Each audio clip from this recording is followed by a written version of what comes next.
ทดสอบ1 2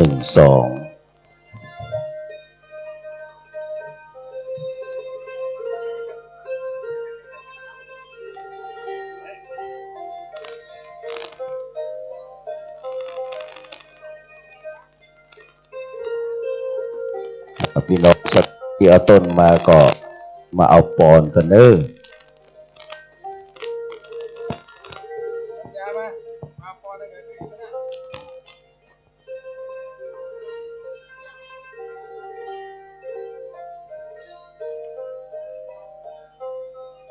พุทโธ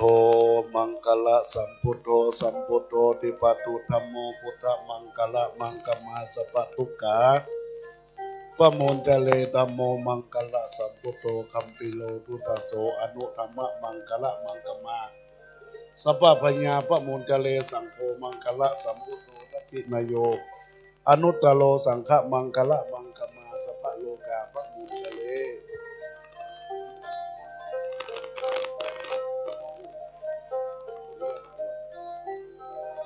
ะถาวาริวนาปุราปฏิปุเรนติสากลังเอวะเมวะอิโตทินังเปตนังอุปกัปปติอิจิตังปฏิตังตุมังคุปเมวะจะมีจตุสัพเพปุเรนตุสังกปาจันโท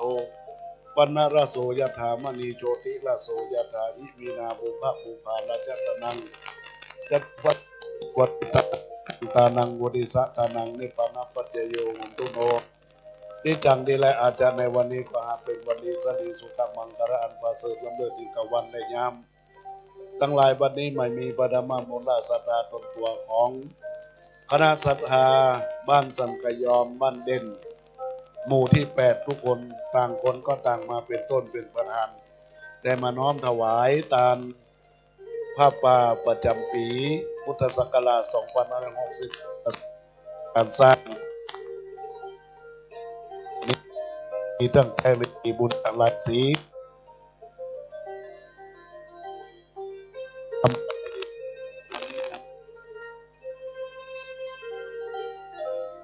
จะได้กินและบริโภคแม้ว่าจะได้บุญส่วนหาพอเกิดเป็นเอา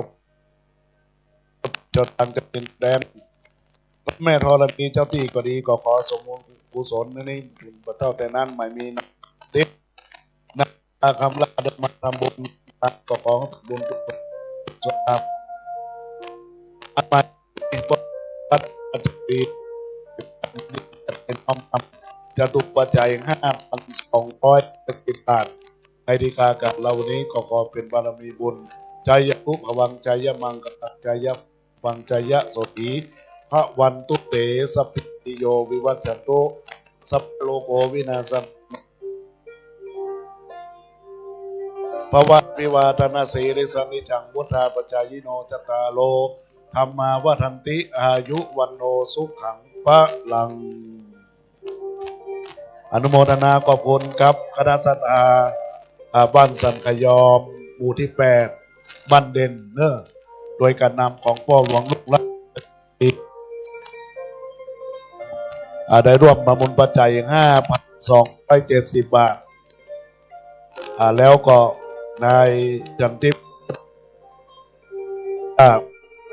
ร่วมทำบุญอีก100 บาทอีก200 บาทอนุโมทนานางรัตดาคำล่า200 บาทอิจิตังตุมังคิปะเอวะจะมีจตุสัพเพปุเรตุสังกปาจันโทปนะระโสยถามณีโชติพระโสยถาบัดนี้ไม่มีครอบครัวสมพงษ์โชตินอกพร้อมครอบครัวบุตรธิดาลูกหลานได้มาถวายตามต้นเงินต้นทองพระป่าประจำปีและสมทบทุนในการสร้างศาลาพิธีบรรจุพระบรมสารีริกธาตุพระจิกโมรีพระปฏิมากรบนศาลาปฏิบัติธรรมเพื่อขออาจจะตุปัจจัยงานเราไปหาแม่สมคิดโชตินอกขอดวงวิญญาณแม่สมคิดโชตินอกจงมารับทราบอนุโมทนาบุญกุศลแล้วฮือไปสู่สุคติสวงสวรรค์นั้นจุจะมีโสยาธิธรรมโมจะอายันนิทัสสิโตเปตนะปูจาจักตาอุลาลาปรัญจภิกขุนัมโนปฏินังตุเหหิปุญญังปสุตังอนัปปกันติจัตตารโอธรรมาวัฏันติอายุวัตโอสุขังพะลัง ป้าน้อยมาเก็บปัจจัยนี้ครับ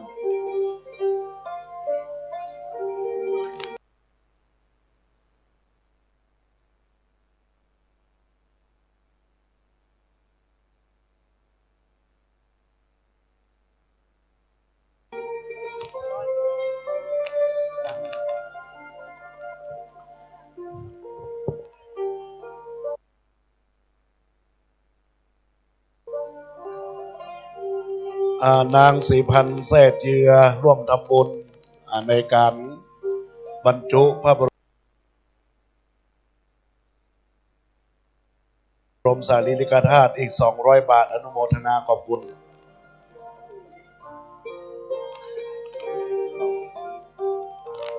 นายพิศักดิ์แสนครับพี่ไอติง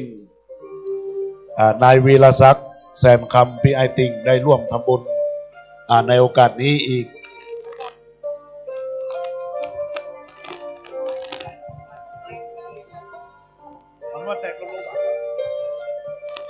นายวีรศักดิ์แสนคำหรือว่าพี่ไอติงศาลาปราสาทศาลาลงศพศาลาบอกไฟหนึ่งเดียวในสันทรายรวมทำบุญมา500 บาทเนอะขอบคุณครับศาลาติงพี่ไอวีรศักดิ์แสนคำอาจารย์โสพลเรียบร้อยก็ทานข้าวต้มเนอะเดี๋ยวประสงค์เสร็จแล้วก็ทานข้าวต้มตอนนี้เลี้ยงละคนขับรถวัดไฟหินเชิญเลยไปเลยเนอะ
ยามบุญมาวาสนาช่วยที่ป่วยก็หายที่นายก็รักยามบุญมาวาสนาห่วยที่ป่วยก็นักที่รักก็หายเมื่อมีบุญวาสนามาชูช่วยที่เจ็บป่วยทุกท้อก็กลับหายพ้นจากความคับแค้นแสนสบายคนที่นายก็รักประจักษ์ใจบุญไม่มาวาสนาไม่มาช่วยที่เจ็บป่วยก็หนักสุดผลักไสคนเคยรักก็มานายหายหน้าไปโบราณให้คำคมสมราคาโลกกระทำกรรมชั่วดีล้วนมีผลเคล้าระคนวนว่ายหมายมุ่งหาอนิจจังทุกขังอนัตตาอย่ารอบุญวาสนาอย่าท้อแท้ทำอะไรทำให้ดีมีสติรู้ดำริผลเลิศให้เกิดแก่เขาไม่รักไม่เป็นไรไม่ต้องแลรักเราแน่เที่ยงธรรมประจำใจรักเราคือเมตตาปัญญายิ่งชี้นำสิ่งจริงแท้เพื่อแก้ไขชี้นำทางสร้างตนให้พ้นภัยไม่เหลวไหลไปติดตมจมอบายยามบุญมาวาสนาก็มาด้วยจับชูช่วยชื่นชมสุขสมหมาย ลืมตาอย่าลืมตนจนวันตายไม่วุ่นวายสบายแท้แก่เราเอ่ยขอนอบน้อมแด่พระพุทธผู้สูงล้ำพระธรรมอันสูงทรงพระสงฆ์ผู้ประเสริฐจึงบังเกิดครบเป็นพระรัตนตรัยกราบแทบไต้ไหว้สาพระพุทธปิมปาสารูปเจ้าเก่าใหม่ใหญ่น้อยต้นไม้สรีเจดีย์มหาธาตุที่ได้ประดิษฐานฐานันตระอันวิเศษของวัดสันขยอมตำบลสันทรายน้อยอำเภอสันทรายจังหวัดเชียงใหม่รวมทั้งเสื้อวัดเสื้อวาบุรพาจารย์อดีตเจ้าอาวาสผู้มีคุณูปการนะครับต่อวัดสันขยอมอนุโมทนากับคุณรัชดาภาติยาวงศ์และครอบครัวร่วมทำบุญแห่ม100 บาทเจโตปณิธานปรารถนาสิ่งใดขอความปรารถนานั้นจงอุดมสมสาระวุฒิสำเร็จไปจุเยื่องจุปการใจญตุภวังใจญมังคลังใจญะโสถีพระวันตุเตสุขีธิกายุโกอายุวันโนสุขังพลังเพ่งเพ่งพาพาหาหารวยรวยอนุโมทนาสาธุนะครับแล้วก็ทิตะดวงวิญญาณนะครับของหลวงพ่อพระครูโอภาสวิหารกิจนะครับหรือว่าครูบาบุญเลิศอาสโพคำฟูนะครับอดีตเจ้าอาวาสผู้มีคุณูปการนะครับต่อวัดวาอารามแห่งนี้เป็นอย่างยิ่งยวดพร้อมกันนั้นก็ขอกราบไหว้สาเมตตาปรมีธรรมในท่านพระครูสถิตุราธรเก่งกาจนะครับ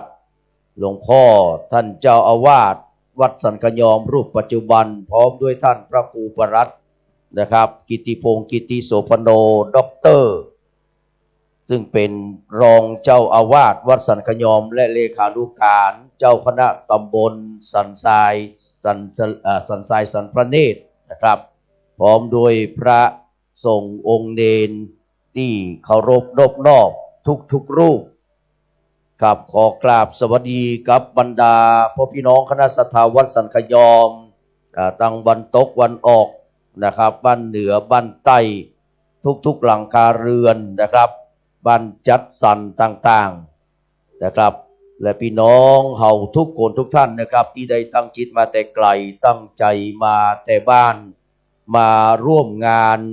บรรจุพระบรมสารีริกธาตุพระเนตรพระอุณารมจิกโมลีที่วัดสันขยอมในวันนี้นะครับวันนี้ก็เป็นวันดีเนอะคืนเดือนใหม่คืนเดือนใหม่จะได้คืนเดือนใหม่เมืองนะครับเดือน8มดไปตะวาวันนี้เริ่มเดือน9ขึ้น1 ค่ำแล้วพี่น้องเนอะเป็นเดือน9เหนือ9เหนือเฮานะครับวันนี้เวลาตามกำหนดการครับเวลา8:09 นาที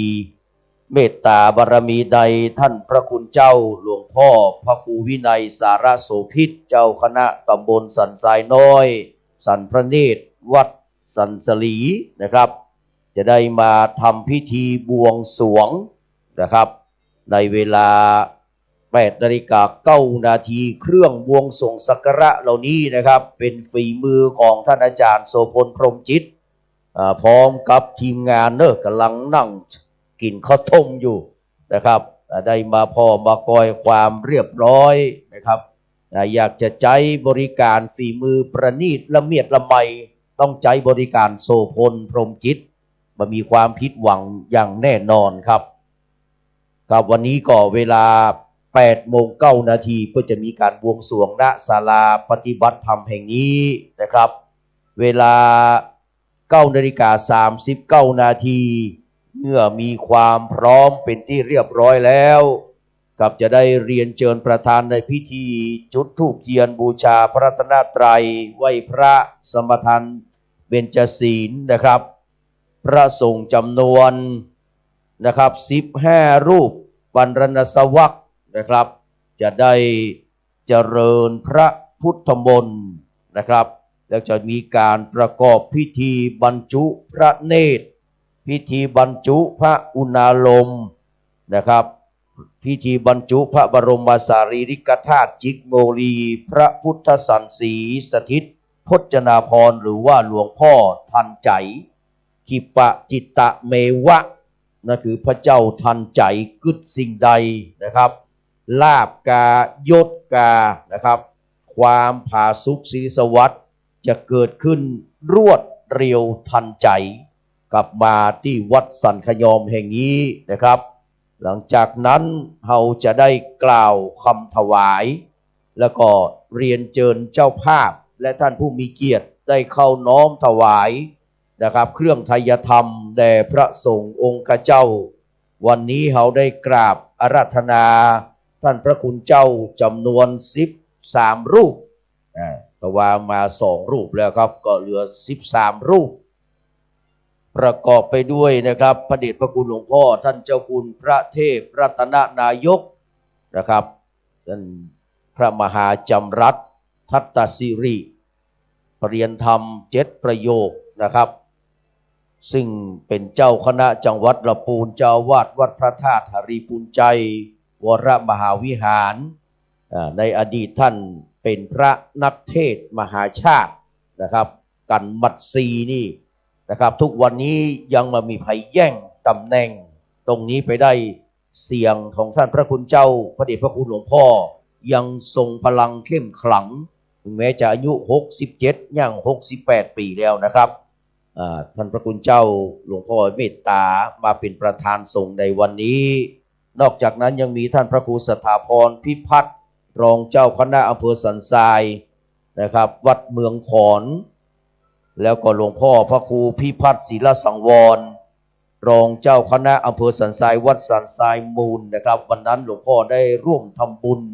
40,000 กว่าบาทนะครับแล้วก็มีหลวงพ่อพระครูวรธรรมาภิรมย์หรือว่าครูบาศรีบุญยูนะครับที่ปรึกษาเจ้าคณะตำบลเมืองยองนะครับจังหวัดลำพูนพระครูครูวิระศาสตร์ประพัฒน์นะครับวิรศาสตร์ประพัฒน์รองเจ้าคณะตำบลเมืองง่านะครับวัดเมืองง่าอำเภอเมืองจังหวัดลำพูนพระครูวินัยสาระโสภิตเจ้าคณะตำบลสันทรายน้อยนะครับสันพระเนตรวัดสันสลีนะครับซึ่งจะได้มาทำพิธีในช่วงเช้านี้ตัวยนะครับพระครูสังฆบริหารธรรมนูญธรรมคุโนเจ้าวาดวัดสันทรายหลวงพระครูพิทักษ์อรัญญวัฒน์รองเจ้าคณะอำเภอดอยสะเก็ดวัดป่าฝางเนาะเพิ่นเป็นรองเจ้าคณะอำเภอแล้วนะครับวัดป่าฝางตำบลสง่าบ้านอำเภอดอยสะเก็ดหลวงพ่อนะครับเป็นพระที่อารมณ์ยิ้มแย้มแจ่มใสนะครับพิทักษ์อรัญญวัฒน์นะครับฮักษาป่านะครับแล้วก็ท่านพระครูจิตตภัทราพรอันนี้เป็นเจ้าคณะตำบลอำเภอสันกำแพงธรรมยุทธวัดโรงธรรมสามัคคีร้องวัวแดงนะครับอันนี้ก็นะครับเป็นคนที่อัธยาศัยไมตรีดีนะครับหลวงพ่อพระครูจิตตภัทราพรครับแล้วก็พระครูวิสิทธธรรมากรหลวงพ่อเจ้าคณะตำบลสันกลางวัดศรีมารามสันกำแพงเชียงใหม่ท่านพระชัยวิทย์นะครับชัยวิทย์ธรรมรัตโตวัดตาตุ้มสันพระเนตรพระครูสุวัฒน์จนะชัยสถิตนะครับเจ้าคณะตำบลอุโมงค์เขต2ใจสถานตำบลใจสถานอำเภอเมืองจังหวัดลำพูนและพระมหาวิษณุจารุธรรมโมปริยนธรรม5 ประโยคเจ้าอาวาสวัดหนองเจ็ดลินคำตำบลพระสิงห์อำเภอเมืองเชียงใหม่จังหวัดเชียงใหม่กลับจะได้มาเจริญพระพุทธมนต์และประกอบพิธีบรรจุนะครับพระอุณาโลมพระเนตรพระโมลีจิกนะครับพระบรมสารีริกธาตุพระเจ้าสันสีนะครับ ในวันนี้นะครับพระพุทธสันสีสถิตพจนาพรพระเจ้าทันใจกับในเวลา9:39 นาทีเป็นต้นไปพ่อแม่พี่น้องศรัทธาวัดสันขยอมนะครับมาเจ้าได้แต่ว่านี่เขาว่าเขาจะทำตั้งแต่นะครับ8 โมง7 โมงปลายก็ทำมาได้เพราะมีไผมานะครับวันนี้นี่ต้องไปตามลันไปตามเวลาเนี่ย8:09 นาทีก็คือ8:09 นาทีถ้ามามีภัยก็เอาทุเจ้าพระนายผู้จานนั่งพอพิธีบวงสรวงนะครับดังนั้นเชิญพ่อแม่พี่น้องศรัทธาทุกคนทุกท่านนะครับวัดสันขยอมเขานี่มีหลายหมู่นะ4 5 6 7 หมู่นะครับมากันนักมากันหลายๆมาร่วมทำพิธีบวงสรวงสักการะในตอนเจ้านี้นะครับในตอนเจ้านี้หลวงพ่อพระครูวินัยสารโสภิตเมตตาจะได้มาประกอบพิธีหลวงพ่อเป็นพระที่เสียงดีเสียงบตกเช่นเดียวกันนะครับเทศธรรมมหาจารย์เทศธรรมธรรมวัดก็ม่วนเทศบรรยายก็ดีนะครับอันนี้ก็ถือว่าเป็นพระสงฆ์เจ้าที่ทรงคุณค่ามีคุณภาพนะครับแห่งรูปหนึ่งของอำเภอสันทรายของเรานะครับวันนี้หลวงพ่อเมตตาจะได้มาประกอบพิธีบวงสรวงในช่วงเช้านี้พี่น้องศรัทธาวัดสันขยอมนะครับกู้ท่านถ้าได้ยินเสียงนี้แล้วขอเรียนเชิญนะครับฮือมาที่นะครับวัดสันขยอมได้แล้วพ่ออนุสรณ์นะครับและคุณแม่พันนีอยู่สุขมาแล้วสองกู้ดูโอนะครับเป็นอดีตข้าราชการนะครับอีแม่นี่นะครับเป็นข้าราชการนะครับเป็นผอ.อดีตผอ.สำนักการศึกษาระดับเก้านะครับของเทศบาลนครเชียงใหม่นะครับปัจจุบันอายุ85 ปีเลยแม่พันนีส่วนอีพ่ออนุสรณ์อยู่สุขนี่นะครับไปรับราชการนะครับเป็นปลัดอำเภอเป็นปลัดเทศบาลนะครับแถวจังหวัดเพชรบุรีนะครับเพชรบุรีนะครับเป็นข้าราชการระดับ10นะครับที่เพชรบุรีเป็นไอ้หนุ่มทุ่งกระโจมทองที่ห้องหาสาวเพชรบุรีนะครับแต่ว่าความจริงแล้วอีพ่ออนุสรณ์เปิ้นเป็นคนอุทัยธานีนะครับเป็นลูกศิษย์ของท่านพระมหาวีระหรือว่าหลวงปู่ชื่อดังนะครับหรือสีริงดำพระราชพรหมยานเถระนะครับที่วัดท่าสุงอุทัยธานีพ่อได้ร่วมเป็นเจ้าภาพไอ้พ่อแม่ทั้งสองท่านได้ร่วมเป็นเจ้าภาพสังฆทานมาตัว 5,000 บาทนะครับอนุโมทนาสาธุกับท่านเจ้าภาพนะครับอันมีพ่ออนุสรณ์แม่พันนีอยู่สุขเป็นต้นอนุโมทนาเดี๋ยวจะได้ประกาศรายชื่อของบรรดาพ่อพี่น้องคณะศรัทธาสาธุชนทุกคนทุกท่านที่ร่วมเป็นเจ้าภาพสังฆทานทายธรรมในวันนี้แล้วก็กราบนมัสการขอบพระคุณไปยังเมตตาปรมีธรรมในท่านพระครูสมุวิสุวัฒน์วรกิจโจนะครับเจ้าอาวาสวัดฝ่ายหินเมืองเชียงใหม่นะครับลูกศิษย์ของท่านเจ้าคุณอภัยสารทะสังฆป่าโมกรูปแรกของจังหวัดเชียงใหม่คือเจ้าคณะจังหวัดเชียงใหม่รูปแรกนะครับวัดฝ่ายหินพร้อมกับท่านพระคุณเจ้าหน้าที่พระภิกษุสามเณรที่ได้มาทำการไลฟ์สดบันทึกภาพนะครับไลฟ์สดฮือกับงานของวัดสันขยอมตั้งแต่ตะวางแม่แรงเป็นต้นมาจนถึงแม่เจ้านี้นะครับและวันพรุ่งนี้ก็จะได้จะได้ย้ายคล้ายเคลื่อนไปที่ปุ่นนะครับวัดพระพุทธศรีคีรีตำบลบ้านแปะอำเภอจอมทองนะครับวันพรุ่งนี้นะครับเปิ้นก็จะเดินทางไปส่วนประดาน74จะโตยไปวันที่8ไปนอนนะครับวันที่9นะครับก็จะได้ ร่วมทำบุญตัวไหวสาท่านอาจารย์เนอครูบาชื่อดังละมาแล้วนะครับไหวสาครับนิมนต์พระสงฆ์ของเจ้าเทเนอร์นะครับกับอนุโมทนานะครับกับทุกคนทุกท่านนะครับที่ได้มาร่วมงานในวันนี้ขอประกาศรายชื่อนะครับของเจ้าภาพเจ้าศรัทธาพี่น้องที่อยู่ต่างบ้านจะร่วมทำบุญมาก็ได้เนอะตามบัญชีเนาะเลขที่บัญชีของท่านพระครูปลัดกิติพงศ์กิติโสพโนด็อกเตอร์ที่เพิ่นบอกไปในอากาศนะครับทุกครั้งที่เวลาออกทั้งสองสถานีบอกว่าคลื่น96พระธาตุโดยสุเทพคลื่น104.5วัดฝ่ายหินก็ดีนะครับก็ร่วมทำบุญมาได้ตามเจตนาศรัทธาเนอะอนุโมทนากับเจ้าภาพสังฆทานในวันนี้นะครับมีท่านพระชัยนรงค์ชัยมังคโลนะครับเจ้าภาพสลุงเงินจำนวนเงิน 6,360 บาทคุณพ่ออนุสรณ์มือแม่พันนีอยู่สุขนะครับข้าราชการบำนาญ 5,000 บาทคุณพ่อปั่นแม่นิดเสมอใจอันนี้ผ้าป่าครับ 2,420 บาทคุณดัชนีฟาเทลเลนิโคนะครับ 2,000 บาทแม่สุพินศักดิ์รุ่งพงศักดิ์กุลนะครับพงศักดิ์กุลเนาะ 2,000 บาทคุณสุขเสถียรพยอมยงนะครับคุณนงลักษ์มุกดานะครับ 2,000 บาท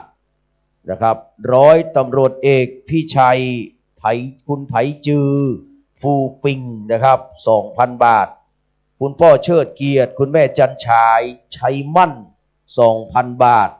คุณวลัยพันธ์โยธาราช 2,000 บาทคุณณปภาพิงขยางกูล 2,000 บาทคุณพิมพ์ทองไคโตะนะครับ 2,000 บาทคุณสุดสายเอี่ยมสะอาด 2,000 บาท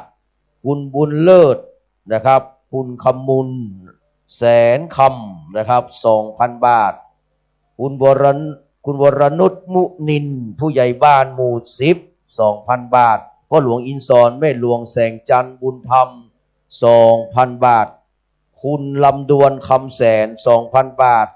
นางสาวลัคนาปันวิชัยหรือว่าแขกคำพกานะครับ 2,000 บาท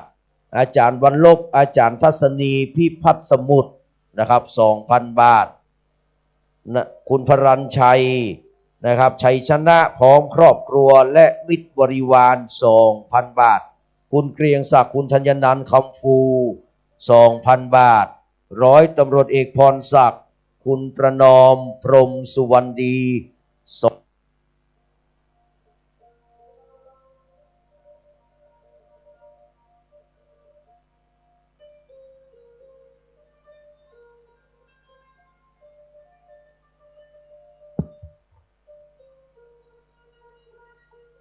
กับร้อย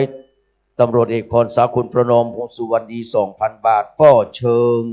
คุณทวีพรม่วงใหม่ 2,000 บาทคุณกุสุมาสุกเกษม 2,000 บาทคุณจำรัดคุณเรือนบุญนะครับคันธรส 2,000 บาทคุณบุญเทียนจุธาจันทร์ 2,000 บาทคุณสำรวมคุณสุนีนะครับแทนกลาง 1,000 บาทคุณพันเทพจิราธิรโรจน์นะครับจินาธิรโรจน์ 1,000 บาทคุณอำไพหรือว่าคุณน้อยโยธาราช 1,000 บาทนางสาวกฤษณาพิงขยางกูล 1,000 บาทคุณประเสริฐคุณอำพันธ์ดวงสร้อย 1,000 บาทคุณจันฟองโยธาราช 500 บาทพ่อสุชาติแม่สุพินปัญญาตวน 500 บาทแม่เตรียมตาดวงสร้อย 500 บาทคุณจิน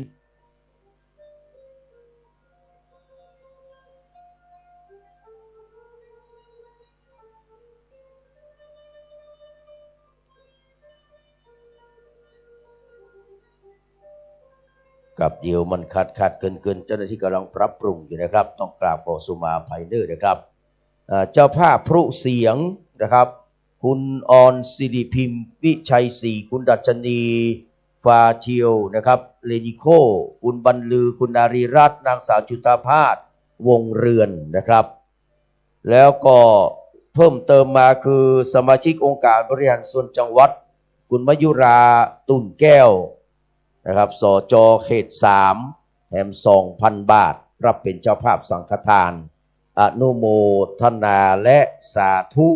นะครับกับบรรดาท่านเจ้าภาพนะครับทุกคนทุกท่านแล้วก็เจ้าภาพเมื่อเจ้านี้นะครับในการตกแต่งดาเครื่องบวงสรวงต่างๆในเมื่อเจ้าวันนี้อนุโมทนากับคุณวิทูลคุณอรนุชเตรียมอ้ายหัวหมู1 หัวนะครับท่านพระครูวินัยธรอธิราชขันติพโรนะครับ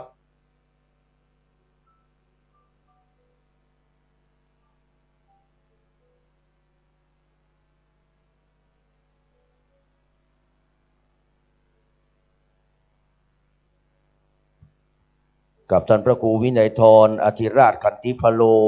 นะครับแล้วก็คุณพันเทพจีนาธิรโรธอันนี้พวงมาลัย99 พวงเป็นเจ้าภาพถึง2แต่ว่าเขาเป็นเจ้าภาพด้วยนะครับแล้วก็พระภัยรัตน์ประภัสโรเนาะนะครับคุณลำดวนคุณคำแสนคุณอนิลบดกิติยังกุลนะครับคุณวลัยพันธ์โยธาราชคุณนิวัฒน์คุณสมศรีตาเจริญคุณยุพินเก่งกาจนะครับร้านขายผลไม้หน้าวัดร้านขายดอกของน้องโดนัทคุณสุดสายเอี่ยมสะอาดแม่หมวยร้านขายของหน้าวัดคุณนิกรทุงยูคุณดัชนีฟาเทียวนะครับฟาเทียวเลนิโคคุณสุรีรำจวนคุณพิมพ์ทองไคโตคุณดลวีโยธาราชแม่บัวหลวงเอี่ยมสะอาดคุณพองศรีจอมมูลนางสาว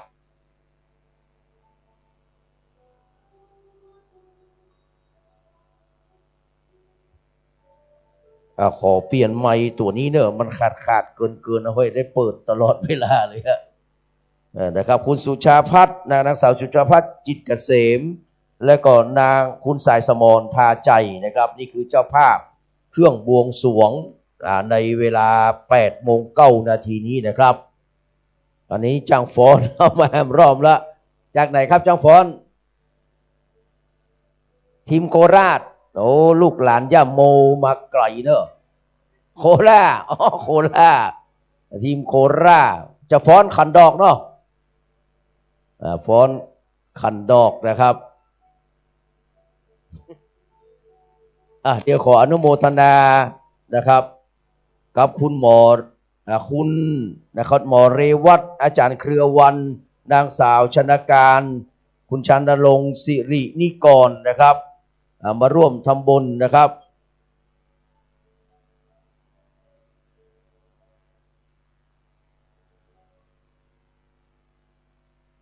พออาจารย์เขาขอไม้แหมตวงเนอะอันนี้บัดได้เฮ้ยได้3 กำได้3 กำตัดได้3 กำตัดเนอะกับคุณหมอเรวัตเพื่อนมาร่วมทำบุญแหม1,000 บาทนะครับร่วมทุนทอดผ้าป่านะครับท่านกับอาจารย์อาพรนะครับท่านอาจารย์ประเสริฐใจใสสว่าง500 บาทนะครับคุณจิรกูลคุณแสงอรุณ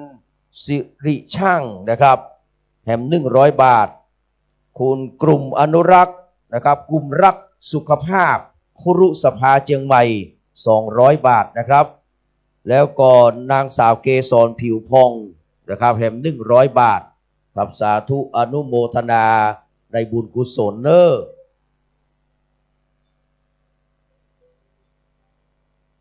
ขออ่านชื่อก่อนเนอะให้เทวดาได้รับทราบก่อนเนอะอนุโมทนาครับคุณสวรักษ์นะครับคุ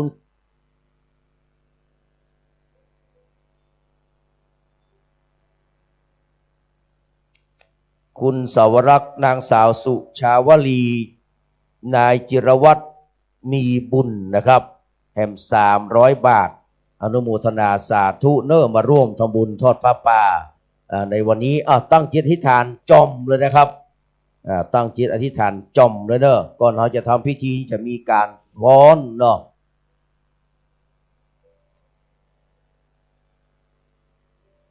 เพื่อจะมีการฟ้อนกันดอกไม้เนาะนะครับ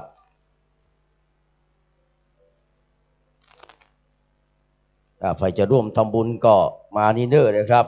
ถ้าปอนก็มาเป็นอย่างเดียวเขาเอาปอนรวมกันเลยเนอะพี่อ้ายเขียนชื่อมา เดี๋ยวจะอ่านชื่อเนาะ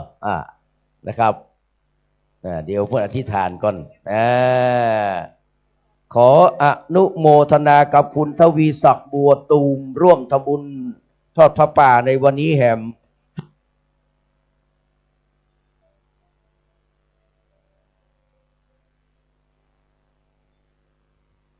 พออาจารย์เขาเปลี่ยนไมค์เลยเนอะถ้าจะไม่ได้เปลี่ยนก็จะได้เปลี่ยนตลอดกาลนะไมค์ตัวนี้นะครับ500 บารมีเนอะคุณทวีศักดิ์บัวตูมนะครับอธิษฐานนะเรียบร้อยแล้วจมลงในหีบเลยครับอนุโมทนาสาธุเนอะเอาเลยครับผม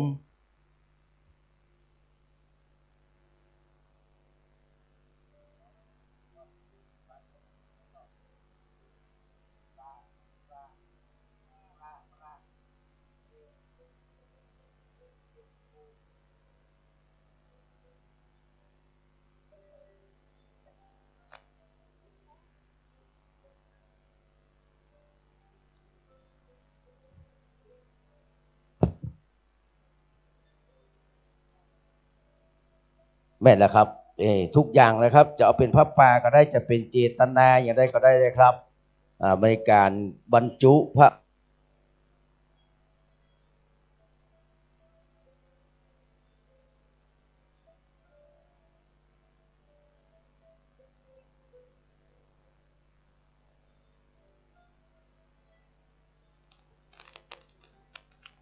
ท่านเขียนชื่อมานะครับเดี๋ยวผมใช้กิจกรรมประกาศเพื่อนึกกับพือเทวบุตรเทวดาเสื้อวัดเสื้อวา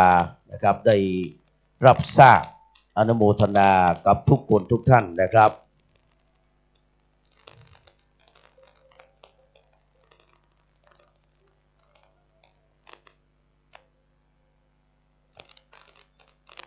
เดี๋ยวขอ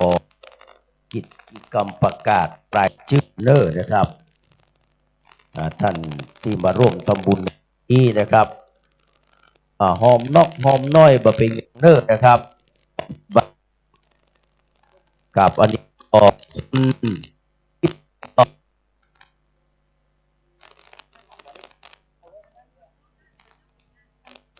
กุฏิ1,200 บารมีอธิษฐานจอมเลยนะครับ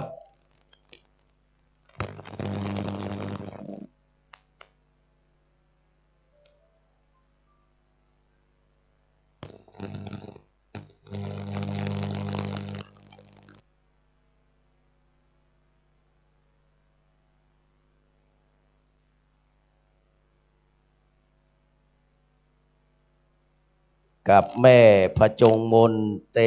ชะกุลพงกรเนาะ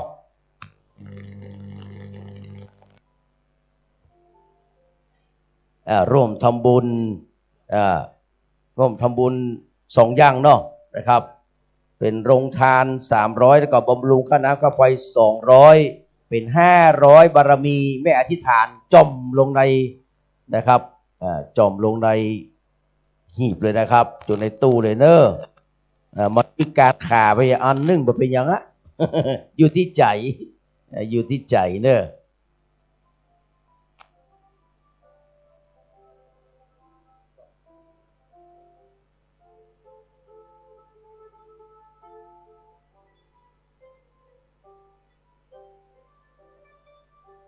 กับเรียนเชิญบรรดาพ่อพี่น้องนะครับได้เข้าไปนั่งที่เต็นท์เลยเนอะนะครับเดี๋ยวสักกำหนึ่งนะครับเมื่อพร้อมแล้วนะครับเมตตาปรมีธรรมในหลวงพ่อพระครูวินัยสารโสภิตนะครับจะได้เป็นผู้ประกอบพิธีนะครับเช็คทดสอบ1กับอนุโมทนาสาธุการกับทุกคนทุกท่านเนอะ2 3 4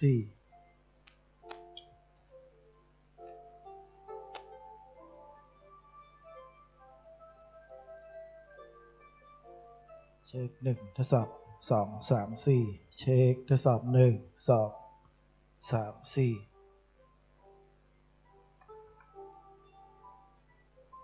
เช็ค1ทดสอบ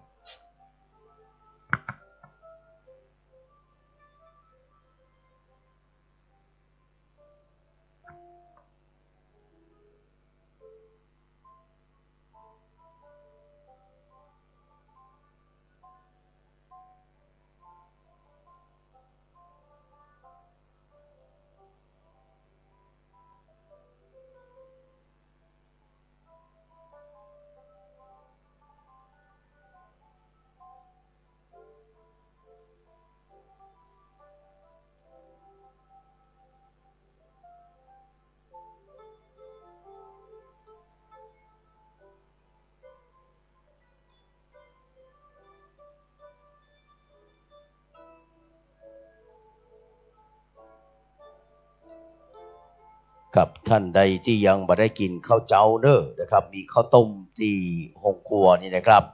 เรียนเชิญเลยเนอะพ่อแม่ญาติธรรมทั้งหลายที่เดินทางมาถึงแล้วนะครับยังบ่ได้รับประทานอาหารยังบ่ได้กินข้าวเจ้าเนอะมีข้าวต้มนะครับล้ำๆเนอะสู่บรรดาพ่อพี่น้องทุกคนทุกท่านนะครับที่จะได้มาร่วมประกอบพิธีในช่วงเจ้านี้นะครับไม่มี2ช่วงด้วยกันครับช่วงแรกก็จะเป็นการซึกนะครับในการบวงสรวงนะครับบวงสรวงพระบรมสารีริกธาตุนะครับพระพุทธสันสีสถิตพจนาภรณ์นะครับแม่นั่งร่วมด้วยกันแม่เด้อแม่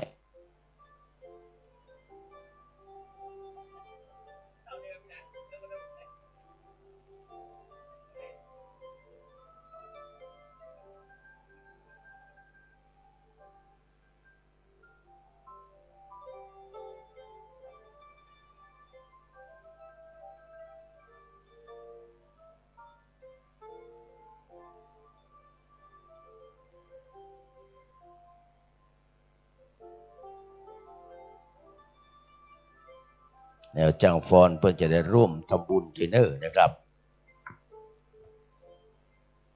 กับตะวามีอีแม่คนหนึ่งเนี่ยขึ้นไปกราบพระนาทีเดียวลุกลุกบ่ขึ้นพนาเจสีได้อุ้มขึ้นตะวานะเป็นบุญเป็นกุศลเนอะบางคนบางท่านก็พยายามจะขึ้นไปกราบเพื่อได้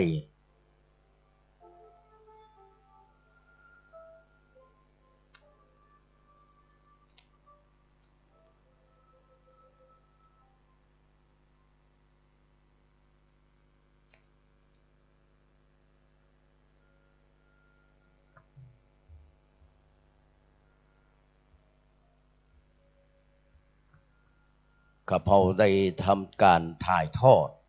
นะครับหรือว่าไลฟ์สดนะครับโดยเมตตาธรรมของท่านตมุวรกิจโจนะครับวัดฝ่ายหินนะครับผู้อำนวยการสถานีเนอร์นะครับขึ้น 104.50 เมกะเฮิรตซ์พร้อมทีมงานคุณภาพนะครับของวัดฝ่ายหินได้เมตตามาทั้งตะวาแม่แรงเนี่ยนะครับตอนที่เราได้ช่วยกันนะครับอัญเชิญนะครับแห่เนาะอัญเชิญพระบรมสารีริกธาตุพระเนตรพระอุรรมจิกโมลีนะครับของพระพุทธสันจนานะครับเมื่อตะวานี่เรียบร้อยแล้วก็สวดธรรมจักรถวายจตุปัจจัยทายธรรมแด่ท่านพระคุณเจ้าที่มาก่อนตะวานี่ก็คือหลวงพ่อพระครูโกศลธรรมวิจัยเจ้าคณะอำเภอสันทรายวัดเขาเต้นหลวงเนื่องจากว่าหลวงพ่อ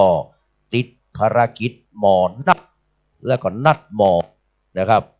2 อย่างเลยนะครับต้องไปฟอกไตทุกอาทิตย์นะครับพี่น้องนี่ก็คือโรคภัยไข้เจ็บมันไม่ได้กำหนดหมายว่า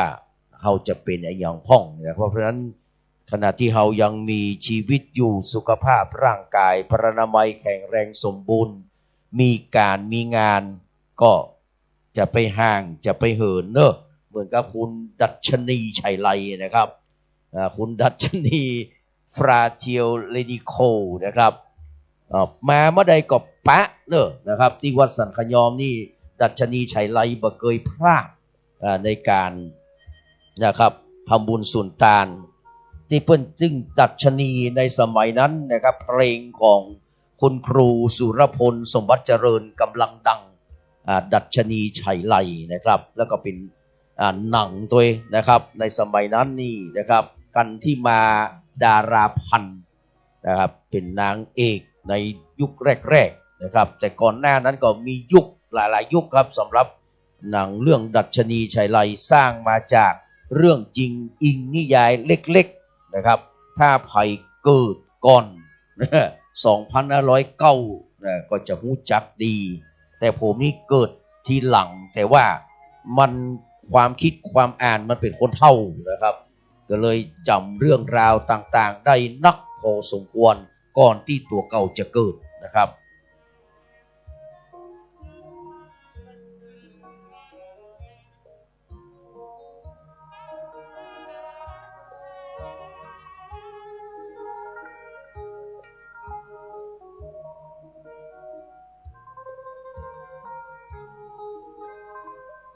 เรียนเชิญบรรดาพระพี่น้องคณะศรัทธาวัดสันขยอมเนอะตอนนี้นี่แดดจะมาแล้วนะครับก่อนที่มันจะฮ้อนกว่านี้เนอะนะครับก็เรียนเชิญบรรดาพระพี่น้องเนอะมาแล้วก็จะมาร่วมทำบุญสุนทานตามเจตนาศรัทธาก็ขอเรียนเชิญได้นะครับ10 บาท20 บาท100 บาท1,000 บาทนะครับบ่มีปัญหาเนอะเพิ่นบอกว่าขยันนะครับขยันหาแต่ไม่ขยันให้นะครับมีกินมีใจจาดเดียวเนี่ยเนอะบางคนนี่มันถ้าทำมาหากินเนี่ยขยันแต่ว่าบ่ฮื้อไผ่นะคว้าเข้าองค์อยู่คนเดียวจะกินก็กลัวมันพลานจะตานก็กลัวมันเสี่ยงนี่นะเท่ากับเก็บมาหาเลี้ยงสังขารอัตภาพคาบเน่าตัวเก่าไปวันๆนะครับประสนใจสักอย่างว่านะครับตั้งหน้ามันจะเป็นจะได้มีบริวารพวกพ้องจะได้มีทรัพย์สินสลิงคารก็เพื่อนประสนใจเพื่อนว่าเพราะนั้นขยันหาแต่บ่ขยันฮื้อแต่ว่ามีกินมีใจในแค่จาดเดียวนะบางคนนี่นะครับขยันฮื้อแต่บ่ขยันหาโอ้อันนี้เพราะว่าจาดหน้าพวกมันจะรวยนะครับจาดหน้าพวกมันจะรวยเพราะว่าได้กล้าขยันฮื้อแต่ไม่ขยันหามันก็จะมดจะเสี่ยงไปทำบุญเกินพละกำลังเกินกำลังทรัพย์กำลังของตัวเก่านี่ก็มันจะมีปัญหาเพราะฉะนั้นนะครับขยันนะครับไม่ขยันหาแต่ขยันให้นะครับพูดนะครับจัดหน้าพวกจะรวยเนอะนะครับขยันให้แต่ไม่ขยันหานะโอ้ไวสาเมตตาปรมีธรรมได้หลวงพ่อพระครูวินัยสารโสภิตนะครับหลวงพ่อเจ้าคณะตำบลนะครับสันทรายน้อยสันพระเนตรวัดสลันสันศรีพร้อมกับท่านพระคุณเจ้ารองเจ้าอาวาสเนาะนะครับเมตตาเดินทางมาถึงแล้วหลวงพ่อที่จะประทำพิธีเนอะเรียนเชิญบรรดาพ่อพี่น้องคณะศรัทธาทุกคนทุกท่านเนอะเข้ามาที่ประรำพิธีโดยพร้อมเรียงหน้ากันเนอะหลวงพ่อจะได้เมตตาประกอบพิธีตะวานี่เฮาทำพิธีบวงสรวงห่อเสื้อวัดเสื้อวาไปเป็นที่เรียบร้อยอัญเชิญเทพบุตรเทวดาอารักษ์เจนเมือง44 ตนที่รักษาเมืองเชียงใหม่นะครับอันมีเจ้าหลวงคำแดงเป็นต้นนะครับเป็นเก้าของเจ้านายโอ้อนุโมทนาสาธุเนอะอันนี้เนาะคณะแม่ครูล่าแม่ครูล่าเพื่อจะฟ้อนขันดอกเนาะคณะแม่ครูล่านะครับเพื่อจะฟ้อนขันดอกก่อนที่จะประกอบพิธีเนาะนะครับเรียนเชิญเนอร์คณะแม่ครูล่าฟ้อนขันดอกนะครับแม่ครูล่านำคณะมานะครับฟ้อนขันดอกในวันนี้ช่วงที่เราบวงสรวงนะครับพระพุทธสันสีสถิตพจนาพรโดยหลวงพ่อพระครูวินัยสารโสภิตนะครับ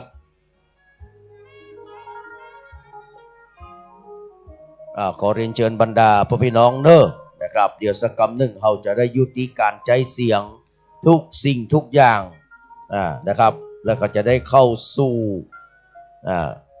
การทำพิธีบวงสรวงในวันนี้นะครับเรียนเชิญเนอะบรรดาพ่อพี่น้อง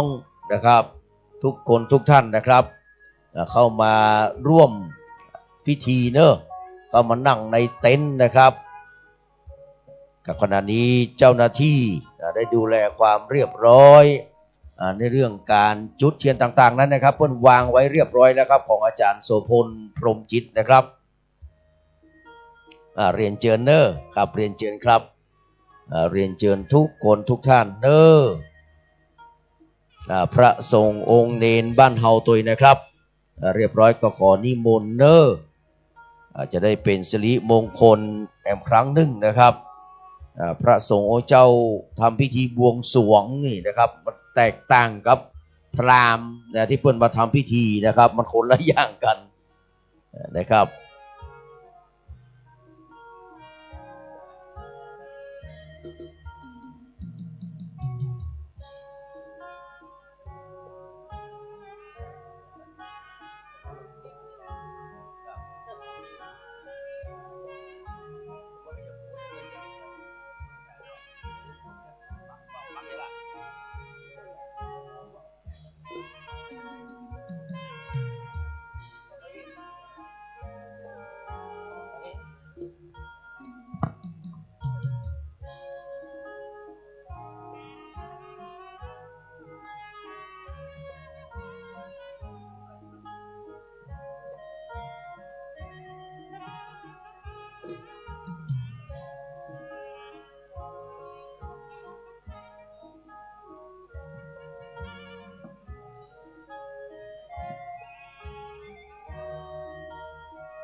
พี่น้องที่มาร่วมทำบุญก็รับหนังสือชีวิตนี้น้อยนักนะครับชีวิตเฮานี้เป็นอทุวังมันแน่นอนมันสั้นนะครับมันน้อยนะครับเพิ่นบอกว่าความสุขเหมือนความฝันรูปโฉมโนมพันเหมือนดอกไม้ชีวิตเหมือนสายฟ้าแลบเด้อเกิดสิ่งใดนะครับเพิ่นว่าทำในวันเนี้ยเพราะว่าเฮาบ่ฮู้ว่านะครับวันพรุ่งนี้เขาจะเป็นจะใดจะอยู่พอดูโลกอยู่ก่อคนเฮานั้นมีเวลาอยู่3อย่างนะครับมีเวลา3โอกาสก็คือวันนะครับตะวาเนี่ยใจไปละนี่เวลาเฮาเนี่ยตะวานี่ใจไปละวันนี้กำลังใจอยู่และวันพรุ่งนี้จะได้ใจหรือไม่นี่นะครับดังนั้นจะได้ประมาทเด้อไผมาร่วมทำบุญก็รับหนังสือนะครับชีวิตนี้น้อยนักนะครับเป็นพระนิพนธ์ในสมเด็จพระสังฆราชเจ้ากรมหลวงนะครับวชิรยานสังวรสมเด็จพระสังฆราชสกลมหาสังฆปรินายกนะครับหรือสังฆราชองค์ที่19แห่งกรุงรัตนโกสินทร์นะครับหรือว่าท่านพระมหาเจริญสุวัฒโนนะครับปรริยนธรรม9ประโยคนะครับสำหรับสมเด็จพระญาณสังวรนะครับเป็นชื่อที่เปิ้นจดลิขสิทธิ์ไปบ่ฮื้อไผมาซ้ำนะครับแล้วก็ได้เปลี่ยนพระราชทินนามนะครับไปเป็นสมเด็จพระสังฆราชเจ้ากรมหลวงวชิรยานสังวรสมเด็จพระสังฆราชสกลมหาสังฆปรินายกนะครับคณะฟ้อนขันดอกของแม่ครูล่าเนอะนะครับก็เอาจุบเอาอย่างก็แผ่นแฮนดี้ไดไปให้ทางเจ้าหน้าที่เนอะนะครับเจ้าหน้าที่จะได้เปิดดนตรีให้นะครับเพื่อที่พี่หนานเขาอะพี่หนานพับแฮนดี้ไดกับแม่ครูกำครับกับแฮนดี้ไดเวลาที่จะเปิดเพลงกับพ่อนานบ้านเฮาเนอะนะครับพับแฮนดี้ไดที่แม่ครูนะครับ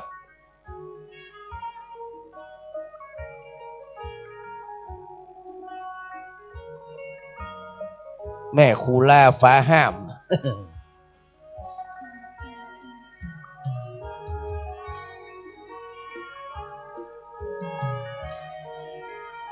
ก้อยๆเนี่ยอีแม่ทั้งหลาย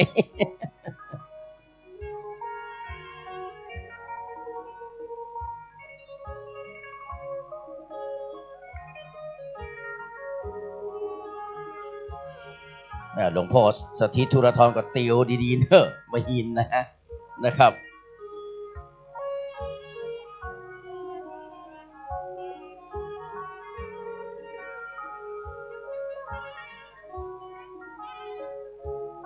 กับแม่ครูล่าเนี่ยเพิ่นเป็นครูสอนฟ้อนมา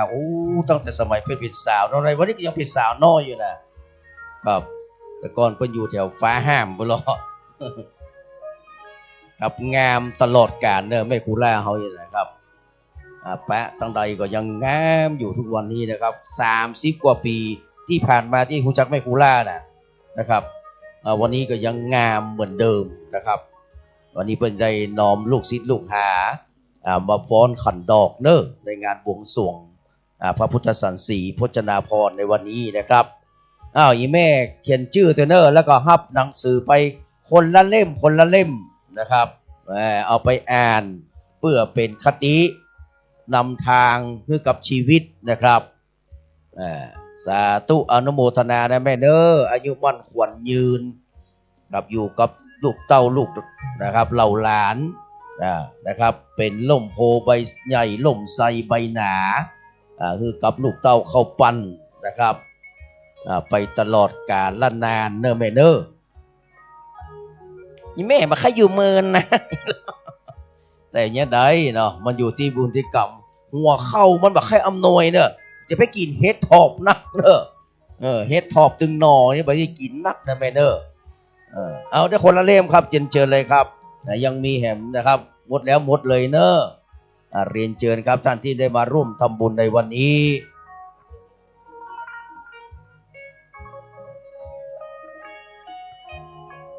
ขออนุโมทนาสาธุกับทุกคนทุกท่านเนอะถ้าจะฮืออ่านชื่อก็ได้นะแม่เนอะนะครับได้เชิญเทวบุตรเทวดาฟ้าดินทั้งหลายแม่ธรณีมาเป็นสักขีพยานทำบุญแล้วก็ขอเรียนเชิญเนอะครับเรียนเชิญได้ที่ใกล้ๆพิธีที่เขาจะทำบวกการบวงสรวงนะครับกรณีหลวงพ่อวินัยสารโสภิตนะครับเจ้าพิธีมาแล้วนะครับ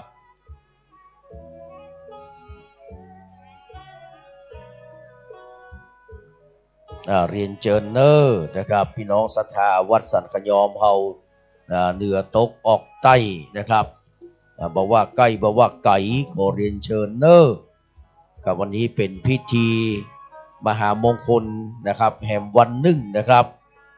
ที่หมู่เฮาท่านทั้งหลายจะได้ช่วยกันเนอร์นะครับช่วยกันประคับประคองนะครับงานนี้คือสำเร็จรุ่ร่วงไปด้วยดีนะครับ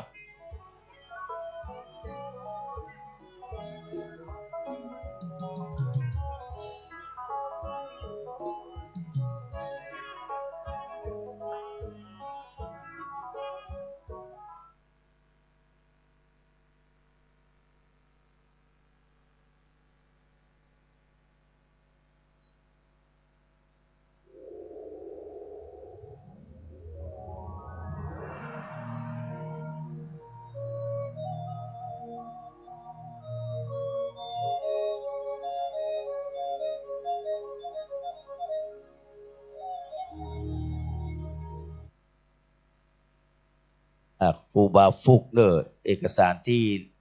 ท่านอาจารย์พระปรัตน์นะครับเอาคือตะกี้นี่ปิกมาคืนเนอนะครับตะกี้ได้ร่างอานิสงส์ของการ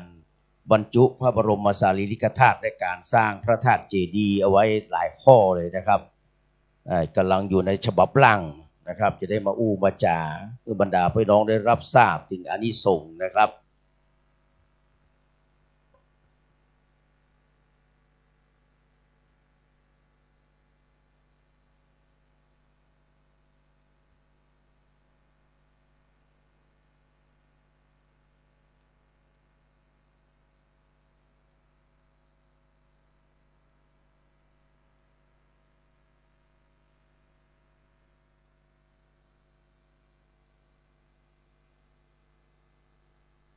เรียนเชิญบรรดาพ่อพี่น้องเนอะนะครับมาที่ประลำพิธีนะครับตั้งเต็นท์สีขาวที่เราตั้งไว้หน้าศาลาปฏิบัติธรรมนะครับเพื่อจะได้ทำพิธีบวงสรวงนะครับพระเจ้าพระพุทธสันสีสถิตพจนาภรณ์ในวันนี้นะครับเมตตาบารมีธรรมของหลวงพ่อนะครับท่านพระครูวินัยสารโสภิตนะครับเจ้าคณะตำบล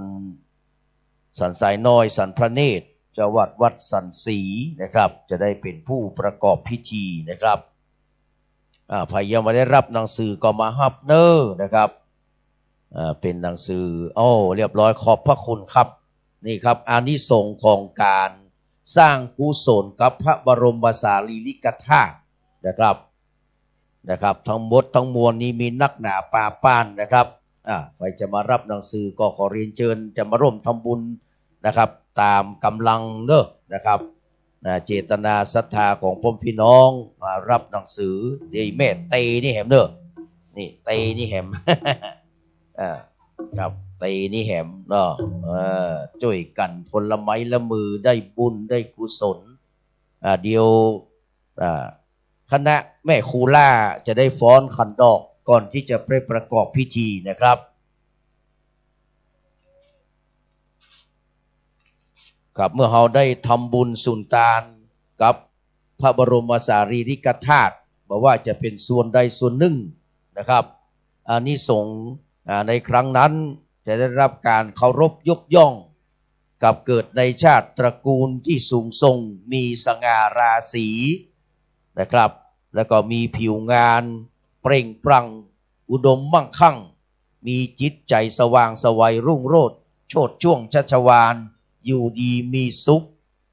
มีรัศมีกายทิพย์สว่างมีราศีมักแต่จะประสบแต่ความโชคดีนะครับ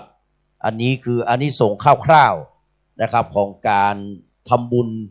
ในการสร้างกุศลกับพระบรมสารีริกธาตุนะครับ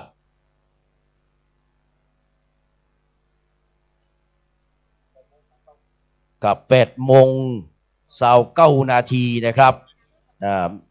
กำลังนะครับพอดีนะครับหลวงพ่อจะได้ประกอบพิธีในช่วงนี้ถ้าจ้างฟ้อนพร้อมแล้วก็ขอเรียนเชิญเนอะตอนนี้8:20 นาทีแล้วนะครับถ้าครูล่านะครับครูล่าพร้อมแล้วกับขอเรียนเชิญเนอะครูล่าเนอะ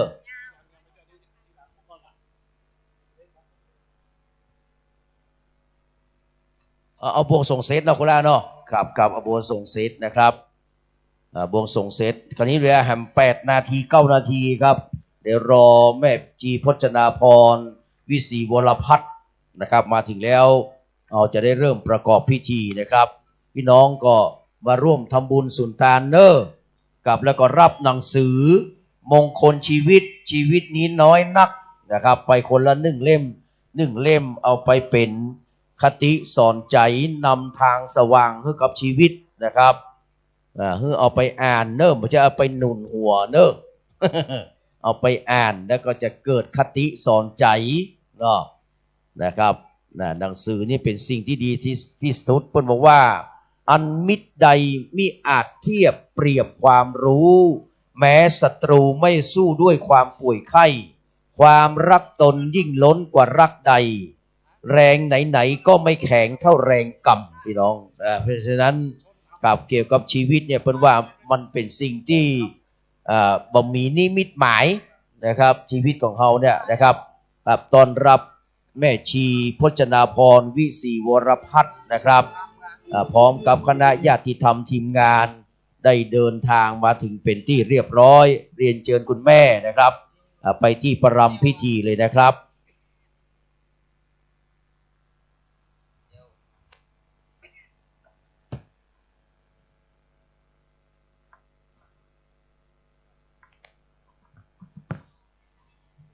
พระสงฆ์องค์เจ้าของวัดเฮาเนอร์มาพร้อมกันที่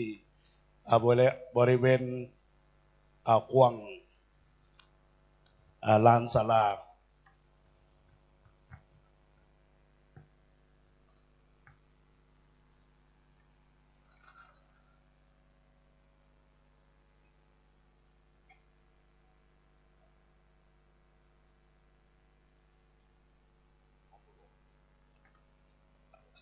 ท่านผู้ใหญ่บ้านพ่อหลวงรุ่งรัตน์กับพ่อหลวงอินสอนบุญธรรมได้ถือสัพโทนกั้งกันเนอะในโอกาสที่จะได้ประกอบพิธีตามเวลาเดี๋ยวจะได้ขออนุญาตพ่อนันเจสีได้เชิญเจริญพรแขกผู้มีเกียรติ9 ท่านนะเพราะว่าเทียนมาตันป้อเหยอะไรวิ่งไปวิ่งมาเจ้า9 ท่านมาเป็นยังเดี๋ยวจะบอกเจริญพร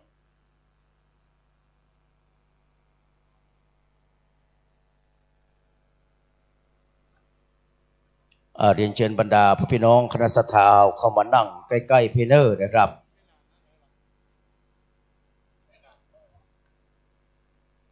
แล้วก็ขอคนกลางสัพพทนให้หลวงพ่อนะครับท่านพระครูวินัยสารโสภิต1 ท่านนะครับเอาคนคุมกำดำไมเนอร์แล้วก็ห้องแม่ชีตัวนะครับเอาสัพพทนมา2 อันก็แล้วกันเนอร์กับขอคน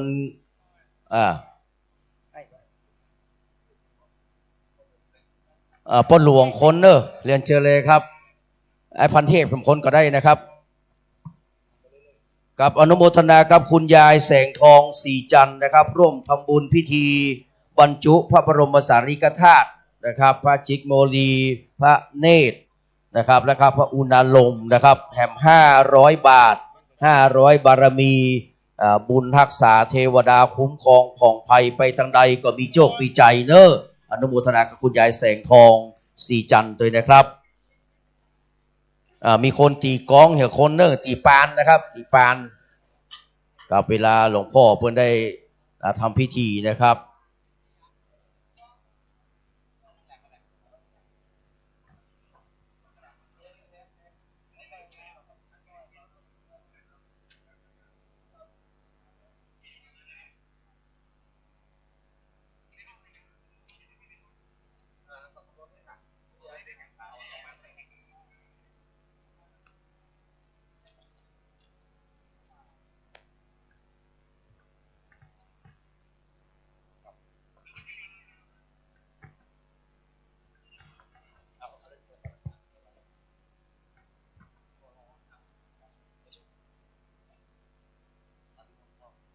นิมนต์นะครับหลวงพ่อพระครูวินัยสารพิษนะครับเจ้าพิธีได้ไปนั่งนะครับอย่างที่บริเวณจะได้ประกอบพิธีบวงสรวงนะครับเรียนเชิญแม่ชีพจนาพรวิศีวรพัฒน์ด้วยนะครับ1 ท่านนิมนต์ท่านพระครูสถิตธุราธรเป็น2นะครับ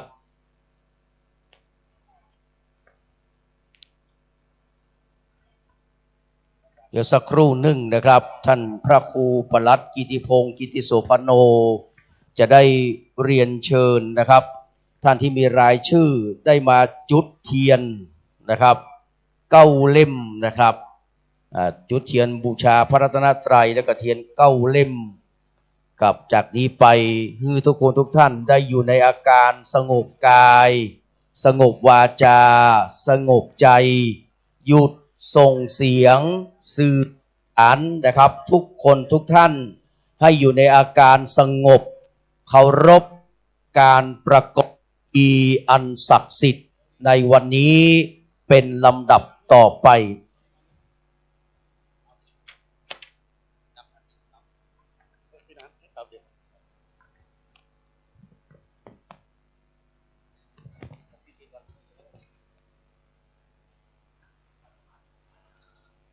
ณโอกาสบัดนี้ไวสาหลวงพ่อพระครูสถิตธุราธรท่านเจ้าวาดได้เป็นผู้จุดเทียนบอกกล่าวยังแม่ธรณีเจ้าที่สถานแห่งการก่อสร้างเปิดศาลาปฏิบัติธรรมในวันนี้ได้จุดธูปเทียนชุดที่1 เล่มชุดกลางนิมนต์ครับ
ในชุด เล่มมงคลบอกกล่าวเทพบุตรเทพดาขอเจริญพรคุณโยมแม่ชีพจนาพรวิศีวรพัฒน์จากสุขสถานชัยสถานตำบลอุโมงค์อำเภอเมืองจังหวัดลำพูนได้จุดเล่มกลางด้านในขอเจริญพรคุณโยมแม่ศรัทธาญาติโยมมนมมือข้างในชุดใน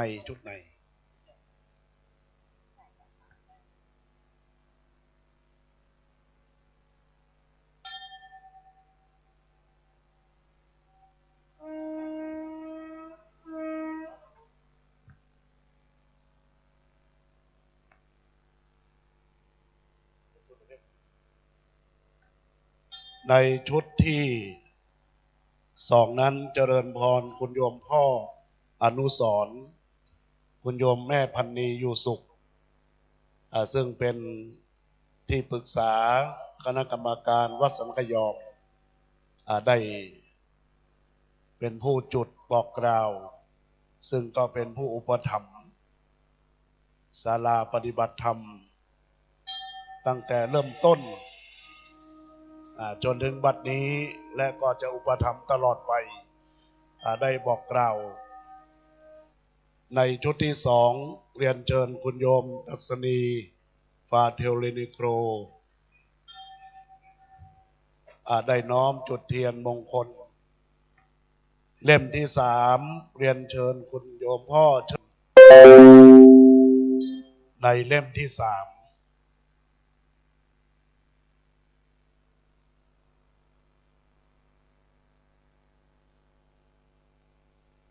เล่มที่สี่เรียนเชิญท่านผู้ในวยการฉัตรพงษ์บ่อแก้วท่านผู้ในวยการโรงเรียนวัดสันขยอมได้เป็นผู้จุดเทียนในเล่มที่สี่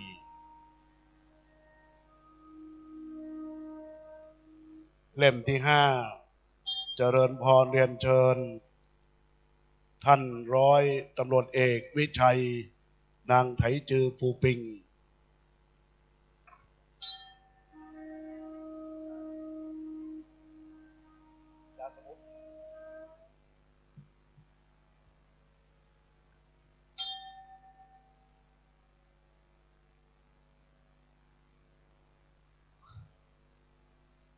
เล่มที่หกและเล่มที่เจ็ดเรียนเชิญแม่ครูทัศนีพร้อมด้วยครอบครัวเนาะได้มาธิษฐานจิตจุดเทียนมงคลเรียนเชิญแม่ครูทัศนี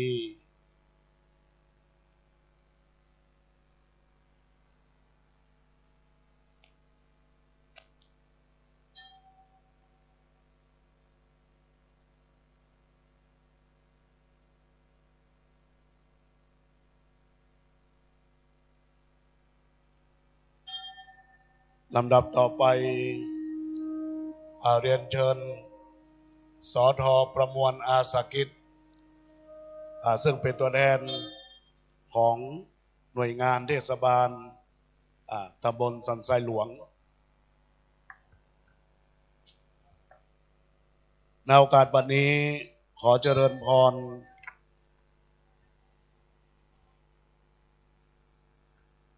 คุณโยมท่านผอ.อาลีปัญจันทร์ท่านผู้ในวยการสำนักงานพุทธศาสนาวันนี้เป็นมงคลอย่างยิ่งเดินทางมาถึงพอดีขอเจริญพร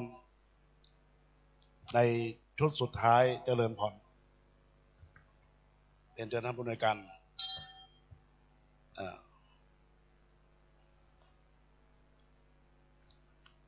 ในเล่มที่9ที่เป็นถือว่าเป็นมงคลท่านผอ.อารีปัญจันทร์ถือว่าเป็นโยมอุปถากหลวงพ่อพระครูพาสวิหารกิจครั้งสมัยหลวงพ่อดำรงขัดขันท่านจะเป็นผู้ประสานช่วยงานวัดรางวัล3รางวัลรางวัลอุทยานการศึกษารางวัลวัดดีเด่นและวัดดีเด่นก็เป็นผู้ประสานให้กับวัดของเราอนุโมทนา ยินดีวันนี้ได้เดินทางมาถึงแล้ว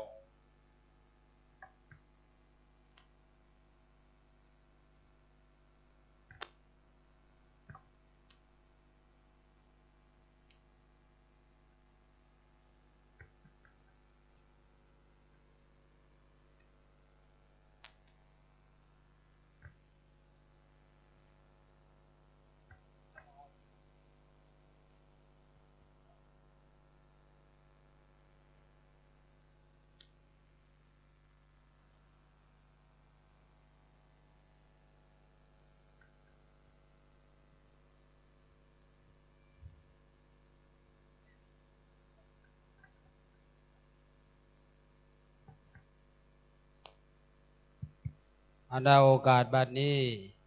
ได้เริ่มเลิกพานาทีอันเป็นวันศุกร์วันที่พุทธเจ้าได้เป็นวันประสูติของพระพุทธเจ้าคือวันศุกร์วันนี้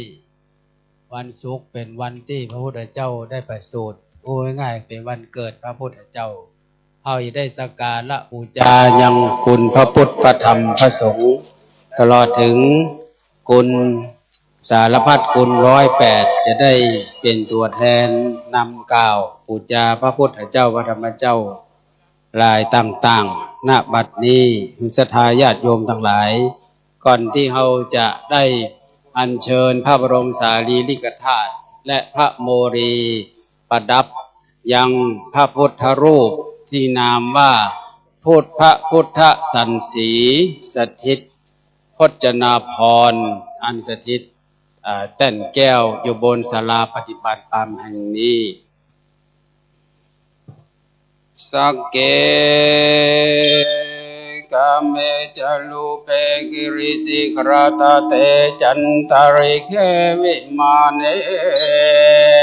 ทิเปรเทจะคาเมตลุวนาคหาเนอลัมมวัตุมิเขเตอุมัทธาทโยจตุโลกปรราชายมราชาอินโตเวสุวรรณราชารยเมตตโยโพธิสัตตาวกาทโยอริยสาวกาจะปุถุชนะกัลยาณาจะสัมมาทิฏฐิเยวะพุทเทปัสสนาธัมเมปัสสนาสังฆเสักกลวาธัมเมสังพุทเทสักกลวาธัมเมสักกลวาสังฆสักกลวาอิโตทานะโตญาวะปลัมปลายมัสสมิงสุจักกวาเลสุเตวตายังมุนิวรวจนังสาธโวโนสุลนันโตธรรมัสสวนา กาลุวยัมภทันตาธรรมัสสวนา กาลุอยัมภทันตาธรรมัสสวนา กาลุอยัมภทันตาวิรุลหาพุทธศาสเนอโลคาโสขิตาโหนตุนะโมตัสสะภะคะวะโตอะระหะโตสัมมาสัมพุทธัสสะนะโมตัสสะภะคะวะโตอะระหะโตสัมมาสัมพุทธัสสะ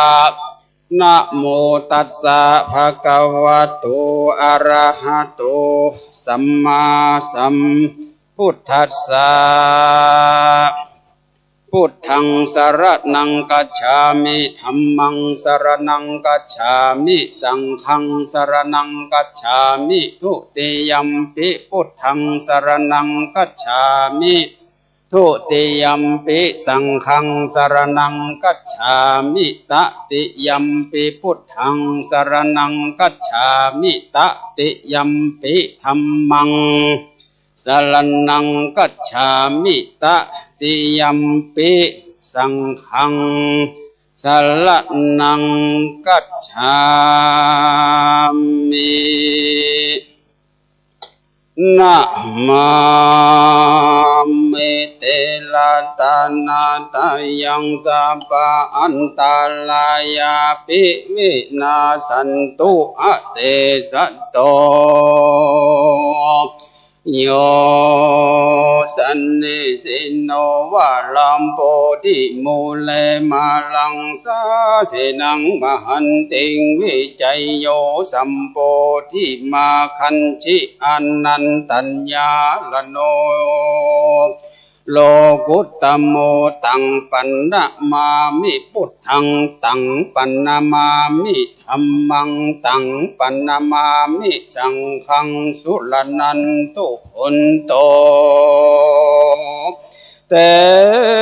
วะสังฆโยวาลาลาจานากาอินตาจะพรหมายมราจาทะลันนิทะกุตตาสิลิมาพิธานาอาวาสาลักขาบุพกามาตาปิตาบุปกาละเทวาสาภะภริกัมมปุจจาขาธนิยะโภจนิยะทูปบุภาลาสหพระริวาลาสาปราภริกัมมปุจจาวาลาตานาเสเทตัสมาตุมเมปริปุญชันโตสาปะชันนังปาลิปุญชันตุปุนโตเตวะสังฆโยดุลาโมเตปเต้าอันอยู่ด่านดาวแผ่นพระสุธาสังฆยาวะใด240,000 โยจนาการนาอนันตาหลวงสูงหาที่สุดบ่ใดไปต่ำไตถึงอเวจีเป็นแดนหลวงแขวนถึงพระวะพะพรหมหลวงกลมรอบอนันตจักรวาลจุงเมปาเป็นพิญาณพรำหูเตปะเจ้าอยู่รักษาวลาพุทธศาสนาและรักษาพระเทพบาทอันเป็นรักษายังพระบทพระบาทพระธาตุเจ้าเจดีย์รักษานกลปุรีบ้านเมืองฝ่ายไลนากามาเขตรักษาประเทศต้องห้องเกหะหอเฮือนอันรักษายังมนุษย์เจ้าเมืองอยู่ช่างอันอยู่รักษาปากกว้างวนาภัยในดงดอยห้อมห้วยเป็นกับโดยภูมิเทวดาโลกะเทวดาปะปะตาเทวดาอรัญญาเทวดาอันรักษาคงเขตห้องปฏิต้องแห่งล้านาใดในเมืองเจียงไฮ้เป็นเกล้าตีมหาธาตุเจ้าดอยตงอันเป็นภูเขาสูงอาจรักษาพระตำหนักแห่งพระบาทเจ้าแม่ฟ้าหลวงพระจอมขวัญแห่งลาดคือพระบาทเจ้าพระราชชนนีศรีนครินทร์แม่ฟ้าอันอยู่แผ่นลาปาทวีในปุรีเมืองใหญ่อันได้ชื่อว่าลานาไตมีเมืองเจียงแสนเจียงไฮ้เทวดาอันรักษาอันอยู่รักษาที่ศักดิ์สิทธิ์อันประชาชนไว้นบพบยำคือว่ามหาธาตุเจ้าดอยเว้าและมหาธาตุเจ้าผาเงาแถมเล่าดังพระมหาธาตุเจ้าจอมกิติกวนอามพระธาตุดอยงำเมืองผ่องแผ้วรักษาวัดพระสิงห์และวัดทางแก้วยอดดอยตองลงมาคือรักษายังดอยพระบาทรักษาบนพระธาตุเจ้าเขาควายอันเป็นลักหมายพุทธศาสนามาแต่ไทยธาตุนั้นมาเล่าคือว่าพระธาตุเจ้าจอมแว่นเมืองผ่านเทวดาอันเจ้าต่างหลายอันรักษาพุทธสถานแคว้นห้องในปุรีเตนาต้องดูสนุกเปิงเป่าขนาดเทวดาต่างหลายรักษายังพระธาตุเจ้าดอยตองเป็นสถานที่คน พองนอบน้อมไหวเทวดาที่รักษาพระอารามใหญ่เกิดวัดศรีคมคำเทวดาอันรักษาพระเจ้าตนหลวงเมืองพะเยาเทวดาอันรักษายังพระพุทธรูปองค์ใหญ่เกิดรูปพระแก้วแก่นให้ตนหลวง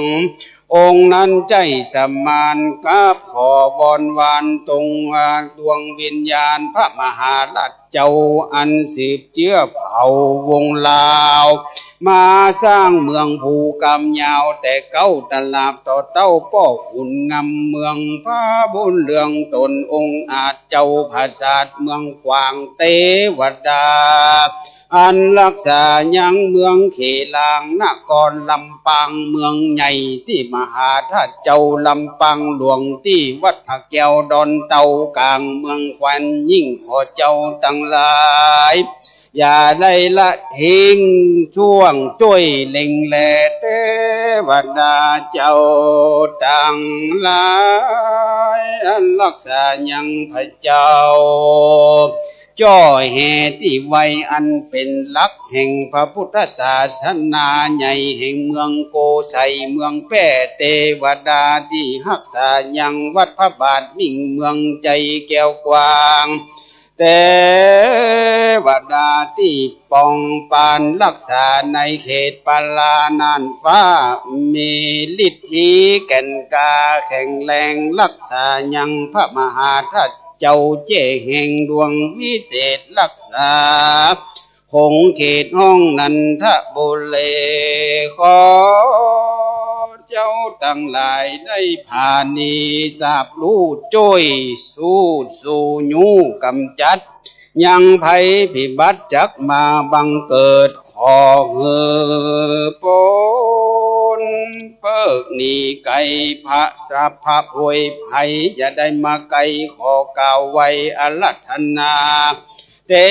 วดามีฤทธิเดชอันรักษาเขตห้องพุทธศาสนาอันมหาเจติญาเจ้าเวลา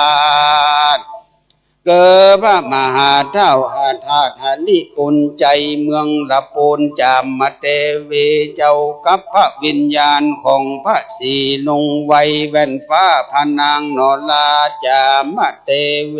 มหาโสคาตะฤาษีตนใหญ่108ตนทรงเมตตาใจสมานได้กระทำยังก่อสร้างยังตาตั้งหาลิปุนใจขอได้พ่ายแพ้แก่ผู้ขาดทั้งหลายอันเป็นสมณะศรัทธามูลศรัทธาก็ขอให้อยู่สุขสบายไปนาเทวดาอันอยู่รักษายังพระพุทธบาทตากผ้าประสังงามเมืองละปูนรักษายังเจดีย์3 ครูครูบาบาทเจ้าลำเลิศขอกราบอาราธนานิมนต์วิญญาณพระมหาฤาษีตนพระเสริฐเรื่องฤทธิ์108ตนชื่อว่าสุเทวฤาษีอนุภาวะอันอยู่รักษาจงประพัตตาหากวันอามได้จัดแจง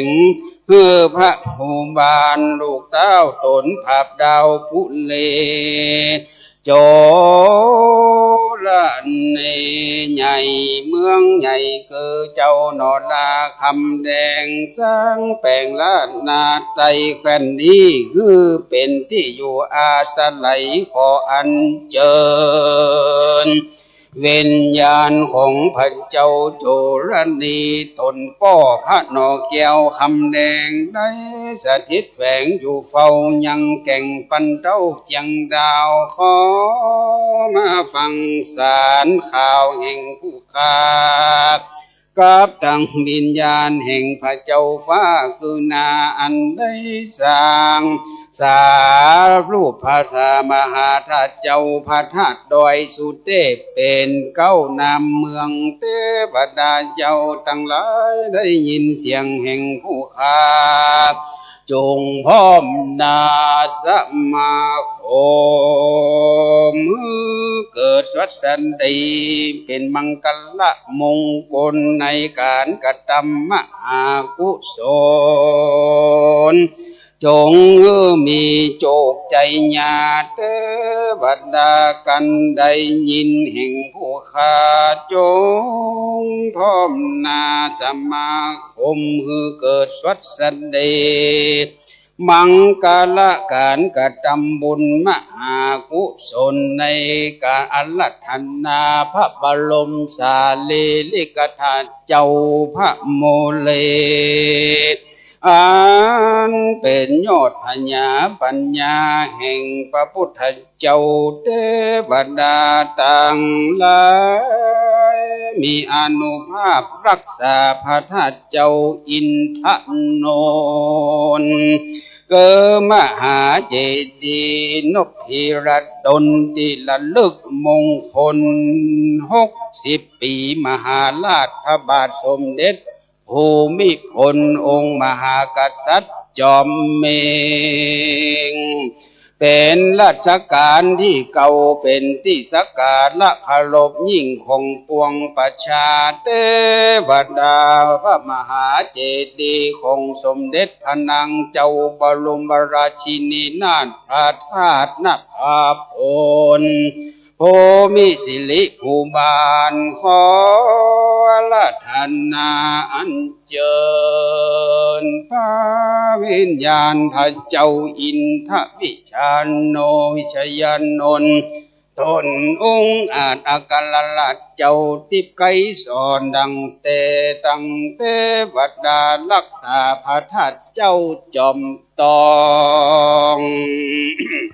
อันเป็นปีหนูปีชวดและพระธาตุเจ้าดอยเกิงเป็นที่เปิงมโนธรรมเทวดาตั้งหลายจงมารับฟังเสียงสารผู้ขาอันตั้งนายกนิ้วน้อมกล่าววอนวานเทวดาอันรักษาสถานแห่งห้องเขตต้องเบาวอนในจังหวัดแม่ห้องสอนเมืองในหมอกขอบอกกล่าวเจิญจงรักษาพระธาตุเจ้ากองหมู่มีฤทธิ์ลำยิ่งขอมีความศักดิ์สิทธิ์เตจาฤทธิ์ที่ยิ่งมงคลกับตังพระวิญญาณของพระพรหมฤาษีตนทรงวิจาคุณอันใหญ่ได้ก่อสร้างเมืองเขตลางนครลำปางเอกสร้างเขตห้องหลิปุ่นใจเทวดาอันรักษายังสำนักแม่ชีพจนาพรเมืองลับโปนเทวดาจงมารักษายังละนาใจในกาละบันไตปืนฟ้าบัดนี้ผู้ข้าทั้งหลายตัวนาขอวอนขออาราธนาเจ้าตั้งหลายมาสมโมสรพร้อมอยู่ตั้งเทพเจ้าอยู่ไปบนเดิมเต้าจัตุรงกตังสีอันอยู่รักษาอยู่ที่ไผ่มันเต้ารัตะอยู่หนวันออกเป็นเจ้ายอดกันทับป่าเต้าเวลุลละหะยศใหญ่เป็นใหญ่หุนใจแห่งทิสาเป็นใหญ่กว่ากุมพันใจกาเต้าเวลุปักขาเป็นหัวหน้าแห่งนาคน้ำนากีประจำอยู่ที่ตะวันตกสีเวลาเต้ากูเวนเป็นใหญ่แก่ยักษาอยู่เหนือเป็นพญายศใหญ่ผู้ข้าตั้งหลายขออาราธนาถึงเทวดาตั้งหกจันฟ้าในแหล่งลาจาโต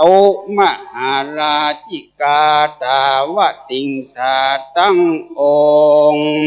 อินอมรินทิราชอันเป็นเจ้าสวงสวรรค์ตั้งจัญญามาตุสิตานิมนรติปรนิมิตวัสวัติเป็นที่อยู่ของบุ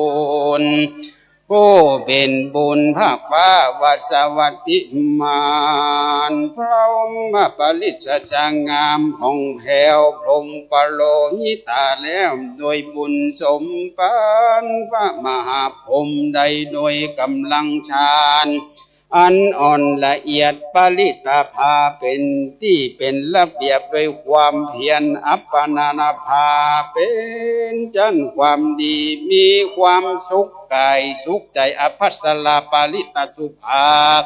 อาปะมานาสุภาสุภกินากาอสัญญีสัตตาเวหัพพลาอาวิหาอัตตปสุทัสสาสุทัสสีอากานิทกาพรามผมเป็นยอดภายไตลอดตุกบายก็การลัทนาพระวิญญาณพระมหากษัตริย์เจ้าทั้งหลายอันใดมีจิตใจหมายก่อสร้างยังเมืองกว้างแห่งล้านนาไทยตั้งแต่พระภูวันในลาวะจังกลาเจ้าภาษาทิลันเงินยังพระบุญขวางตนเลิศแล้วพระเจ้าลาวเก้าแก้วมาเมืองลาวเสามุนเรืองลูกพ่อพระเจ้าลาวตั้งหนอมุนมีในสะเวยปุรีแต้นลูกพระเจ้าแมนลาวคุ้มพระบรมยศใหญ่มีลูกเต้าแก่นไทยชื่อว่าเราลาวเหลวสืบนาวแนวเมืองใหญ่ในสืบสร้างเป็นหนึ่งในล้านนาไตและเจ้าฟ้าเจ้าบุญมีลาวเป็นหน่อไทยมีลูกจากในไสว่าลาวเกินบุญเลืองได้เป็นเจ้าสะเวยเมืองมีลูกว่าเจ้าลาวเคียงวิลาศมีความชาเดียวสลาดปัญญาไวเจ้านครใจแคว้นเต้าได้ภาพดาวหอดจันมีลูกเตรียมตานงามงดอาจเจ้าว่าเจ้าน้อยลาดเล่าคิวผิวพลันไวผ่องแผ้วพระนอแก้วภาพเวียงใจมีลูกสายใจแตนป่อชื่อว่าเจ้าหนอเล่าติ่งใดเถิงที่ลาจาพิเศษเป็นองค์เอกแห่งราชนาไตรมีลูกสายใจแถมเล่าชื่อว่าเจ้าเล่าตึง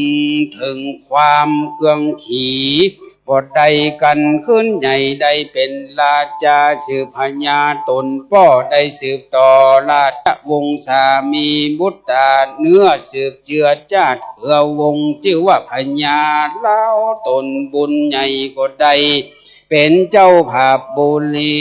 ซ้ำมีโลโอรสลาดมีชื่อว่าสะอาดอุดมชื่อว่าเจ้าลาวสมงามอาจวรรณพิลาศเหลือคนเหมือนเทวดาบุญยันจันฟ้าหลงแหล่งลาลงมาได้เสวยปลาเอกอ่างเป็นพระเจ้าจางหืนนานเจ้าหอกวางบุญใหญ่ประจาไพรใดชื่นเจยจมพระเจ้าลาวสมบุญกว้างได้ก่อสร้างยังใจลุ่งเหลืองไหลสว่างฟ้าคนเอี่ยวก้าไปมาขายของนาต่างๆความทุกข์วางหายหนี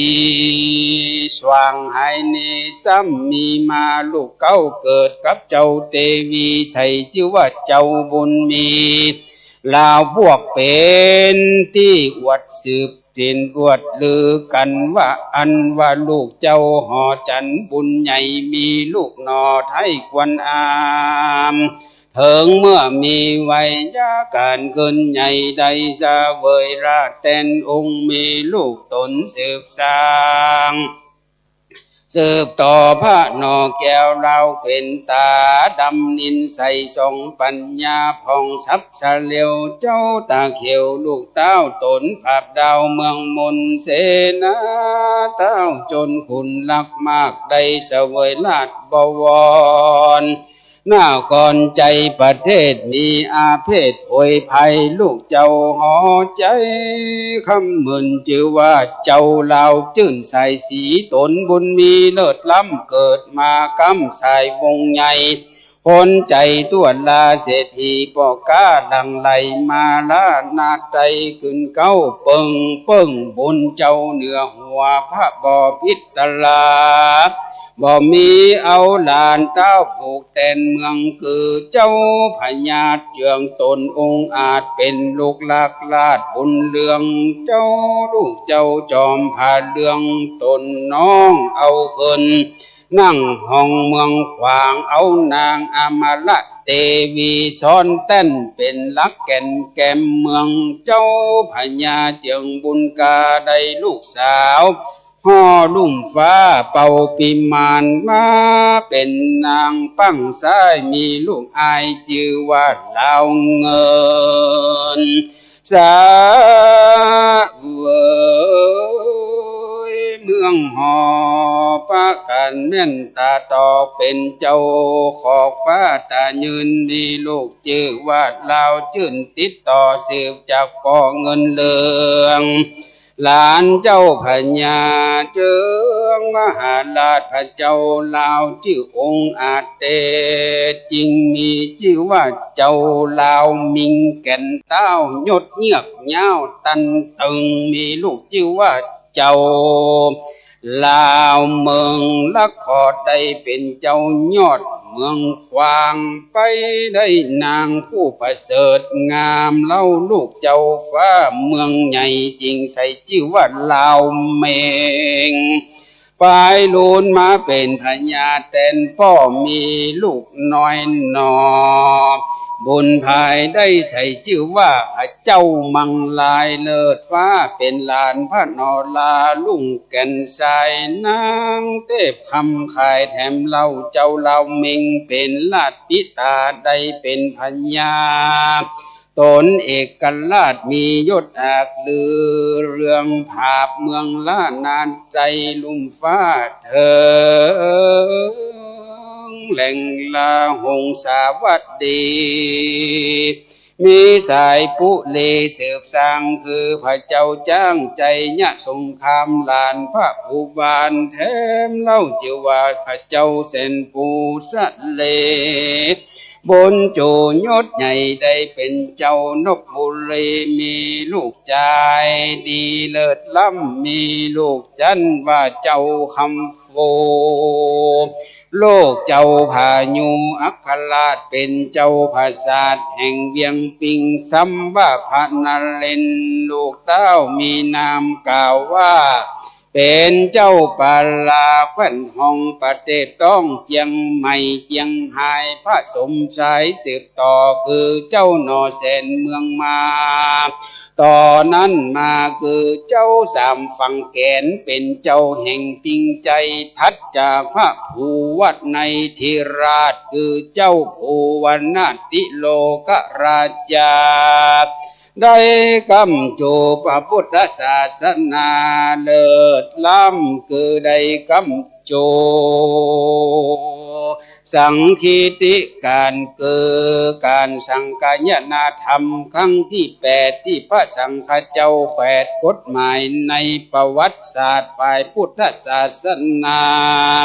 จดไว้มั่นแก่นทัดนั้นพระเจ้ายอดเจียงไฮ้แถมเล่าได้เป็นเจ้าแตนคำเหลืองแต้นคำเหลืองทัดนั้น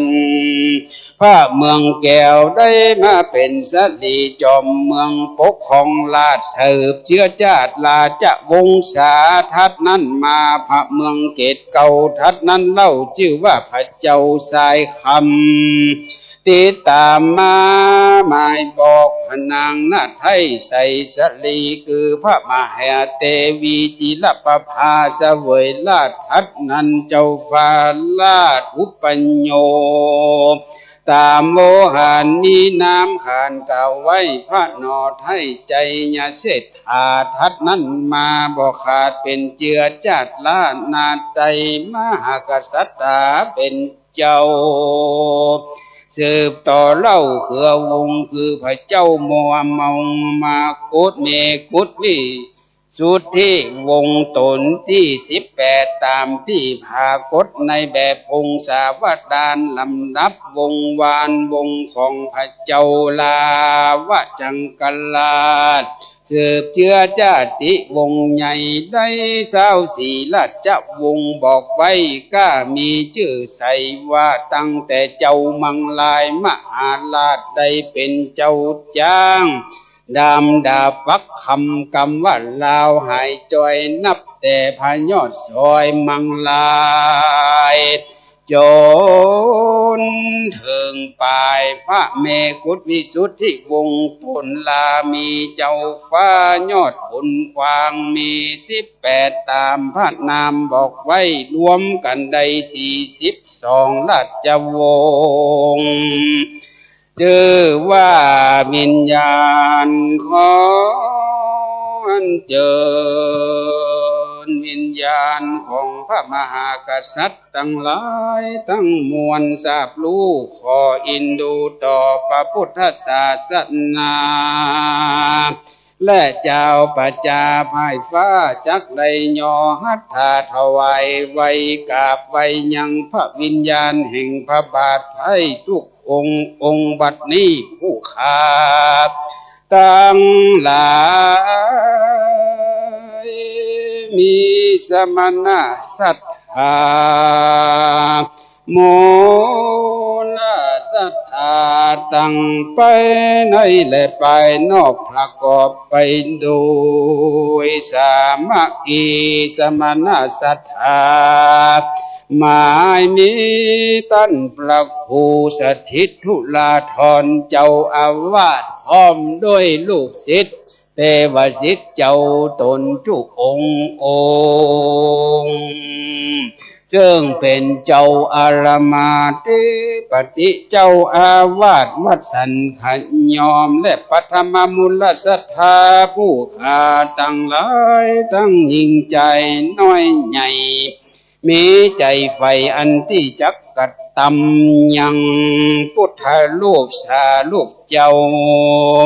อาราธนาพระบรมสารีริกธาตุในตัวขอบฟ้าจักรวาลตัวโลกาขออาราธนา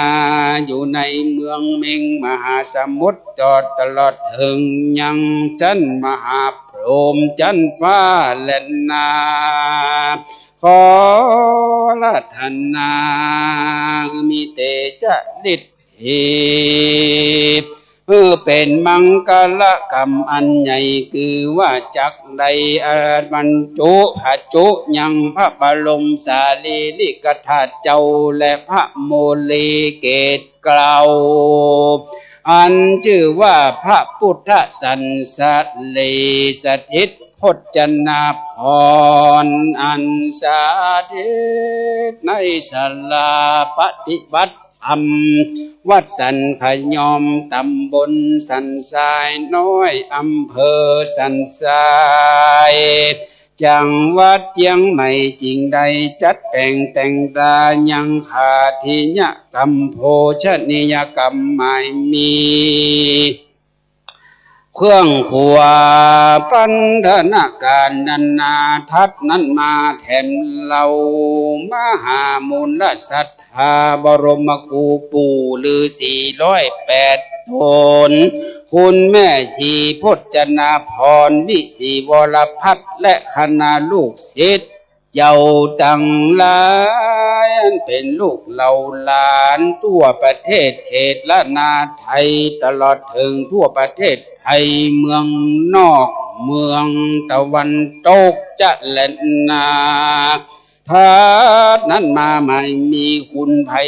บูลย์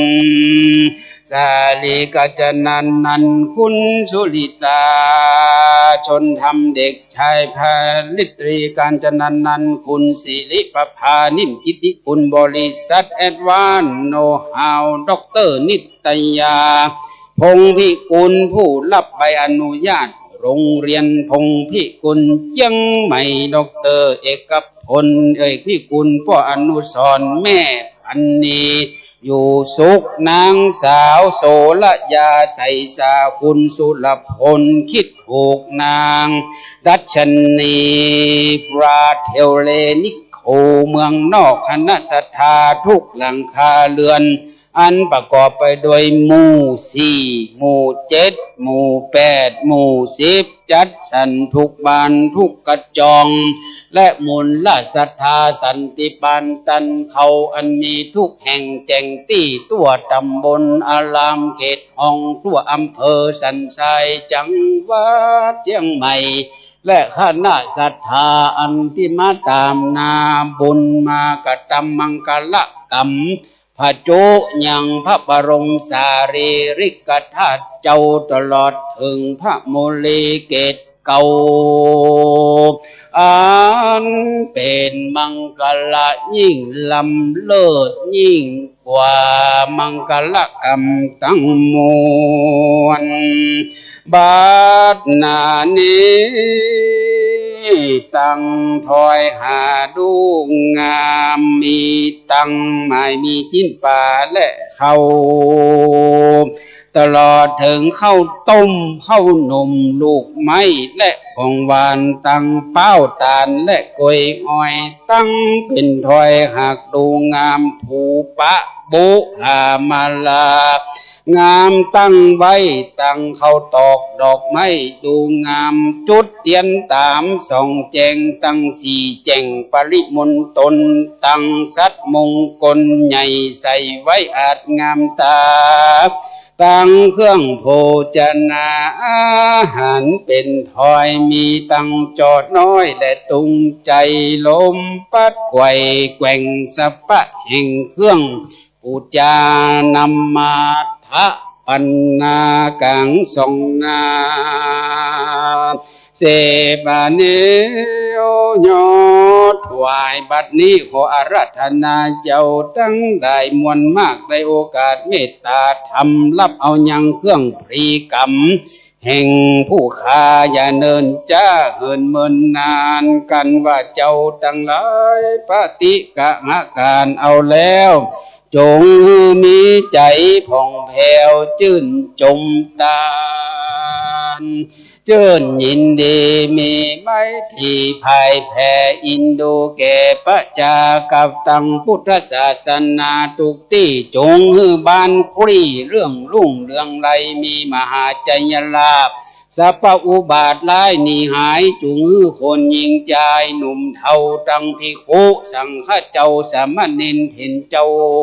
เป็นกับด้วยคนกระทำการต้องเต้าตังเจ้าไพและขุนนางสัพพะเปียทิเจ้าศรัทธาตั้งหลายเปียทิจงจางหายขาดสัพพะอุบาทร้ายและผีเข็นหมู่ยักษ์หมู่เย็นพายและผีวิสาทมนุษย์ชาติมีมิจฉาทิฏฐิอย่าได้มาราวีเบียดเบียนความเดือดเนื้อห้อนใจเกิดกังวลขอฮือคนเอาตั้นทั้งหลายอันบูอยู่ในปรำพำเปียงอันอยู่ในเขตวัดสันกยอมก็ขอฮือตั้นตั้งหลายอันเป็นประชาชนคนดีอันปากันน้อมนากราบขอวอนยอพระนมก็น้อมไว้จงฮืออย่าใดอย่างไรฮือใจหวังกับตั้งสัพพะพัมของเลี้ยงขอฮือมีพร้อมเสียงยังจ้างมาหัวควายทำกิจการใดๆมีทั้งเป็ดไก่หมูมาลายแพะพอกเข้าออกตามลายพระลาบานพระลาโพนที่ออกเป็นหน่วยงอกตามฤดูวรุณโอฝนหาใหญ่ตกลงใส่ปัทวีพ่อนาใจดีปลูกเขางามเตียงเต้าออกงวงงามอย่ามีความอึบอับจนกันอยากสภาเปียที่พญาตคราดหนีหายแม่นจักตำกาขายและแลกซื้อขอจุงฮือจำเริญดีประชาชีทุกสลอกตั้งบ้านนอกและในเมืองจงฮือมีอยู่สุขเสถียรทุกคำเจ้าประโศกเศร้าแสนสับเบยพระสัตตูหมู่ปัจจามิตรนั้นนาเลยอย่าได้มาใกล้จุงฮือในลำงับดับหายกายเกิดเป็นมิตรแก้วมีใจผ่องแผ้วมโนธรรมนำเอาตัวเดียว อันนำเอาตัวเก่าคนเดียวต้วนเตียวไต่เต่าลงไปเข้าสู่ตังกุลได้มาพระโจยังพระพุทธรูปพระบรมสารีริกธาตุเจ้าฟุงเต้าคุณแควนนายบานจุมจัดเจือหมู่คุณนางข้าราชการทุกเผ่าผู้จงเรียนรู้ฮีตกองทำพหุจนังหิโดยจาดฉลาดรู้เยื่องกองเดชมิจฉาทิฏฐิอย่าเกี่ยวข้องจงเข้าสู่ห้องแห่งกองทำแม่นจักยังพอไปกาแก่ได้เตียวพัดแว่ปันลงไปมามีกาญาก็หือใสงามดีเลิศโล้นตินและมือตั้นตังลายอย่าได้โกนเน็ดเหนื่อยเมื่อยกาญามีหูตาอย่าได้มัวมืดฟางได้ใส่ยังพาจักขุญาณของสรุปเจ้าแล้วก็ขอมีดวงตาอันหันทำปนออกแต่เก้าจงหือได้มันต่อเต้าสังขารเปียที่16ประการอย่าได้มาปานไปนอกอย่าได้มาแผ่พอไปในฟงเป็นวัดไอและจามจุงใดไกลกลากาดอย่าหือใดมีพญาติอยู่ใสไงยองจุงหือใดป้องกระทำบุญไปปล่ำมีจิตตั้งมั่นอย่าได้คลั่งไคล้หลงไหลกันถึงเวลาจิตใจขาดแล้วจงหือบุญนำเอาตนไปเกิดในจันฟ้าเลิศสุขสวรรค์สัมปติตันยิ่งกว่าหมื่นเหมือนดังรับแล้วตื่นได้คำแสนสุขในเมืองแมนอายุได้ปันโกดสมปติอันว่าสมบัติโยดหลายเกวียนหลายล้อสุขเสถียรยืนเตียงมันมีชื่อจันว่าสักโกนามินโทตนเอกอ้างเหมือนดังใดขี่คอจ้างชื่อว่าเอราวัณมีรัศมีพันผิวโสดงามลำโลดแห่แก่ตาเทพกัญญาว่าใดหลายแสนด้วยอนุภาพนับแต่เต็มแดนว่าได้4-5 ล้านงามถอกทวนใสแสงปืนตินแดงเป๊กเปียงดังนกพิราบด้วยอนุภาพแห่งนาบุญอันตันตังหลายได้มาพระจุยังพระลมสารีริกธาตุตลอดถึงพระโมลีและสายตาพระเจ้าอันเป็นจักขุญาณอันเป็นพระอุณาโลมกฎดีนั้นจุงจักมีเตียงแต่ดีเลโดเทวะเทดุลาเทวดาเจ้าตั้งหลายไปบนมีพระกาพรหมเจ้าเป็นยอดไปต่ำไตมีเตปาไทยมาเฮสีมีมหาสมุทรนานตีตากวางอันเทปดาเจ้าตั้งหลายอยู่สร้างทุกองค์ดวงกลุ่มมีขอบฟ้าจักรวาลเป็นเขตขออันเจิญเต้าตั้งหลายอันจำหมายที่ทักอยู่ระบัดกำตังพระวิญญาณของมหากษัตริย์ธิราชอันเป็นเชื้อชาติของพระลาวจังกราชทุกองค์คือลาวเก้าลาวเสาลาวตังลาวกลุ่มลาวเหลวลาวไกลาวกิ่งลาวเคียงลาวคิ้วลาวตึงลาวเติงลาวตนลาวสมลาวบวกลาวเป็นลาวจงลาวจื้นจอมหาเลียงเจ้าพญาเจียงลาวเงินเรืองลาวมิ่งลาวเมืองลาวเมงเจ้ามังลายมหาราช เจ้าใจยาสงครามพระเจ้าแสนฟูพระเจ้าคำฟูพระเจ้าผายูพระเจ้าเกินนาพระเจ้าแสนเมืองมาพระเจ้าสามฝั่งแกนพระเจ้าติโลกราชเจ้ายอดเชียงรายพระเจ้าเมืองแก้วพระเจ้าสายคำพระมหาเทวีจิรประภาพระเจ้าใจยเศรษฐาอยู่เมืองเชียงใหม่ตลอดถึงเมืองลาวพระเจ้าเมกุวิสุทธิวงศ์องค์สุรวฤใจพระพุทธยอดฟ้าจุราโลกมหาราชพระเลิศราชนภาลัยพระนั่งเกลาพระเจ้าอยู่หัวพระจุลจอมเก่าพระมงกุฎเก่าพระปกเก่าและพระอนันต์ตมหิดลตลอดถึงพระสมเด็จพระภูมิพลมหาราชขอใดปงกรุณาภายโปรดขมาโตษไตสามีเมตตารับเครื่องพลีกัมปุจจาแห่งสมณศรัทธาปฐมมูลศรัทธาผู้มีชื่อว่าท่านพระครูสถิตทุนาทุลาภรณ์เจ้า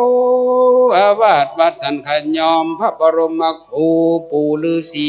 108 ตนคุณแม่ชีพจนาพรวิศีวรพัฒน์และครอบครัวและตลอดถึงลูกศิษย์ทุกคนที่มีส่วนร่วมในการสร้างมาบัดเดียวนี้จักได้กระทำพัดโจยังพระบรมสารีริกธาตุเจ้าและพระมูลีเจ้าตลอดถึงในพระจักขุของพระพุทธเจ้าและพระเต้าแต่นั้นได้ถวายผู้เท่าทาอุณาโลมบัดนี้ก็ได้สำเร็จเสร็จเรียบร้อยทัดนั้นมาไม่มีคุณไพบูลย์ศรีกัญจนานันท์คุณสุริตาชนธรรมเด็กชายผลิตรีกัญจนานันท์คุณศิริประภานิมกิติคุณบริษัทเอ็ดวันโนงเฮาดร.นิตยาพงศ์พิกุลผู้รับอนุญาตโรงเรียนนั้นบานพงศ์พิกุลและนาไตจังไม่ดร.เอกพลพงศ์พิกุลพ่ออนุสรณ์แม่พันนีอยู่สุขนางสาวโสระยาใสสาตลอดถึงคุณสุรพงษ์คิดถูกนางรัชนีฟราเทลลิโคคณะศรัทธาทุกขาลำคาเรือนหมู่4หมู่7หมู่8หมู่10จัดสรรบ้านฉันขยอมตลอดถึงศรัทธาใหญ่น้อยจุคนขอวิญญาณเจ้าทั้งหลายขอปอนอันวิเศษศักดิ์สวัสดิ์ขอคือสาธุชนไพฟ้าข้าราชบริพารแห่งแผ่นดินไทยได้อยู่สุขกายสุขใจไป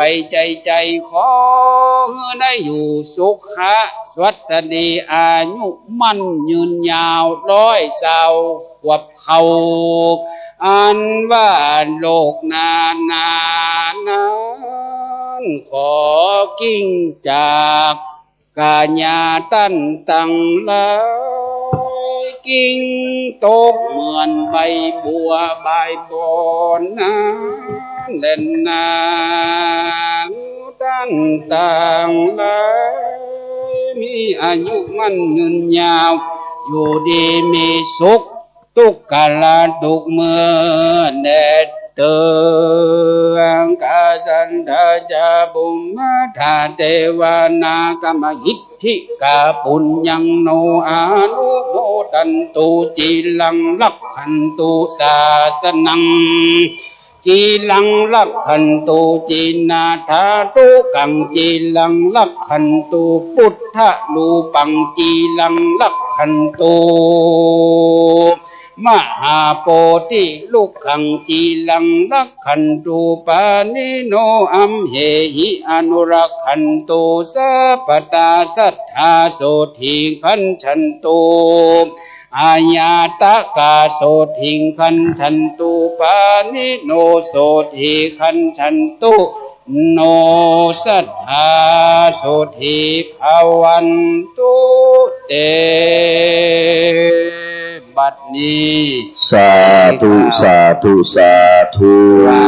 ยังเครื่องสักการะบูชาแก่เทพบุตรเทวดาอันรักษา ตัวเมืองเจียงใหม่อันรักษาวัดขยอมตลอดถึงเสื้อวัดเสื้อวาบุพชนคนดีอันเป็นครูบาอาจารย์ได้สร้างวัดสร้างวาขออนุโมทนาในกาละที่เราจะได้พระจุยังพระบรมสารีริกธาตุและขอพระโมรีและพระอุณาลมตลอดถึงถวายพระจักขุคือแก่นตาคือมีสายตาของท่านทั้งหลายเมื่อมีโรคตาก็ขอคือลำงับกับหายสิ่งเป่งวะเมวะและก็หันดวงตาเนื้อของดีตาในของเป็นตาทิพย์พระอุณาโลมตลอดถึงสารูปปิมปาพุทธเจ้านี้บัดนี้จะได้เลิกผ่านาทีเขาได้เป่าเจิญเจิญจวนยังเทวดาตัวจักรวาลถึง16จันทร์ฟ้า15จันทร์ดินตลอดถึงสวรรค์6จันทร์ได้มาอนุโมทนาในวันนี้ขอผู้สมกรรมกำหาธนาของสมณศรัทธาและมูลศรัทธาใหญ่น้อยจุคนอิมังสัจจังอธิฐามิอายุวันโนสุขังปะลังสาธุสาธุสาธุเมตตาปรมีธรรมในหลวงพ่อท่านพระครูวินัยสาระโสภิตนะครับได้ประกอบพิธีเป็นที่เรียบร้อยแล้วในเบื้องต้นเราจะได้ถวายนะครับปัจจัยทายธรรมนะครับในการประกอบพิธีการแก่หลวงพ่อก่อนเนอนะครับนิมนต์หลวงพ่อมาตั้งเพลเนอะพ่อเนอะมันฮ้อนเดี๋ยวยกกรรมการยกโต๊ะมานิ่งตัวเดียวเขาจะยกสังฆทานมาถวายทั้งเพล้วนเอาปอนก่อนนะครับในเบื้องต้นนะครับกับนิมนต์หลวงพ่อมาทั้งเพก่อนเนอะจะได้ถวายจตุปัจจัยทายธรรมเรียนเชิญแม่ชีพจนาพรได้มานั่งกันได้ไหมครับกับยกขันสังฆทานมาตัวนะครับเอาโต๊ะมาวางโต๊ะเคียงมาวางที่หลวงพ่อตัวแล้วก็จะได้ยกสังฆทานมาจะได้เรียนเชิญนะครับตัวแทนของหมู่เฮาท่านทั้งหลายได้เข้าน้อมถวายจตุปัจจัยทายธรรมในการประกอบพิธีบวงสรวงสักการะมีตั้งแต่สมัยไหนมีหมดเนอะในตำราของหลวงพ่อนะครับมีหมดเลยพระเจ้ารุ่นไหนมีหมดกษัตริย์รุ่นไหนมีหมดมาเต็มวัดสันขยอมนี่นะครับครับโอกาสนี้นะครับกระผมขอเรียนเชิญนะครับท่านนายกชัชวาลเล็กธำรงนะครับนายกเทศมนตรีตำบลหนองจอมและก็แม่ครูประภัสสรเล็กธำรงนะครับประธานฝ่ายศึกษาตำบลหนองจอมได้เข้าน้อมถวายจตุปัจจัยทายธรรมในการทำพิธีบวงสรวงแด่ท่านพระครูนะครับวินัยสาระโสภิตขอเรียนเชิญครับ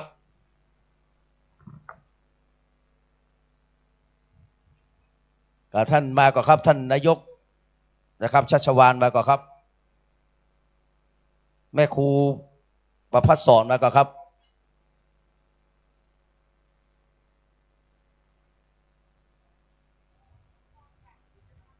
เพิ่นไปตำบลก็บอกเป็นอย่างแล้วครับงั้นเอาแม่ชีเลยครับแม่ชีก็ถวายก็ได้นะครับแม่ชีพจนาพรเนอะในหลวงพ่อทับประเคนตรงนั้นครับผมเอามาแล้วเอาลงมาแล้วเอาเดี๋ยวมาถวายแฮมล้อมเรียนเชิญนายกเลยครับเพิ่นขึ้นไปอยู่ตำบลก่อนนะครับชัชวาลกับประภัสสรเนอะเอามาถวายต่อจากแม่ชีนะครับเรียนเชิญเลยครับท่านทั้งสองครับเอาไปว่าเพิ่นขึ้นไปบนละนะครับมาทางนี้เลยครับท่านทั้งคู่นะครับทางนี้นะครับท่านอาจารย์ท่านชัชวาลกับแม่ครูนะครับจะได้พรจากหลวงพ่อนะครับแม่ชีพจนาพรก็ได้เตรียมน้ำหยาดไว้เรียบร้อยหลวงพ่อพระครูสถิตธุราธรก็ได้เตรียมน้ำหยาดไว้เรียบร้อยเช่นเดียวกันนะครับท่านนายก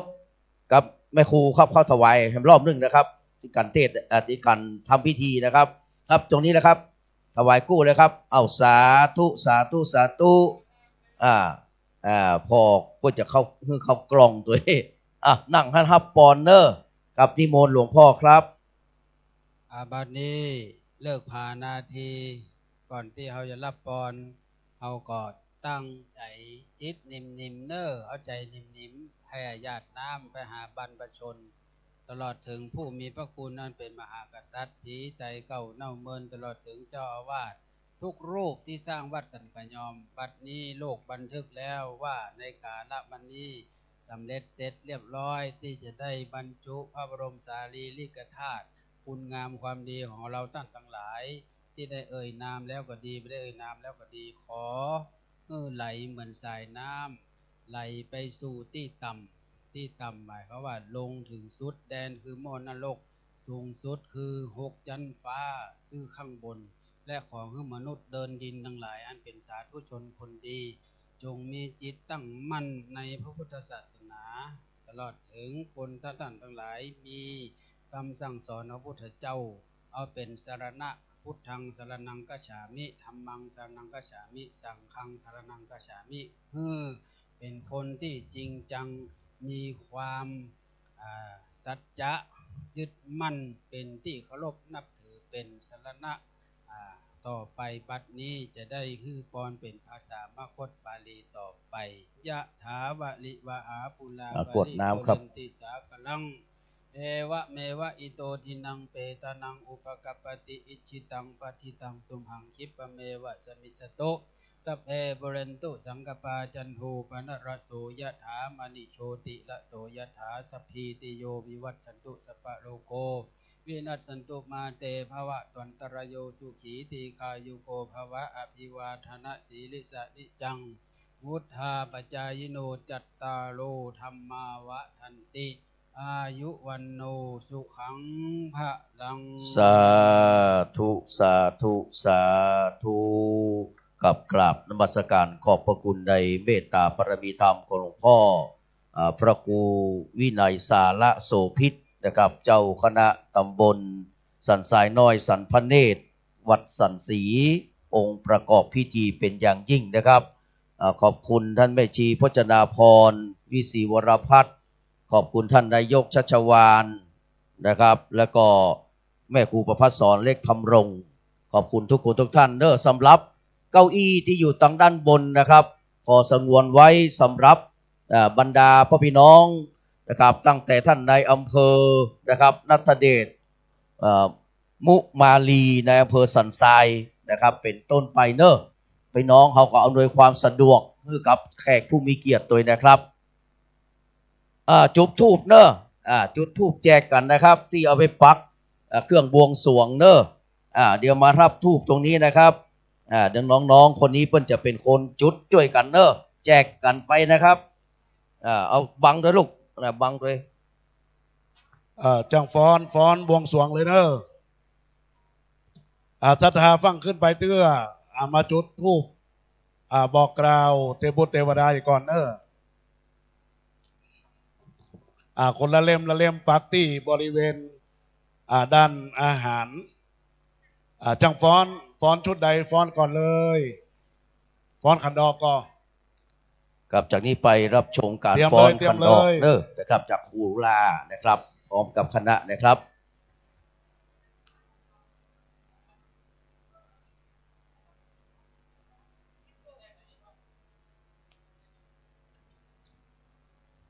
ตั้งแถวกันเนอะตั้งแถวก่อนประจุตอนมาขอเสียงปรบมือดังๆให้กับคณะจ้างฟ้อนของเทรนเนอร์นะครับขันดอกนะครับทุบี้เปิดให้หน่อยพอดีเครื่องเสียงเจ้าหน้าที่ไปธุระ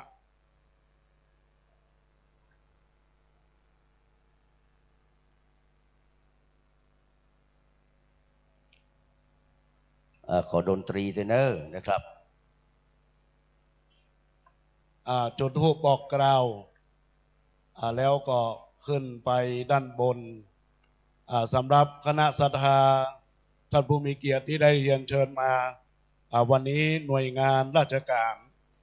อันมีท่านนายอำเภอเป็นต้นเป็นประธานพร้อมด้วยท่านนายกเขตเทศบาลตำบลสันทรายหลวงเขตเทศบาลตำบลหนองจอมเขตเทศบาลตำบลสนามเมงและท่านผู้มีเกียรติที่เรียนเชิญได้ขึ้นประดังบนสถาบันเฮาคอยบริการคอยช่วยเหลือดูแลก่อนนอกเพื่อได้นั่งก่อนด้านบนนะครับ ท่านสสพุทธิตาขึ้นด้านบนเรียบร้อยแล้วนะครับ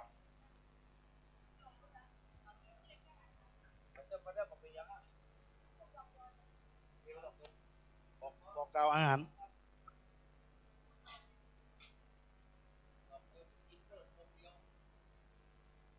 ต่อไปจะเป็นพิธีฟ้อนถวายก่อนเนอะตั้งบนฟังเตื้อคือพิธีตั้งรวมเรียบร้อยก่อนเจ้าหน้าที่เปิดได้ก็ครับพี่เปิดมาได้วะมี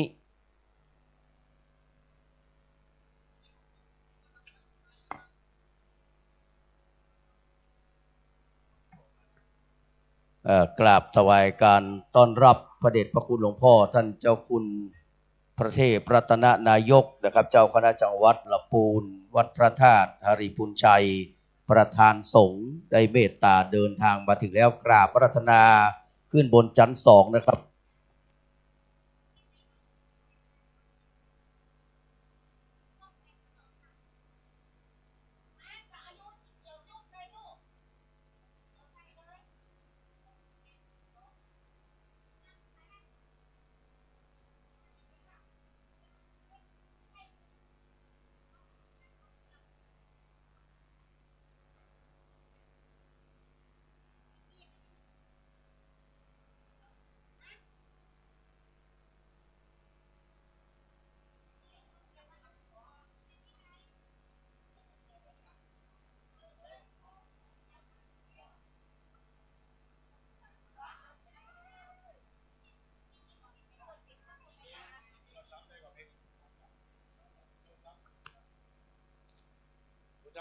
ดำกับแจกเลย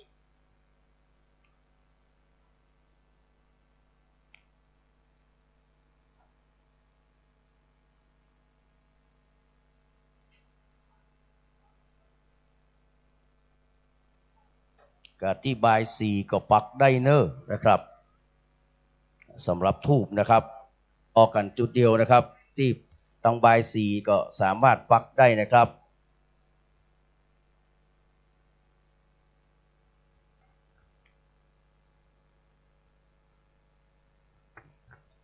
คุณอนุโมทนาครับแฟนพันธ์แท้เนอะร่วมทำบุญ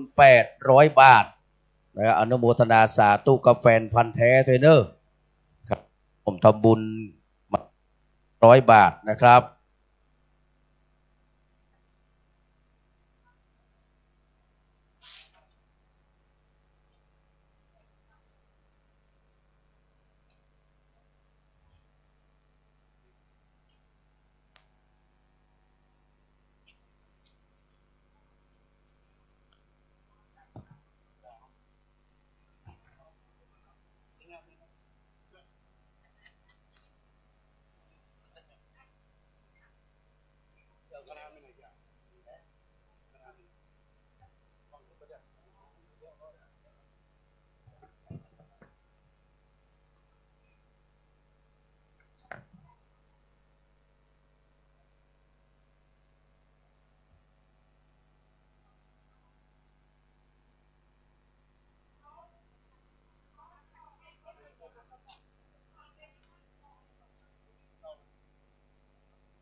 บรรจงช่วยพอกำเนิด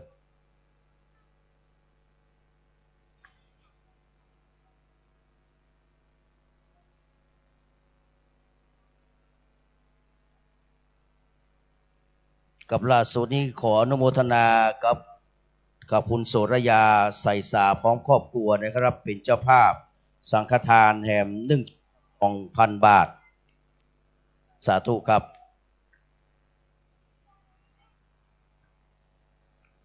ถวายการต้อนรับหลวงพ่อพระครูพิพัฒน์ศิลสังวรนะครับหลวงพ่อรองเจ้าคณะอำเภอสันทรายกับวัดสันทรายมูลมาถึงแล้วนะครับ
ขอบคุณคณะช่างฟ้อน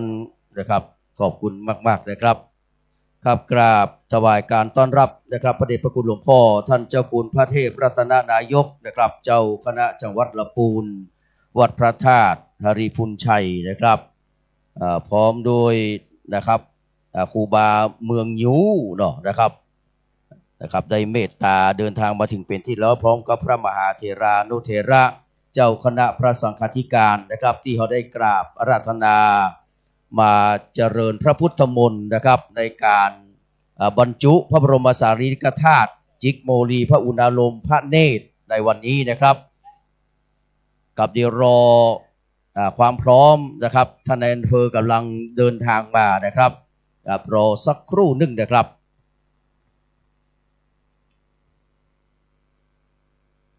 ครับวันนี้เราก็ได้รับเกียรตินะครับจากท่านผู้มีเกียรติหลายคนหลายท่านนะครับถ้าบ่สามารถชื่อเสียงเรียงนามยศตำแหน่งนะครับได้ต้องกราบขอประทานอภัยนะครับกราบขอประทานอภัยไว้ณที่นี้ตัวยนะครับแล้วก็ขออภัยกับบรรดาพ่อพี่น้องคณะศรัทธาเฮาเนอร์เป็นแขกนะเป็นต้นเป็นผู้รับแขกเนอวันนี้นะครับเป็นเจ้าภาพขับรถจอจานกอไก่2517นะครับข่าวขยับรถให้กำเนิดครับจอจานกอไก่2517นะครับก็ขอความกรุณาไปขยับรถของท่านหน่อยนะครับ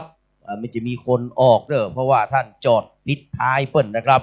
กับขอบพระคุณนะครับจก2517นะครับขอบพระคุณเป็นอย่างยิ่งนะครับกับสำหรับพระสงฆ์ข้าเจ้าที่เราได้กราบอาราธนามาเจริญพระพุทธมนต์ในวันนี้นะครับมีพระเดชพระคุณหลวงพ่อท่านเจ้าคุณพระเทพรัตนนายกนะครับท่านพระครูสถาพรพิพัฒน์นะครับรองเจ้าคณะอำเภอสันทรายพระครูพิพัฒน์ศิลสังวรรองเจ้าคณะอำเภอสันทรายนะครับหลวงพ่อนะครับที่ปรึกษาเจ้าคณะตำบลเมืองยองพระครูวรธรรมาภิรมย์ครูบาศรีบุญยูอายุ80กว่าปีนะครับท่านพระครูนะครับวีรศาสตร์ประพัฒน์รองเจ้าคณะตำบลเหมืองง่าวัดเหมืองง่านะครับหลวงพ่อพระครูวินัยสาราโสภิตเจ้าคณะตำบลสันทรายน้อยสันพระเนตรนะครับท่านพระครูพิมลสุตากรเจ้าคณะตำบลสันทรายหลวงท่านพระครูสังฆบริหารธรรมนูญธรรมคุโนนะครับเจ้าอาวาสวัดสันทรายเจ้าอาวาสตะกี้วัดปาลานพิมลสุตากรนะครับวัดสันทรายหลวงนะครับท่านพระครูพิทักษ์อรัญญวัฒน์รองเจ้าคณะอำเภอดอยสะเก็ดนะครับท่านพระครูจิตาภัทราพรนะครับหลวงพ่อเจ้าคณะอำเภอสันกะแปงธรรมยุทธวัดโรงธรรมสามัคคีนะครับท่านพระครูวิสิทธิธรรมกรเจ้าคณะพุทธศาสนากลางวัดศรีมารามท่านพระจารย์ชัยวิทย์ธรรมรโตวัดท่าทุ่มนะครับท่านพระครูสุวัจนะชัยสถิตนะครับเจ้าคณะตำบลอุโมงค์เขต2ใจสถานมาแล้วนะครับพระมหาวิษณุจารุธรรมโมวัดเจ็ดลินนะครับแม่ครูล่านะครับมารับรางวัลกำเนิดครับแม่ครูล่านะครับจะเรียนเชิญขึ้นมารับรางวัลตำบลเนอร์นะครับแม่ครูล่านะครับกับเรียนเชิญแม่ครูล่าเนอร์นะครับที่นำจ้างฟ้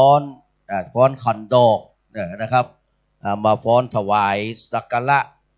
บวงสรวงพระพุทธศรีสถิตพจนาพรวันนี้นะครับพุทธศรีสถิตพจนาพรแม่ครูล่าครับเรียนเชิญตำบลเนอร์กับกำลังขึ้นมานะครับ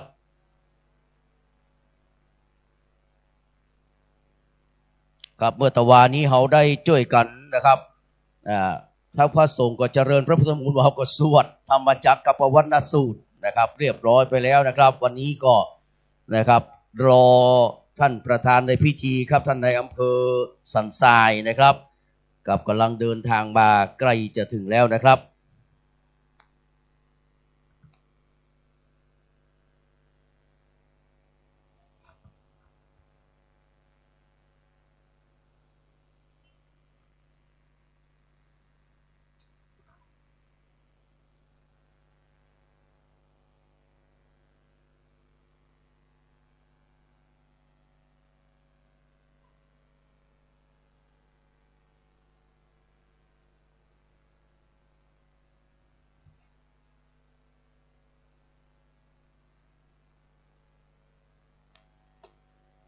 รับมอบจากหลวงพ่อพระครูสถิตุราธรนะครับ กับเอาวางแล้วก็หยิบอะไรเนอร์นะครับกับหยิบได้ครับหยิบได้ครับอ่ะ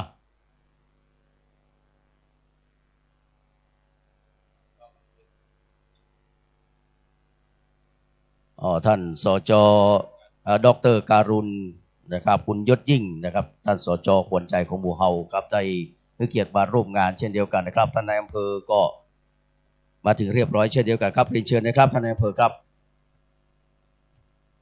กับท่านนายอำเภอณัฐเดชนะครับมุมาลาลีนะครับได้ให้เกียรติเดินทางมาถึงแล้วครับจากนี้ไปเรียนเชิญทุกคนทุกท่านได้นั่งอยู่กับที่นะครับเขาจะได้ประกอบพิธีกรรมทางศาสนาเป็นลำดับต่อไปนะครับขอบคุณนะครับคุณครูล่าพร้อมกับคณะจ้างฟ้อนนะครับ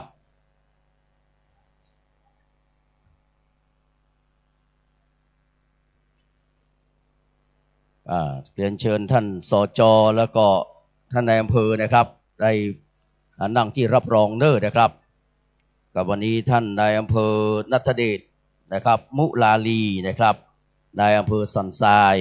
ประธานในพิธีนะครับได้เดินทางมาถึงเรียบร้อยนะครับกับณบัดนี้นะครับจะได้ประกอบพิธีกรรมทางศาสนานะครับก็เรียนเชิญทุกคนทุกท่านได้นั่งอยู่กับที่รองรับนะครับที่รับรองนะครับมีอาการสงบกายสงบวาจาสงบใจจะได้ประกอบพิธีณบัดนี้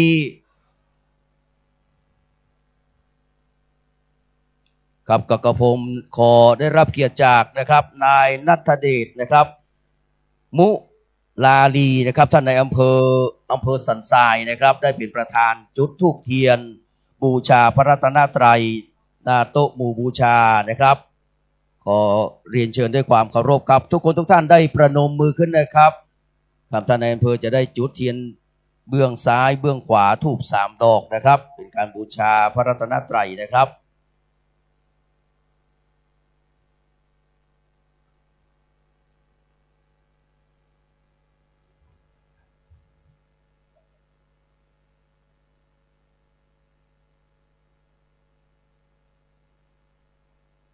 ก็พร้อมก็ถวายพวงมาลัยนะครับท่านในอำเภอนะครับกับถวายที่นะครับพระพุทธสันสีเลยนะครับกับเข้ามาทางนี้นะครับท่านอำเภอครับแล้วเขาจากนั้นไปเขาจะได้จุดเทียนมงคลนะครับ9 เล่มเนาะนะครับ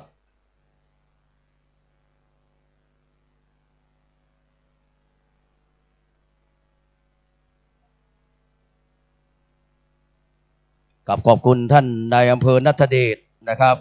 มุลาลีนะครับนายอำเภอสันทรายที่ได้เป็นประธานจุดธูปเทียนบูชาพระรัตนตรัยถวายพวงมาลัยนะครับสำหรับเทียนมงคลนะครับเล่มที่1นะครับกับขอเรียนเชิญนะครับแม่ชีพจนาพรนะครับ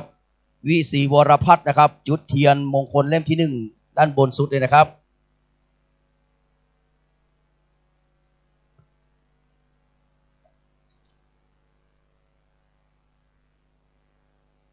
กับเรียบร้อยครับขอบคุณนะครับด้านที่2นะครับขอเรียนเชิญนะครับคุณไพบูลย์นะครับสิตรีการจนานันท์นะครับพร้อมกับคุณสุธิดากับคุณสุริตาชนธรรมนะครับเด็กชายผริตนะครับตรีการจนานันท์นะครับทั้ง3ท่านครับจุดเทียนเล่มซ้ายนะครับ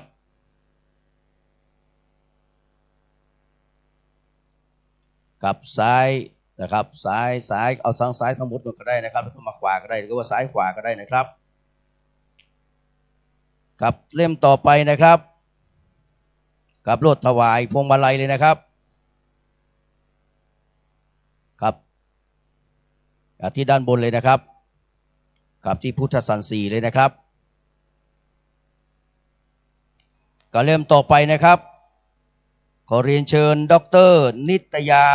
พงพิกุลนะครับผู้อำนวยการโรงเรียนพงพิกุลเชียงใหม่สันทรายนะครับ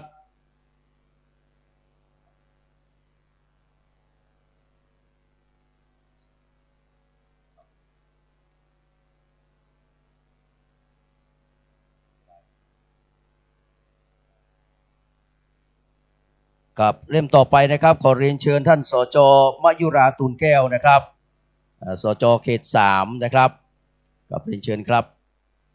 ท่านดร.นิตยาได้ถวายพวงมาลัยด้วยนะครับ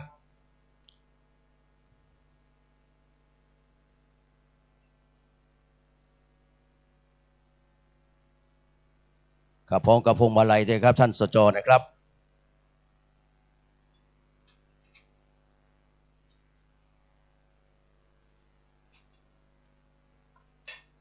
กับเล่มต่อไปเป็นท่านนายกนาทีดำรงนะครับนายกเทศมนตรีตำบลสันทรายหลวงนะครับแล้วก็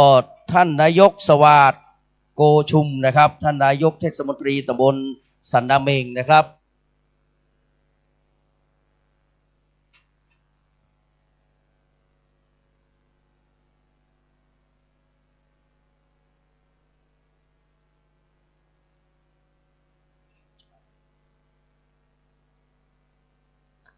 แล้วก็ท่านนายกนะครับชัชวาลและก็แม่ครูประภัสสรเล็กธรรมรงค์นะครับมาทั้งสองท่านเลยนะครับกับเรียนเชิญครับ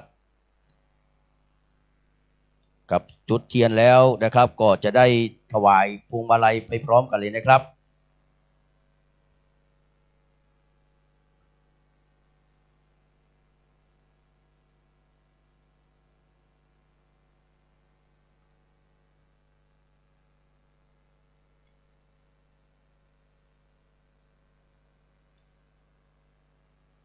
ครับลำดับต่อไปขอได้รับเกียรติจากท่านดร.การุณนะครับคุณยศยิ่งนะครับ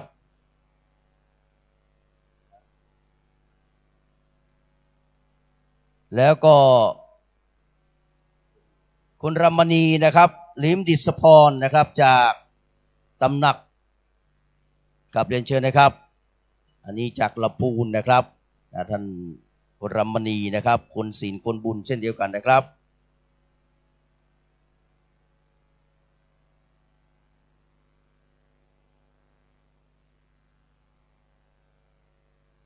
กับเล่มต่อไปนะครับขอได้รับเกียรติจากท่านสสพุทธิตานะครับชัยอนันต์นะครับสสบ้านเฮานะครับกับส่วนเล่มสุดท้ายนะครับจะเป็นของพ่อกำนันบุญยงดำรงนะครับซึ่งเป็นประธานผู้สูงอายุตำบลสันทรายน้อยนะครับขอเรียนเชิญครับ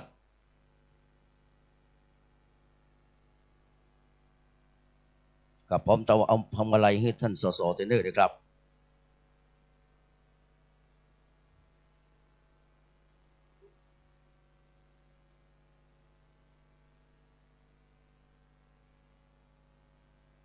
กับเรียนเชิญคุณพ่อกำนันเลยครับเล่มสุดท้ายนะครับเล่มที่9นะครับพ่อยืนก็ได้ครับผมกับพร้อมกับพวงมาลัยกับพ่อกำนันถวายมาลัยกับพุทธสันสีนะครับกับข้างบนเลยครับพ่อครับ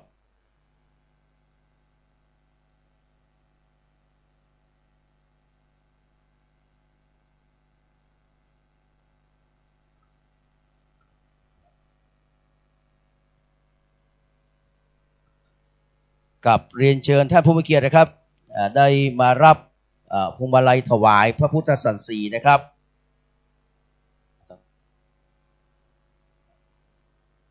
กับพ่อกำนันนะครับอิทธิพัฒน์ทองวรัญกรนะครับกำนันตำบลสันทรายน้อยนะครับเรียนเชิญครับ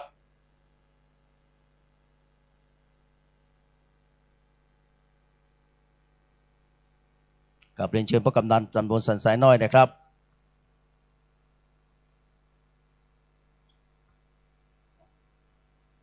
ครับท่านผอ.ฉัตรพงษ์บ่อแก้วนะครับผอ.โรงเรียนวัดสันขยอมนะครับเรียนเชิญครับรับพวงมาลัยถวายนะครับ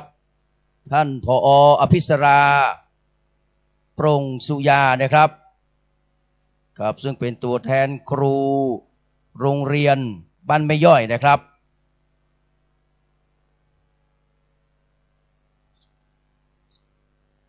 แล้วก็ท่านคุณโสรยาไสสานะครับขอเรียนเชิญคุณโสรยาไสสา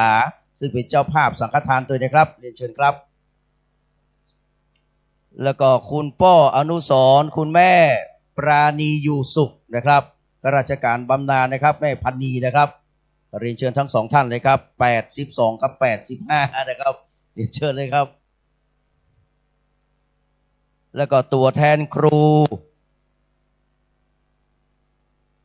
ครับโรงเรียนสารศาสตร์วิทยานะครับตัวแทนของคุณครูสารศาสตร์วิเทศนะครับเขาเรียนเชิญครับ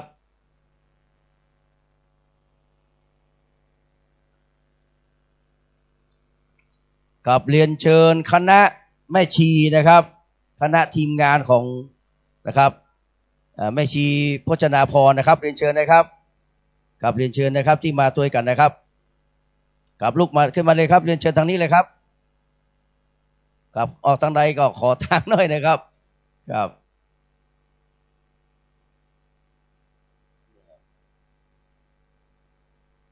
ที่เฝ้าไม่ชี้มาไม่ที่ตัวลูกมาเธอเนี่ยที่เฝ้าไม่ชี้เนี่ยมาตัวไม่ชี้ยังไม่ได้ไปไหนเลยต้องเฝ้าเที่ยครับเรียนเชิญเลยครับครับคุณพ่อเชิดเกียรติชัยมั่นนะครับเรียนเชิญครับพ่อครับพ่อเชิดเกียรติชัยมั่นนะครับเรียนเชิญครับ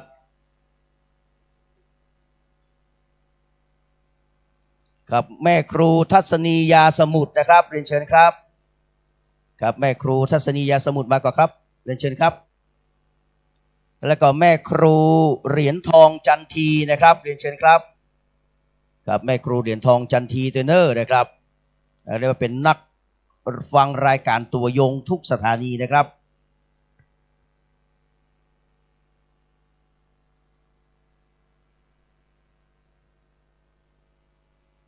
คุณอัมภัยหรือว่าคุณน้อยโยธาราชนะครับเรียนเชิญครับ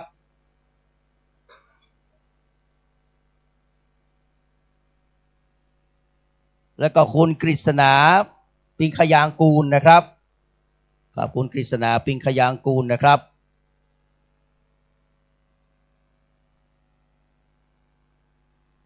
ครับคุณพ่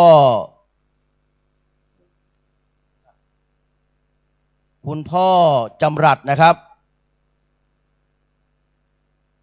ครับเรียนเชิญคุณพ่อจำรัดด้วยนะครับ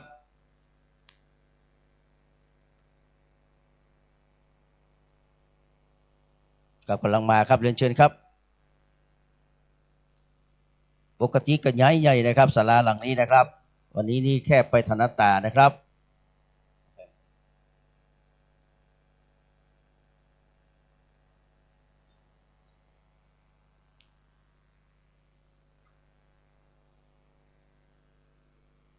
คุณลำจวนนะครับคุณลำจวนมุนินนะแม่บ้านแม่หลวงบ้านนะครับแล้วก็นะครับเรียนเชิญนะครับลำจวนมุนินนะครับครับเรียนเชิญนะครับ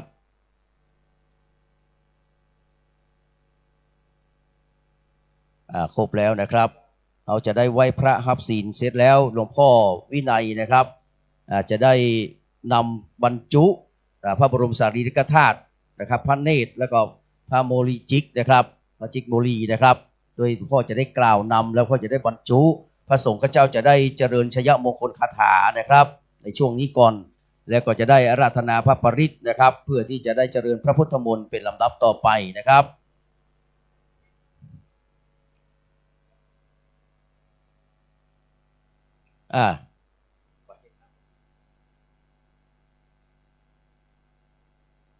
ไอ้พันเทพนะครับถวายพันขอศีลเลยครับเกณฑ์การตั้งให้เรียบร้อยครับพอเราวางเลยไปกำไว้ยังหยังไม่ต้องกำละนะครับขอบคุณนายพันเทพนะครับจากนี้ไปเรียนเชิญทุกคนทุกท่านนะครับได้อยู่ในการสงบกายวาจาใจนะครับได้ประนมมือขึ้นแล้วก็กราบพระพร้อมกันณบัดนี้กราบหนึ่งกราบสองกราบสามกล่าวกรรมปูชาดอกไม้ไหว้พระสมทานเบญจศีลพร้อมกันนะครับอิมินาสการเรนะพุทธังอภิปูชยามะอิมินาสการเรนะธัมมังอภิปูชยามะอิมินาสการเรนะ สังฆังอภิปูชยามะอะระหังสัมมาสัมพุทโธภะคะวาพุทธังภะคะวันตังอภิวาเทมิกราบสวากขาโตภะคะวะตาธัมโมธัมมังนะมัสสามิกราบสุปฏิปันโนภะคะวะโตสาวกสังโฆสังฆังนะมามิมะยังพันเตวิสุงวิสุงรักขณัฏฐายาติสรณเนนะสหปัญจศีลานิยาจามะทุติยัมปิมะยังพันเตวิสุงวิสุงรักขณัฏฐายาติสรณเนนะสหปัญจศีลานิยาจามะตติยัมปิมะยังพันเตวิสุงวิสุงรักขณัฏฐายาติสรณเนนะสหปัญจศีลานิยาจามะนะโมตัสสะภะคะวะโตอะระหะโตสัมมาสัมพุทธัสสะนะโมตัสสะภะคะวะโตอะระหะโตสัมมาสัมพุทธัสสะนะโมตัสสะภะคะวะโตอะระหะโตสัมมาสัมพุทธัสสะนะโมตัสสะภะคะวะโตอะระหะโตสัมมาสัมพุทธัสสะนะโมตัสสะภะคะวะโตอะระหะโตสัมมาสัมพุทธัสสะนะโมตัสสะภะคะวะโตอะระหะโตสัมมาสัมพุทธัสสะพุทธังสรณังกัจฉามิพุทธังสรณังคัจฉามิธัมมังสรณังกัจฉามิธัมมังสรณังคัจฉามิสังฆังสรณังกัจฉามิสังฆังสรณังคัจฉามิทุติยัมปิพุทธังสรณังกัจฉามิทุติยัมปิพุทธังสรณังคัจฉามิทุติยัมปิธัมมังสรณังกัจฉามิทุติยัมปิธัมมังสรณังคัจฉามิทุติยัมปิสังฆังสรณังกัจฉามิทุติยัมปิสังฆังสรณังคัจฉามิตติยัมปิพุทธังสรณังกัจฉามิตติยัมปิพุทธังสรณังคัจฉามิตติยัมปิธัมมังสรณังกัจฉามิตติยัมปิธัมมังสรณังคัจฉามิตติยัมปิสังฆังสรณังกัจฉามิตติยัมปิสังฆังสรณังคัจฉามิปานาติปาตาเวระมณีสิกขาปะทังสมาธิยามิปานาติปาตาเวระมณีสิกขาปะทังสมาธิยามิอินนาตานาเวระมณีสิกขาปะทังสมาธิยามิอะทินนาทานาเวระมณีสิกขาปะทังสมาธิยามิกาเมสุมิจฉาจาราเวระมณีสิกขาปะทังสมาธิยากาเมสุมิจฉาจาราเวระมณีสิกขาปะทังสมาธิยามิสาวาตาเวระมณีสิกขาปะทังสมาธิยามิมุสาวาทาเวระมณีสิกขาปะทังสมาธิยามิสุราเมรยมัจจะปะมาตฐานา เวรมณีสิกขาปัตตังสมาติยามิสุราเมรยะมัชฌะปมาทัฏฐานาเวระมณีสิกขาปะทังสมาธิยามิอิมานิปัญจสิกขาปตานิสีเลนะสุกติยันติสาธุสีเลนะโภกสัมปทาสาธุสีเลนะนิพพุติยันติตัสมาสีลังวิโสทะเยสาธุครับก่อนที่จะได้เจริญพระพุทธมนต์นะครับหลังจากไปจะได้เมตตาบารมีนะครับกับจากกับหลวงพ่อพระครูกับวินัยสารโสภิตนะครับจะได้ดำเนินพิธีในการบรรจุพระบรมสารีริกธาตุเป็นลำดับต่อไปกราบอาราธนาด้วยความเคารพนับถือเป็นอย่างยิ่งนะครับ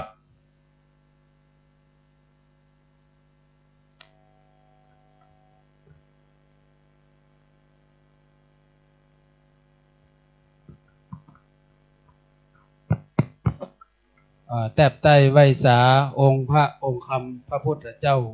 พระธรรมเจ้าพระสังฆเจ้าครูบาสลีเมืองโยตลอดถึง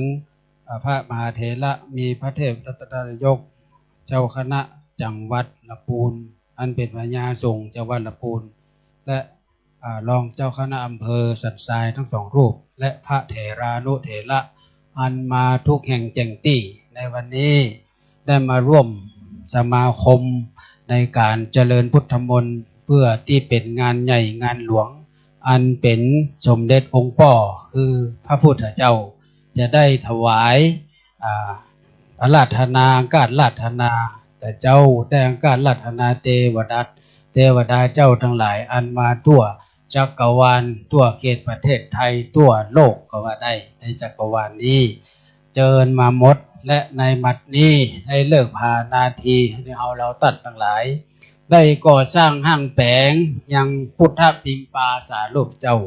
ได้หลายเดือนปียังมาถึงเตื้อเป็นพระเจ้าตันใจได้เป็นอานิสงส์การตันใจนั้นทำให้ศาลาอาสาโพมหาเถระอนุสรณ์ในวันนี้จะเป็นสถานที่ปฏิบัติธรรมของอุปาสกอุปาสิกาเด็กน้อยเด็กเล็กทั่วในจังหวัดเชียงใหม่และก็นักเรียนทั่วไปและกัศทาญาติโยมทั้งหลายที่มาทั่วสารทิศ8 ทิศด้วยกันและก็เป็นที่ต้อนรับพระภิกขุสามเณรเถรเจ้าอันมาในทิศทั้ง4ทิศทั้ง8เนาะแล้วก็ถวายในพุทธศาสนาในโอกาสวันนี้อาตมาภาพได้รับฉันทานุมัติจากเจ้าพระสงฆ์คือนำกล่าวเราจะถวายที่เริ่มต้นนั่นก็พระบรมสารีริกธาตุและพระจักขุเป็นจักษุเนตรเป็นพันเนตรหรือว่าแก่นตาใส่ไปแล้วแล้วก็พระอุณาโลมจากนั้นก็เป็นพระโมลีอยู่ทางบนแต่พระอุณาโลมที่อยู่บนหน้าผากเนี่ยพระอุณาโลมนะพระโมลีเนี่ยจิกพระเจ้าคำเมืองว่าจิกโมลีเนาะที่เลี่ยมไหมนะมีปัญญาเลี่ยมศรัทธาญาติโยมได้ว่าตัวเนอเอาน้ำโม3 กรรมก่อนเนาะตัวขึ้นคูเก้าก่อนคือน้ำโมละมาได้หลังจากนั้นก็ว่าไปเป็นกรรมเนอมาถึงวันนั้นข้าพเจ้าจึงอย่างก็เกิดในใจฮันดะข้าพเจ้าชื่อนี่อยากเป็นนั่นอยากเพื่อผาธนาคือมีแก่นตาดวงตาหันธรรมตึงตานอกตาในตาปัจจุบันตาอนาคตเนี่ยของมีดวงตาหันธรรมก็คือปรารถนาสิ่งใดกึดของไหวของมันเนอสถานญาติโยมณบัดนี้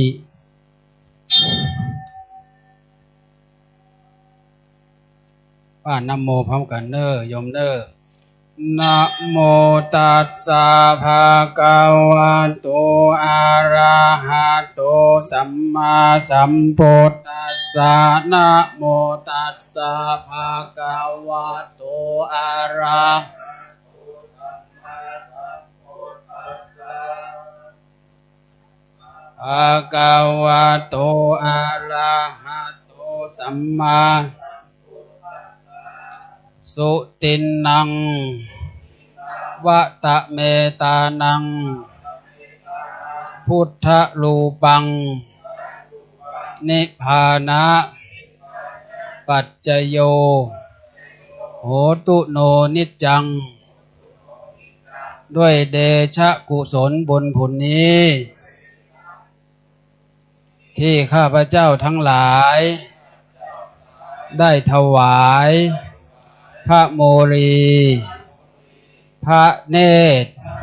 พระอุณาโลมตลอดถึงพระบรมสารีริกธาตุขอกุศลผลบุญค้ำชูอุดหนุนให้ข้าพเจ้าญาติพี่น้อง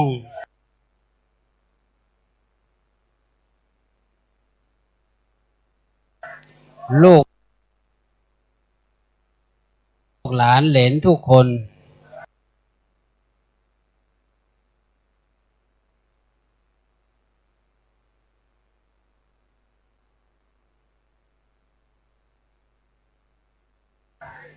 ให้มีจิตใจ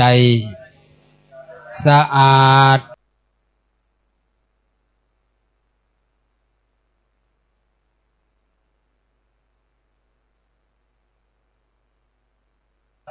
สว่าง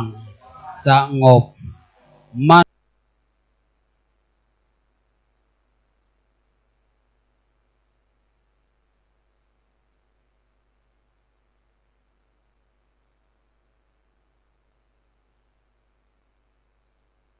นคงเบิกบานอย่าได้มีโรคภัยไข้เจ็บใดอย่าได้มีความทุกข์อกทุกข์ใจ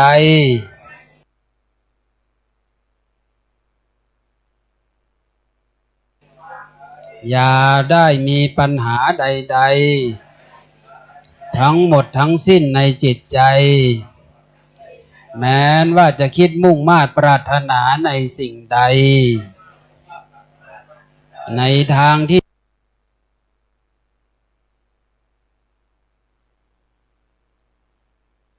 ดีที่ชอบขอให้สำเร็จสมปรารถนาทุกประการอย่าได้มีอุปสรรคใดๆมาแผ่วพานกีดขวางในจิตใจเป็นอันขาดให้แคล้วคลาดปราศจากโรคภัย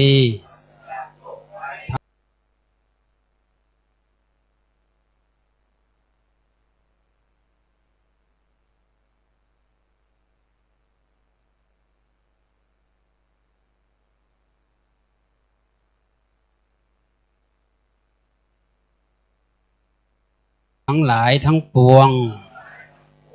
ผู้ที่มา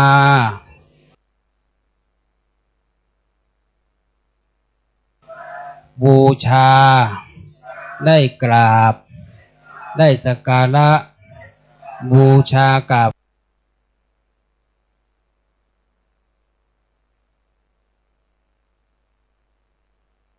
ไหว้พระพุทธสันสีสถิตพจนาภรณ์ก็ขอให้มีจิตใจตั้งมั่นอยู่ในศีลธรรม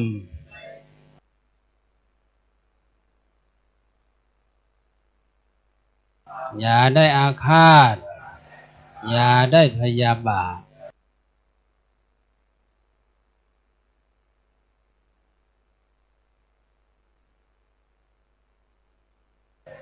อย่าได้จองเวรอย่าได้เบียดเบียนซึ่งกันและกันขอให้พระพุทธศาสนาดำรงตั้งมั่นตลอดกาลนานขอให้ข้าพเจ้าเกิดในสกุลที่เป็นสัมมาทิฏฐิมีญาติพี่น้องตั้งอยู่ในธรรมได้คบแต่บัณฑิตเป็นกัลยาณมิตรเท่านั้น ขอให้ข้าพเจ้ามีขันติมีหิริโอตตัปปะมีศรัทธามีโอกาสสร้างบารมีด้วยการให้ทานรักษาศีลเจริญภาวนาตามความปรารถนาขอให้กายวาจาใจของข้าพเจ้าบริสุทธิ์มีสติปัญญาได้ดวงตาเห็นธรรมบรรลุมรรคผลนิพพานไปตามลำดับจนถึงพระนิพพานเป็นที่สุดในภพชาตินั้นๆด้วยเถิดนิพพานะปัจจโยโหตุสาธุสาธุสาธุณบัดนี้จะได้ทำพิธีนิมนต์หลวงพ่อได้สวดจายันโตเนาะ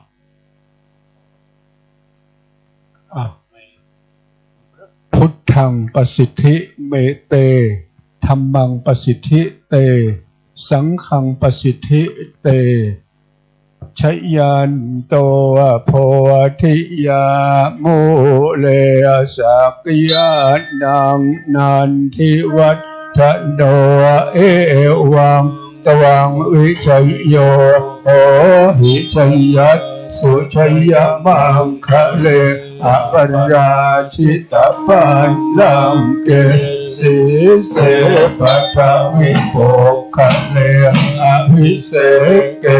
สัพพะพุทธานังอัคคปัตโตธัมโมวันทติสุทัพพัตตังสุมังคลังสุขภาตังสุหุทิตังสุขันโต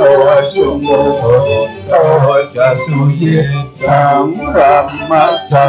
ริสุปทัพขินังกายกรรมังวาจากรรมังปทัพขินังปทัพขินังมโน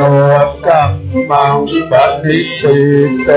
ปทัพขินาปทัพขินานิกัตตวานาดพันตัตเตปทัพขิเนสาธุสาธุสาธุ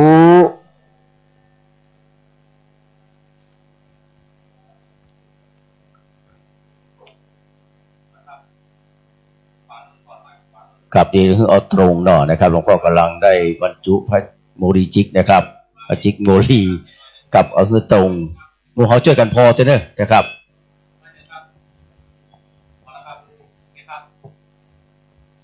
สาธุสาธุกราบนมัสการขอบพระคุณนะครับหลวงพ่อพระครูวินัยสารโสภิตได้กล่าวคำถวายกล่าวคำปูจานะครับแล้วก็ได้ทำพิธีนะครับบรรจุเป็นที่เรียบร้อยครับทั้ง3อย่างเลยนะครับ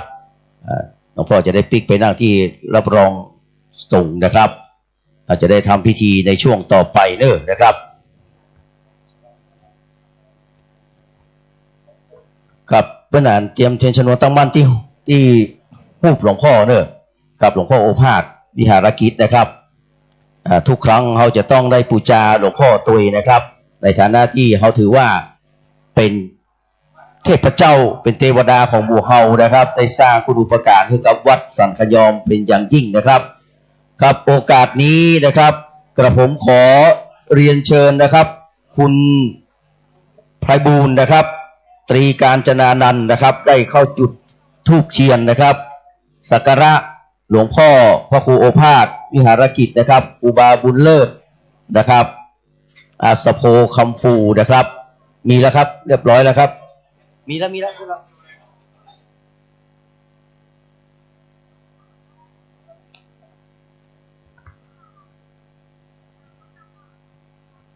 กับอันนี้เป็นลูกศิษย์ของหลวงพ่อนะครับคุณไพบูลย์นะครับตรีการจนานันท์เป็นตัวแทนนะครับ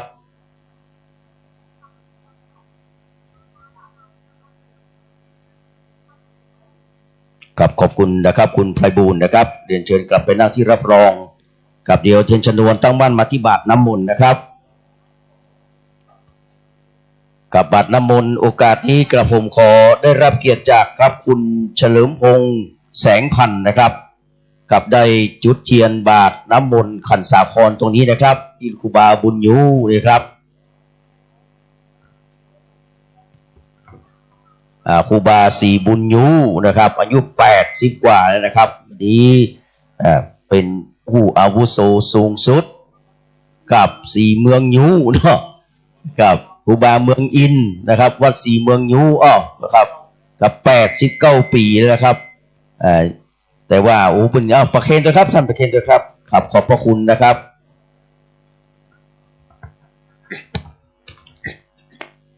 กับเรียนเชิญท่านนะครับปิกไปนั่งที่รับรองนะครับ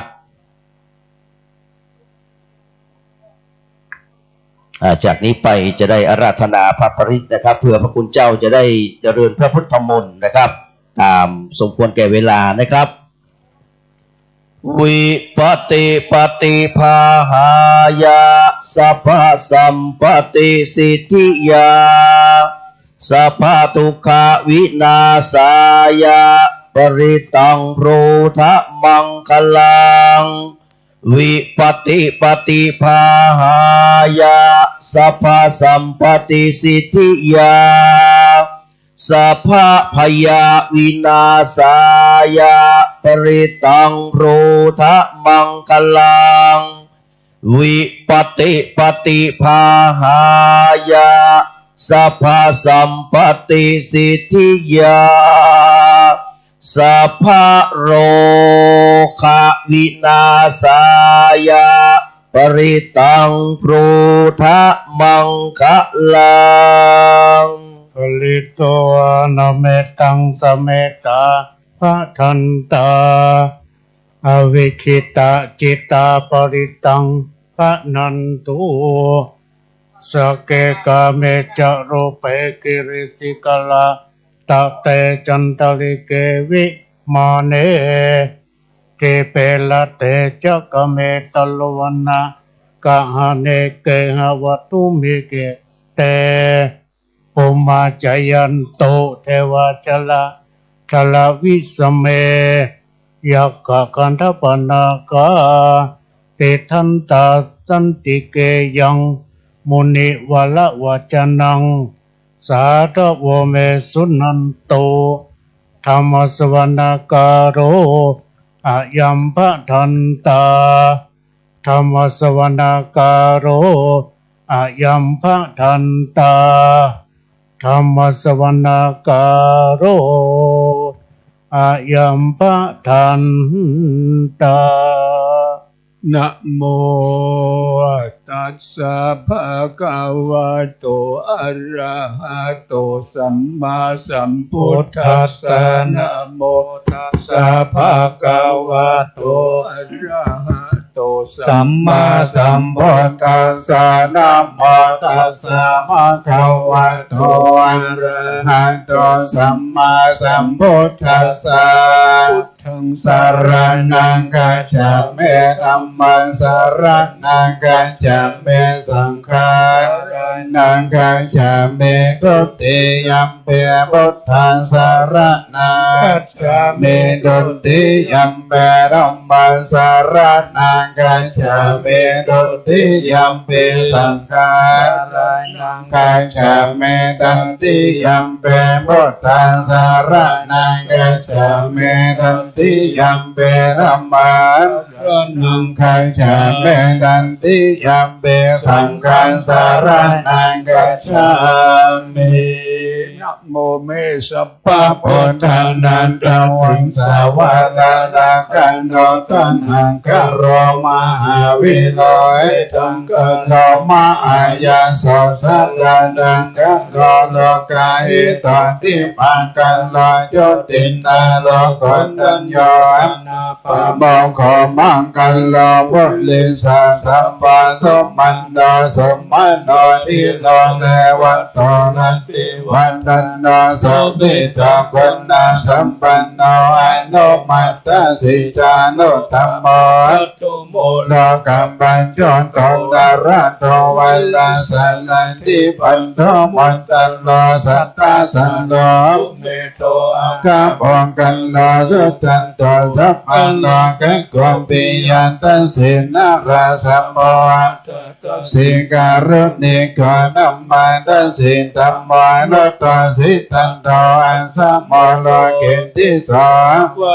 ทวันโลปุโสจัมภวโรพุทธวิมัสสิจาอนุปัมโมสิกิสัพพะอิโต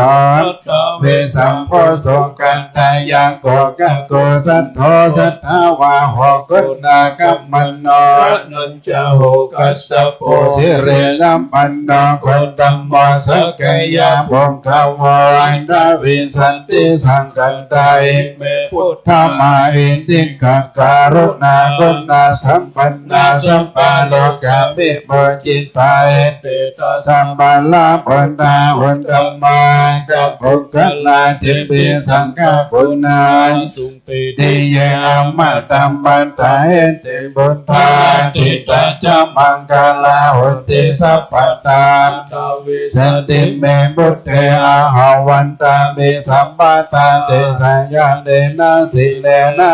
ติเมตัมปะเลนะจันติปิโนอนุราคันโตอาโรกเยนะสุเขนะจันทวิสันติเมบุตเทโยนะโรสารนาคันโตกัปปันติสันตสังอาสันเดวกติโสนะกัสันติอันทวิสันติบุตตปาริตังภุมมานังเทวนาสัตตาสัตตาจตุมหาราชิกันเทวาสัตตามโนสัมเวโสจตุมหาราชิกานังเทวนาสัตตาสุตตาดาวาติสัตเทวาสัตตามโนสัมเวโสตาวาติสันนันเทวนาสัตตาสุตตายามาเทวาสัตตามโนสัมเวโสยามานาเทวนาสัตตาสุตตาตุสิตาเทวาสัตตามโนสัมเวโสสิตานันเทวนาสัตตาสุตตานิมานาราติเทวาสัตตามโนสัมเวโสนิมาราตินันเทวนาสัตตาสุตตาปารานิมิตาวาสาวาติเทวาสัตตามโนสัมเวโสปารินิมิตาวาสาวาตินันเทวนาสัตตาสุตตาปมายิกาเทวาสัตตามโนสัมเวโสเมตตัมมะกวันตัมปาราณสียังเอสิปัตตันเนมิกันตาเยอนุตตรังธรรมจักกัมปวันติตังอปฏิวัติยาสัมมาเนนวามามาเนนวาเวนวามาเนนวามาโมนวาเกนันจิวะโลกัสสเมติอสิวนาชาปัลลันดาปันติตานันจะเสวันนาปุจจาปุจจนิยานาเอตัมมังกาลาปันตัมมานันติโนปันเตสาวาสุจาปุเปจะกันตาปุญญตาตัสมาปันติติจังเอตัมมังกาลาปันตัมมาภาวะสัจจะจะสิปัญจวินยโยจะสุสิเกสุบาสิตัญจยาวันจะเอตัมมังกาลาปันตัมมามัตตาปิโตปัตตนาบุตตาตาราสสังฆาโหนันจะกัมมันตาเอตัมมังกาลาปันตัมมานันจะตัมมาจาริยาจยะทักกันนันจะสังฆาโหฉันเดกัมมันเดเอตัมมังกาลาปันตัมมารติวิรติปัปปะมัจจพันนันจะสัญญโมปะมาโตจะตัมเมโสเอตัมมังกาลาปันตัมมังกาลาวะฉันเดวันโตจะสันโตติทังกันตัญโยตังกาเรนะธัมมะสวรนังเอตัมมังกาลาปันตัมมาคันติจะสวัจจะสัตตะสัมมานานะจะตัสสะนังกัลเลนะมัสสะกัญจาเอตัมมังกาลาปันตัมมานักอัจฉพระมัจจาริยัญจาริยสัจจนาทัสสนานิพพานาทิกิริยาจาเอตัมมังกาลาปันตัมมาพุทธัสสะโลกัตถัมเม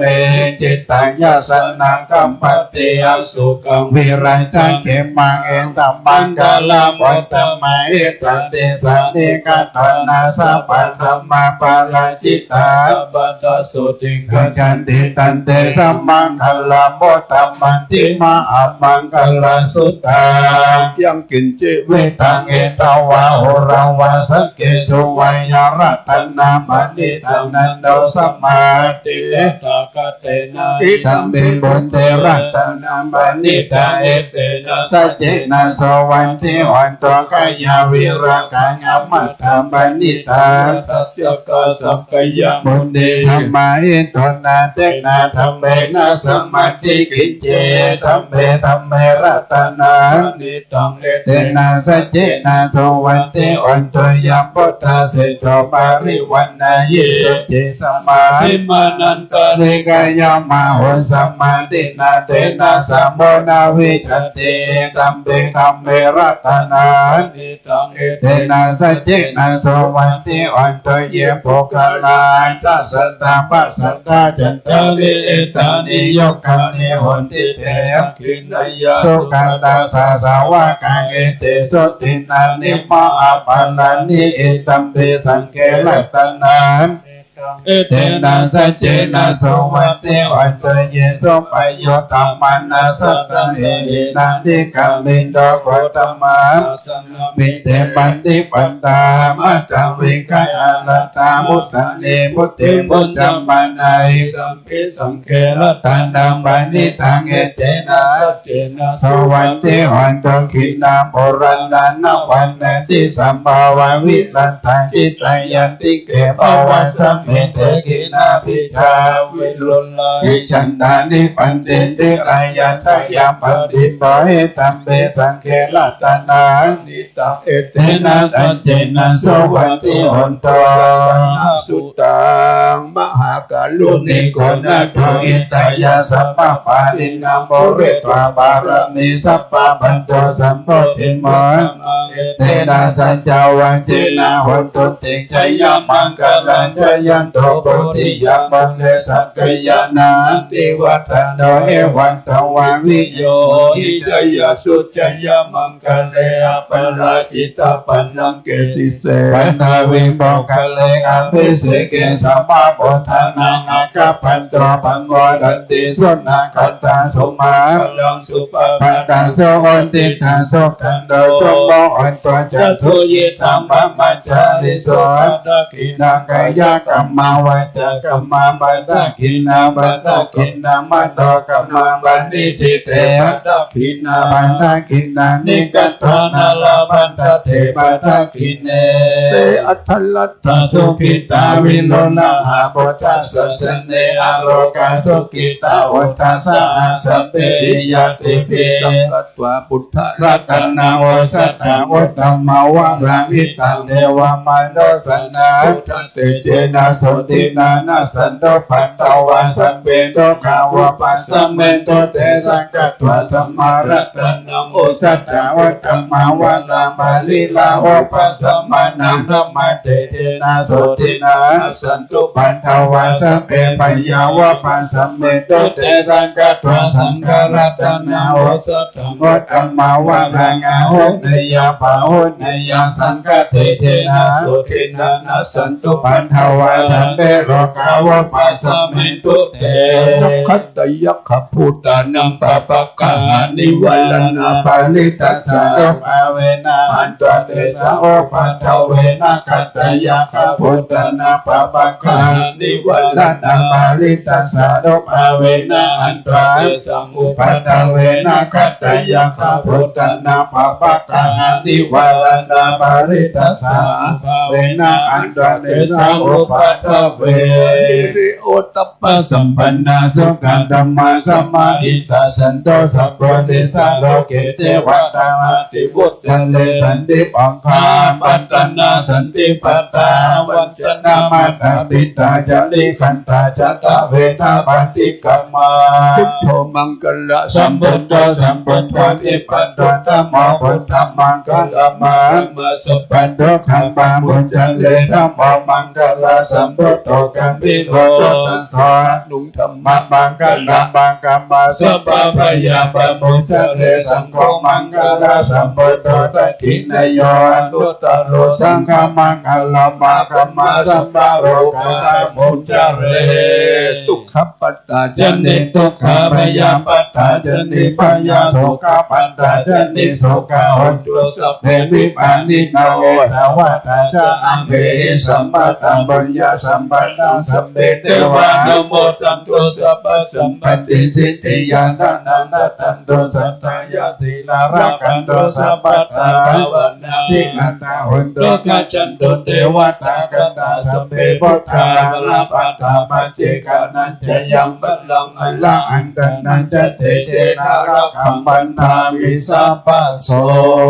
สุโขพุทธานาโอปัตโตสุขัสสะธัมมาเทศนาสุขัสสังคัสสะสัมมากิสัมมากันันตโพสุโขสัตติโยเสโตจันเนนะสัมภิกเยโกตัมมาติชาลิโนวิจจารณะสัมปันโนสุเสโสเทวานุเสติวะตัมปันติอันติจนันติมาภาติจันติมาสันนะโทคติโยตัปปติชาเยตัปปปิพระมโนอันตสัมมามาโหนะตัมปุตโตตัมปันติเตคัสสะอาโลกยาปลัมมาลามาสัตตุทิปรมังทานังวิสัสสะปรมายาตินิพพานังปรมังสุขังสาธุสาธุสาธุกับวันนี้นะครับพระสงฆ์องค์เจ้าทั้งหมดทั้งมวลนะครับได้เจริญพระพุทธมนต์เป็นที่เรียบร้อยแล้วจากนี้จะได้กล่าวคำถวายนะครับจตุปัจจัยทายธรรมภัตตาหารเนาะเขาก็จตุปัจจัยทายธรรมนะครับ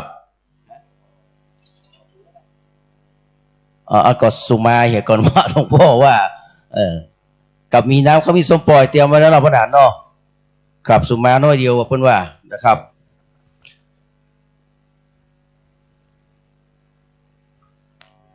อะหังวันตามิสัพพะวัตถุตานังสัพพังโตสังคัมมะทะเมพันเตสาธุสาธุโอกาสะการแด่สัพพัญญงเครื่องครัวตานพร้อมสหบริวารมวลมากตัวทุกภาคนานาอันสมณะศรัทธาและมูลศรัทธาผู้การทั้งหลายทั้งภายในและภายนอกภายในไม่มีสวาตุเจ้าท่านพระครูสถิตธุราธรเจ้าอาวาสวัดสันขยอมเป็นต้นเป็นประธานพร้อมโดยอันเทวสิกภิกษุสงฆ์องค์เนนจุตนจุวรองค์โหนภายนอกไม่มีคณะศรัทธากุรุอุปถากป้อนน้อยป้อนนานป้ออาจารย์กรรมการแก่วัดศรัทธา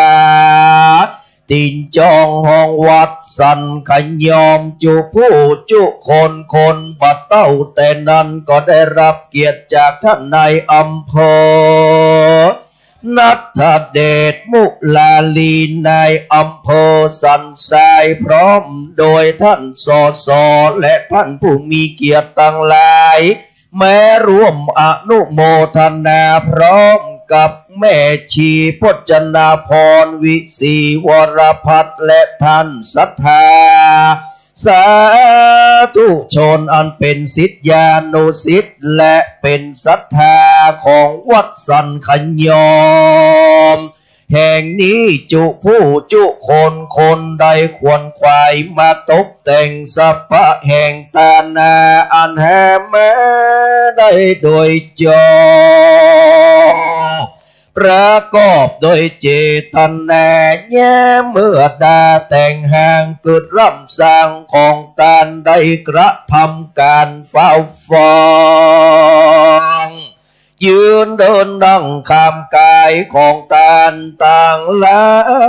ยตกต่ำได้คำย่ำและติเตียนได้เจียนจากเราโอประมาทยังโมของตานจึงได้แห่บุกผาบานดวงดอกเขาตอกและลำเตียนแม้จำเนียนไว้เหนือคันน้ำจวนจันสุขันโททักกะเขามินสมปล่อยหอมชื่นจ้อยนานนา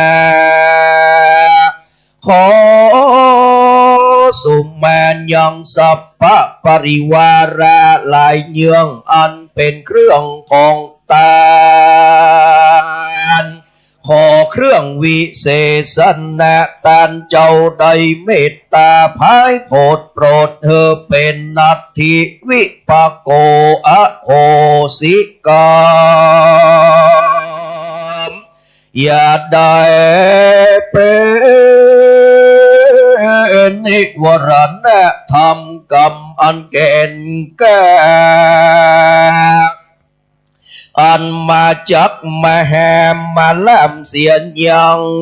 โหนต่างคืนสู่สวรรค์เจ้าหน้าฟ้าแก่สมณะศรัทธาและมูลศรัทธาผู้การตั้งหลายจุโตนจุวระองค์จุผู้จุคนจุน้อยใหญ่ใจยิ่งนั้นจุงจักมีเตียงแต่ดินลีกาญะตัวเรวจีตัวเรมโนตัวเรกายะกัมมังวจีกัมมังมโนกัมมังสันจิจะโตสังสันจิจะโตสังอติตะโตสังอนาคตะโตสังปัจจุบันนะโตสังสัพพะสัพพังโตสังฆมันตุโนจากนี้ไปนะครับจะได้กล่าวคำถวายตั้งนะโมสามจบพร้อมกันแล้วก็ว่าตัวปอาจารย์เนอนะครับนะโมตัสสะภะคะวะโตอะระหะโตสัมมาสัมพุทธัสสะนะโมตัสสะภะคะวะโตอะระหะโตสัมมาสัมพุทธัสสะนะโมตัสสะภะคะวะโตอะระหะโตสัมมาสัมพุทธัสสะอิมังสูปะพยัญชนะสัมปันนังสาลีนังโอทะนังอุทะกังวรังพุทธัสสะปูเชมิอิมานิมะยังพันเตภัตตานิสัปริวารานิภิกขุสังคัสสะโอโนชยามะสาธุโนพันเตภิกขุสังโฆอิมานิ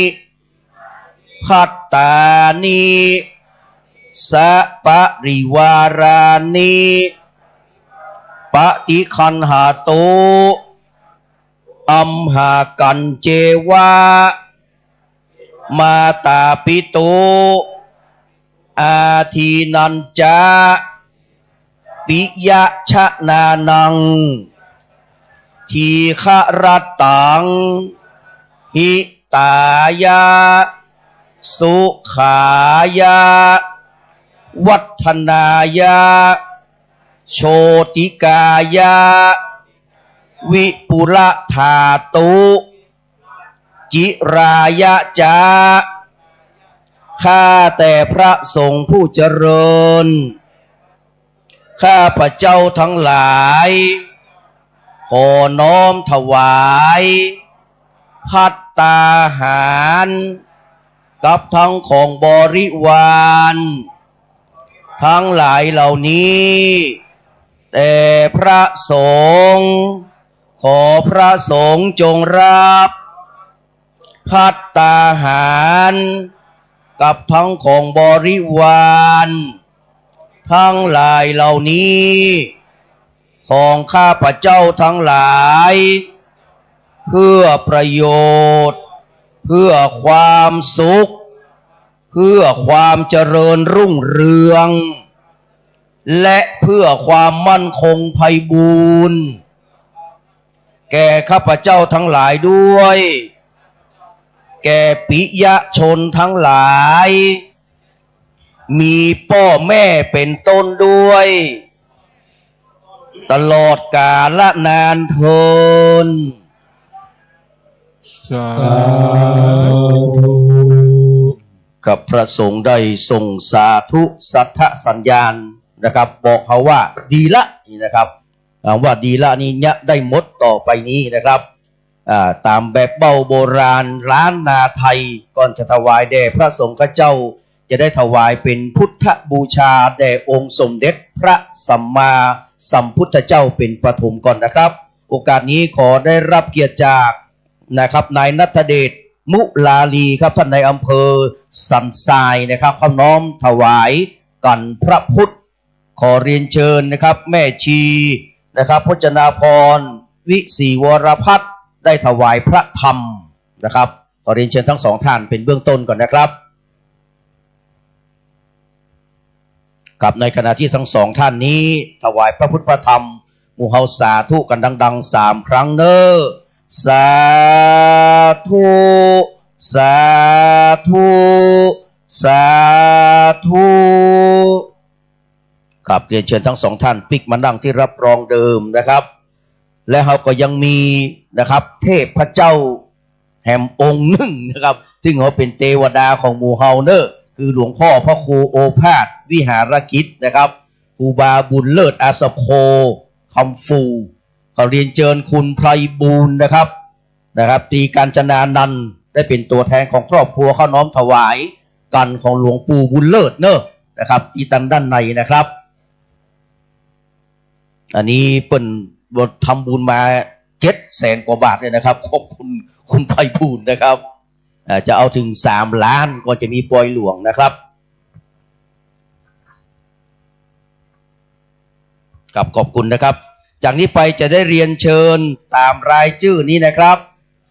กับตั้งแต่นะครับประธานส่งเป็นต้นไปเนอกับคุณพ่อนะครับอนุสรณ์คุณแม่พันนีอยู่สุขนะครับข้าราชการบำนาญตึงกู้เลยนะครับท่านถวายซ้ำมาเป็นอย่างเนอะครับก็ต้องห่วงเนอะถวายซ้ำไม่เป็นอะไรนะครับมันอยู่ที่ใจของเขานี่นะครับกับคุณพ่อปันแม่นิดเสมอใจนะครับคุณดัชนีฟราเทียวเลนิโคนะครับคุณแม่สุพินศักดิ์นะครับรุ่งพงษากุลคุณสุขเสถียรพยอมยงคุณนงรัตน์มุกดาร้อยตำรวจเอกพิชัยคุณไถจือฟูปิงคุณพ่อเชิดเกียรติคุณแม่จันฉายชัยมั่นคุณวลัยพันธ์โยธาราชคุณณประภาพิงขยางกูลนะครับคุณพิมพ์ทองไคโตะนะครับคุณสุดสายเอี่ยมสะอาดคุณบุญเลิศคุณขมุลแสนค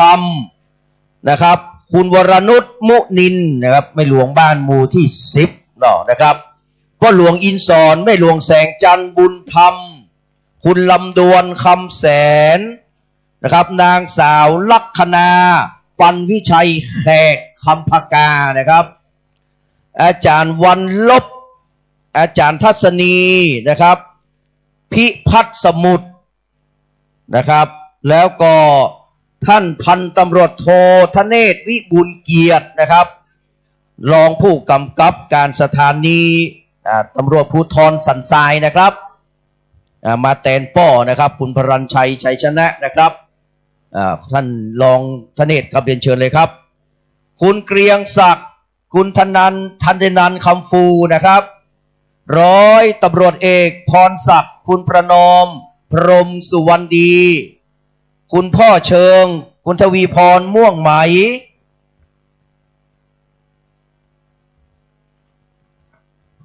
ท่านสจ.มยุราตุ่นแก้วนะครับคุณโสรยาใสสานะครับเป็นเชิญครับ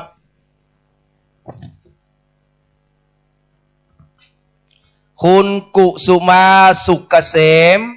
คุณจำรัดคุณเรือนมูลคันธรสคุณบุญเทียนจุธาจันทร์นะครับคุณสำรวมคุณสุนีแทนกลางคุณพันเทพจีนาธีรโรธคุณอัมภัยหรือว่าคุณน้อยโยธาราช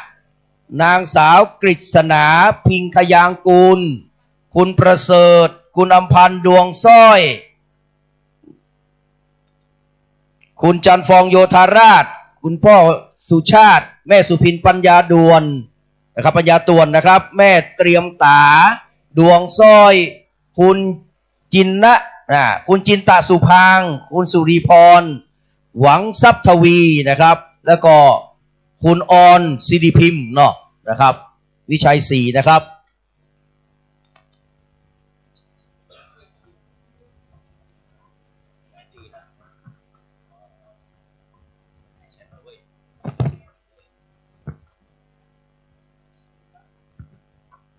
แล้วก็คุณเฉลิมพงษ์แสงพันธ์นะครับมอบพ่ออาจารย์เนอะนะครับคุณเฉลิมพงษ์แสงพันธ์นะครับคุณเฉลิมพงษ์แสงพันธ์ครับคุณเฉลิมพงษ์มาตรงนี้นะครับมอบพ่ออาจารย์แล้วก็สสมานี้นะครับตัวเล็กแต่ใจใหญ่นะครับสสก้าวไกลพร้อมกับทีมงานมามอบพ่ออาจารย์สมพงษ์มอบนี้ก่อนนะครับพ่ออาจารย์นี้ครับมี2พ่ออาจารย์เนอะอันนี้ครับนี่ครับนี่คือพ่ออาจารย์ตัวจริงอยู่นี่ครับนี่นะถูกต้องครับสมพงษ์ครับ สาธุเอาเจิญสจแล้วบอกเจิญสเดี๋ยวสน้อยใจลาออกไปแล้วจะยุ่งไปนั่งเลยว่าเล่นบันไดเนอะนะครับครับจากนี้ไปเมตตาธรรมในพระเดชพระคุณหลวงพ่อพระเทพรัตนนายกนะครับหลวงพ่อเจ้าคณะจังหวัดลำพูนจะเป็นตัวแทนคณะสงฆ์ได้เมตตากล่าวสมโภชนียคาถาเป็นลำดับต่อไปกราบรัตนาด้วยความเคารพนอบน้อมอย่างยิ่งครับเรียนคณะสงฆ์เรียนท่านเจ้าอาวาสเรียนขอเจริญพรท่านนายอำเภอท่านสสท่านสจและญาติโยมสาธุชนผู้เป็นเจ้าภาพร่วมกันทุกท่านวันนี้ถือว่าเป็นวันมงคลเพราะว่าพระเจ้าตันใจนั้นก็มาเมินอาตมาก็ได้มาตันใจเหมือนกันแล้ววันนั้นเป็นองค์แต่ว่าสมบูรณ์วันนี้นะได้บรรจุของดีไว้ภายในและในถวายพระโมลีหรือพระเกศซึ่งสำเร็จบริบูรณ์แสดงว่าได้กระทำพิธีอย่างถูกต้องแบบเบาโบราณล้านนาซึ่งเป็นของเก่าซึ่งนำโดยท่านพระครูวินัยสารโสภิตได้กระทำอย่างถูกต้องสมบูรณ์คณะสงฆ์ได้เจริญพระพุทธมนต์อัญเชิญเทวดาทั้งหลายมาปัตตานุโมทนาและศรัทธาญาติโยมทั้งหลายก็ได้เจริญสมาธิฟังทุกเจ้าพระสงฆ์สวดมนต์บางท่านก็เจริญพุทธมนต์ไปในตัวและหลายท่านนั้นได้เสียสละวัตถุปัจจัยไตรยทานถวายเป็นเครื่องสังฆทานแด่พระสงฆ์ซึ่งได้มาครบห้องบ่ครบห้องเพราะว่ามีภารกิจในด้านศาสนกิจหลายอย่างหลายประการ แต่ว่าศรัทธาญาติโยมทั้งหลายที่ได้ร่วมสร้างศาลาหลังนี้ท่านทั้งหลายบ่ต้องกลัวว่ามันจะบ่มีประโยชน์เพราะว่าอาตมาได้หันเป็นที่ประจักษ์พยานแล้วว่าท่านเจ้าอาวาสก็ดีรองเจ้าอาวาสก็ดีหรือศรัทธาญาติโยมก็ดีได้ยกศาลาหลังนี้ให้เป็นที่ปฏิบัติธรรมเป็นที่อบรมศีลธรรมอบรมจิตใจแก่เยาวชนโดยเฉพาะโรงเรียนที่อยู่ใกล้ๆและสถาบันการศึกษาอื่นๆที่มาขอใจ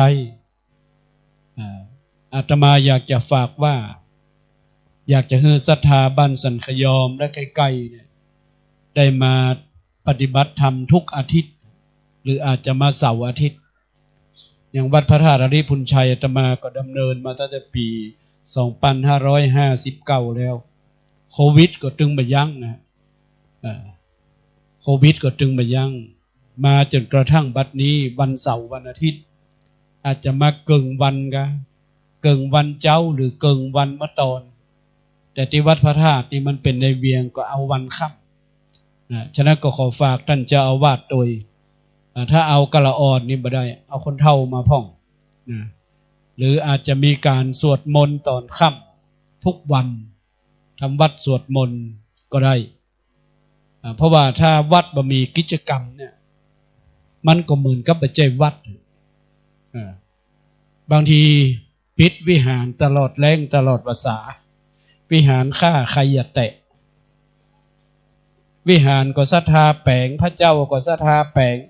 สีก็ศรัทธาซื้อแก้วแสงตั้งหลายก็ศรัทธาบริจาคหมดแต่พอแล้วทุกเจ้ายึดไปเจ้าของเลยวัดฆ่าใครอย่าแตะวัดพระธาตุลีพุนชัยแต่ก่อนนี่ปิดหมดเดี๋ยวจะมาเปิดหมดเลยจนถึง3 ทุ่มพุ่นนะถ้ามันรู้ก็แปลงใหม่เนี่ยฉะนั้นก็ขอฝากพี่น้องศรัทธาญาติโยมโดยเฉพาะท่านเจ้าอาวาสมีของดีและเปิดเปิ้นมากราบมาไหว้เฮาจักได้บุญถ้าเฮาแปลงพระเจ้าเนี่ยอย่างโยมแม่ชีพจนาพรเนี่ยมาเป็นก่อเก้าเนาะแปลงพระเจ้านี่ถ้าเปิ้นยกมือไหว้คราวใดเนี่ยแม่ชีก็จะมีความสุขใจขนลุกชูชันเกิดวันนี้ทำไมมันม่วนจังรับก็ม่วนกินข้าวก็ลำนั่นแหละบุญมันเกิดขึ้นแล้วก็ขอให้ศรัทธาญาติโยมทั้งหลายได้อนุโมทนาและอาตมาอยากจะฝากว่าวัดทุกวัดในประเทศไทยเนี่ยเป็นวัดของพวกเราทั้งหมดปัจจัยของท่านพระครูสถิตธุราธรก็ได้เป็นของท่านพระครู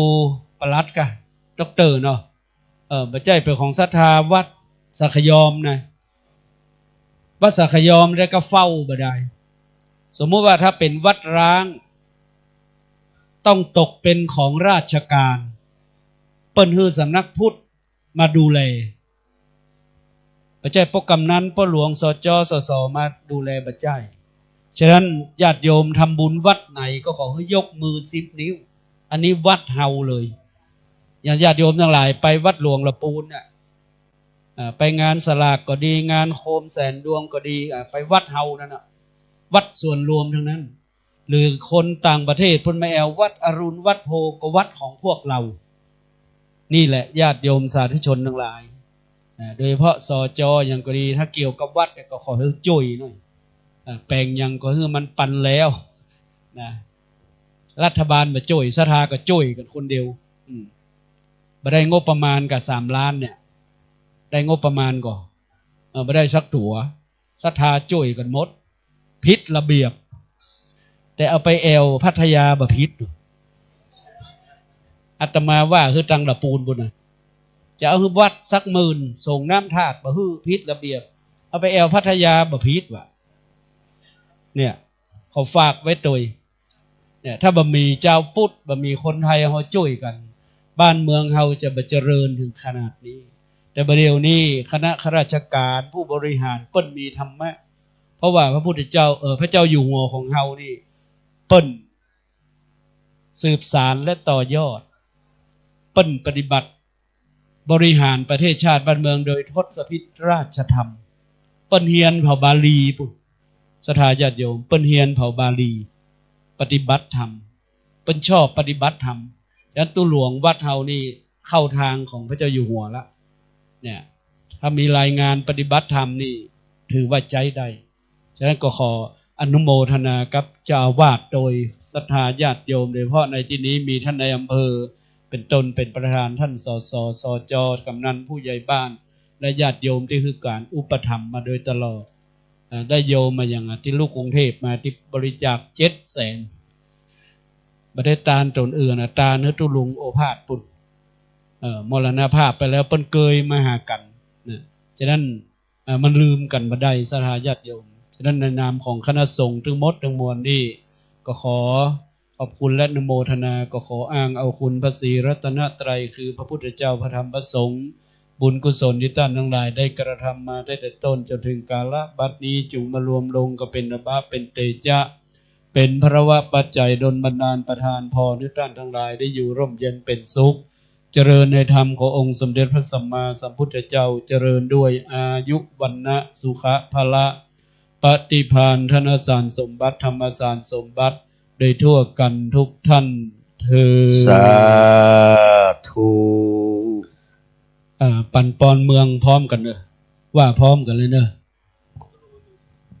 ยะถาวาริวาหาปุราปาริปุเรนติสาการังเอวะเมวะอิโตตินังเปตานังอุปกัปปติอิจิตังปฏิตังทุมหังคิปังเมวะสัมเมจัตโตสัพเพปุเรนโตสังกัปปะจันโตปนะระโสยถามณิโยติระโสยถาสัพพิติโยวิวัจจันโตสัพพะโลกวินัสสตุมาเตภวัตวันตารายโยสุขิติขายุโกภวะอภิวาทานาสิริสานิจาวุฒาปัจจายโนจัตตารโอธรรมวัฏันติอายุวันโนสุ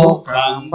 ลังสัพพพุทธานุภาเวนะสัพพธรรมานุภาเวนะสัพพสังฆานุภาเวนะพุทธรัตนังธัมมรัตนังสังฆรัตนังตินารัตนังอนุภาเวนะจัตุราสิติสาสัทธัมมขันธานุภาเวนะปิตกัตตยานุภาเวนะชินสาวกานุภาเวนะสัมเมเตโรกาสัพเพเตพยาสัพเพเตอัมปัลายาสัพเพเตปัทวาสัพเพเตทุนนิมิตตาสัพเพเตอวมังคลาวินัสสันโตอายุวัตโกนานาวัตโกสิริวัตโกยะสวัตโกภลาวัตโกวันนาวัตโกสุขวัตโกโหตุสัพพันธทุกขโรคพยาเวลาทุกขสัตตุจุปัฏฐวาเนกอันตรายาเปเวนะสันโตจัตเตจัสสะจายสิทธิทานังลาภังสุติปักขยังสุขังบาลังสิริอายุจวันโนจะโภกังบุตติจยสวะสันตวัสสะจายุจะชีวสิทธิภวันตุเตภวตุสัพพมังคลังขันตุสัพพเทวตาสัพพพุทธานุภาเวนะสัทธาสุติภวันตุเตภวตุสัพพมังคลังรัจจันตุสัพพเทวตาสัพพธัมมานุภาเวนะสัทธาสุติภวันตุเตภวตุสัพพมังคลังรัจจันตุสัพพเทวตาสัพพสังฆานุภาเวนะสัทธาสุติภวันตุเตสาธุสาธุสา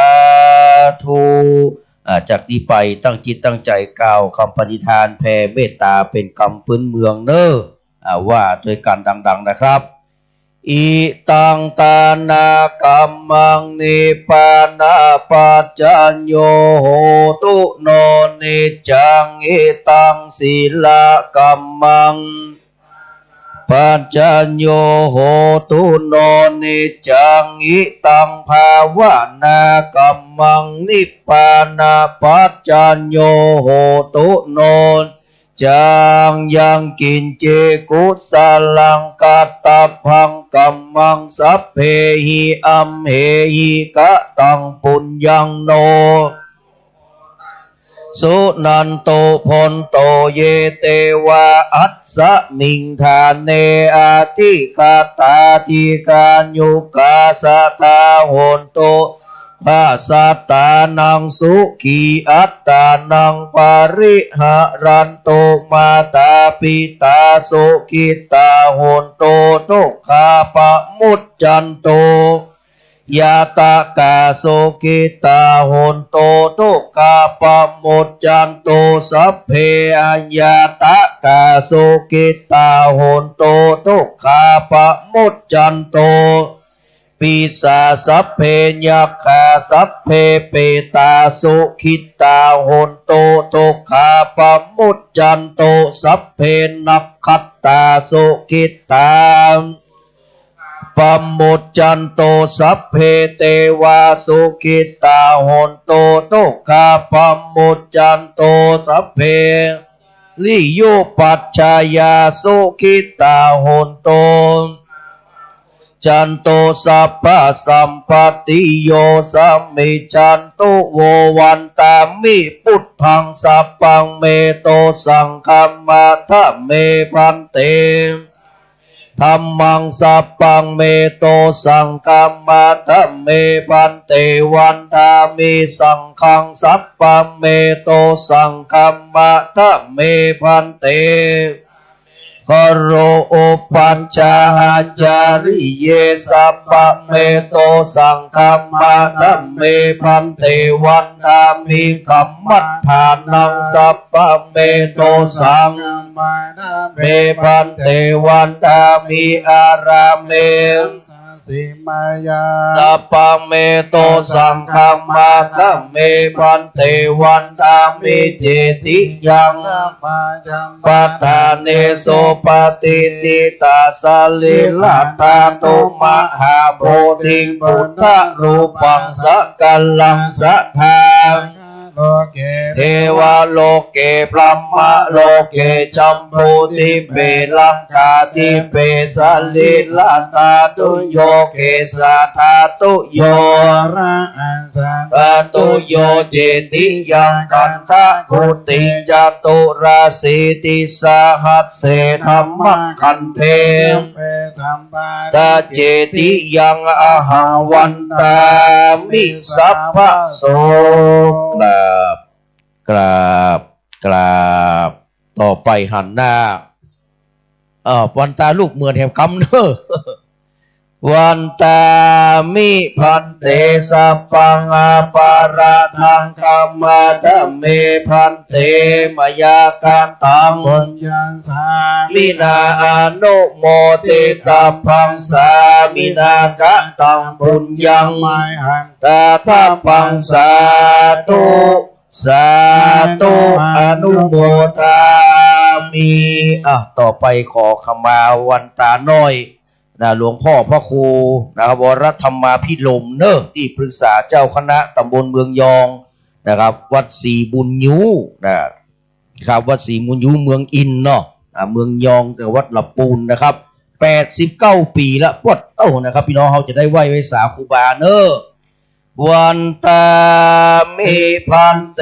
สัพพังอาปาราทังคัมมาทะเมพันเตมยังการตามบุญยังสามินาอนุโมติตาพังสามินากะตังบุญญาไมทาพังสาธุสาธุอนุโมทามิ อภิวาตนาสีลิสะนิจจังพุทธาปจายโนจตารโอธรรมาวันติอายุวันโนสุขังพลัง สาธุสาธุสาธุกับจากนี้ไปเมตตาบารมีธรรมของพระครูพิพัฒน์ศิลสังวรรองเจ้าคณะอำเภอสันทรายวัดสันทรายมูลจะได้เมตตาประพรมน้ำพระพุทธมนต์พระสงฆ์จะได้เจริญชยมงคลคาถาขยมเอาบาตรมาเนอะครับหลวงพ่อได้ประพรมน้ำพระพุทธมนต์นะครับเจริญชยมงคลคาถากำเนิดหลวงพ่อเนอะสุนัขตังโสมากาลาโสปะปะตังโสโอติตาโสขันโนโสโมโอตัวจะโสยิตัมจาริโสปัตตะกินังกายกัมมาวาจากัมมาปัตตะกินังปัตตะกินังมโนกัมมาปานิติเตปัตตะกินังปัตตะกินังนิกัตวานานาปัตตะเตปัตตะกินเอสาธุสาธุสาธุจากนี้ไปท่านพระครูปลัดนะครับกิติพงศ์กิติสุพรรณโนจะได้ชี้แจงเรื่องที่จะได้ถวายภัตตาหารและก็เรียนเชิญท่านผู้เกียรติได้รับประทานอาหารในวันนี้เนอะนิมนต์ครับนิมนต์พระสงฆ์พระมหาเถรานุเถระได้ฉันที่ห้องรับรองนะครับห้องรับรองด้านล่างลงคันไดเลี้ยวขวาครับเข้าที่สำหรับคณะศรัทธาผู้มีเกียรติที่ได้เจริญพรรับรองที่โต๊ะด้านล่างชั้นล่างเนี่ยนะไม่ใช่โต๊ะล่างนะชั้นล่างนะเตรียมโต๊ะเตรียมอาหารไว้ท่านเรียนเชิญท่านในอำเภอได้เป็นต้นเป็นประธาน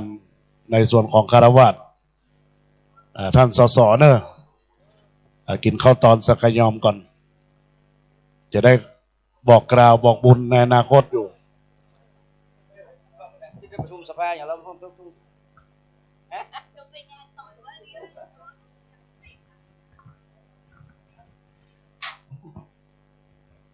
ครับในนามของท่านพระครูสถิธุราธรและท่านพระครูปลัดกิติพงศ์กิติโสพโน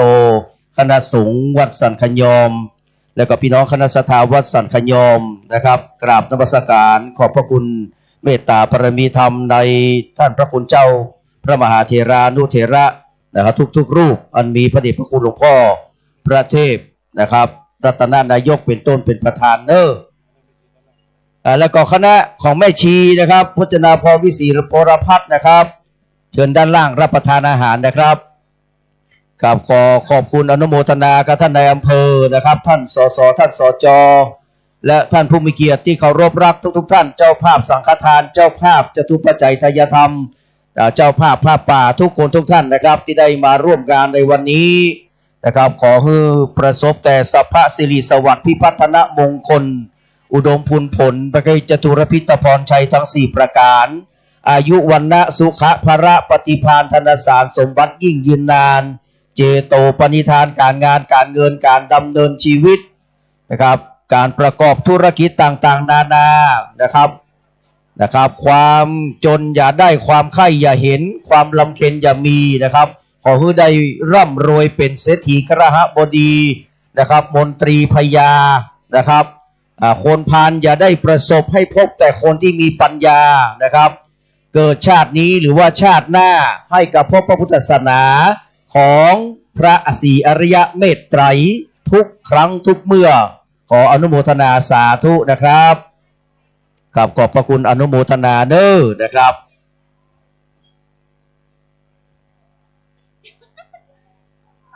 ขโยมก็มาเอานะครับมาเอาสังฆทานของพ่ออาจารย์เด้อนะครับ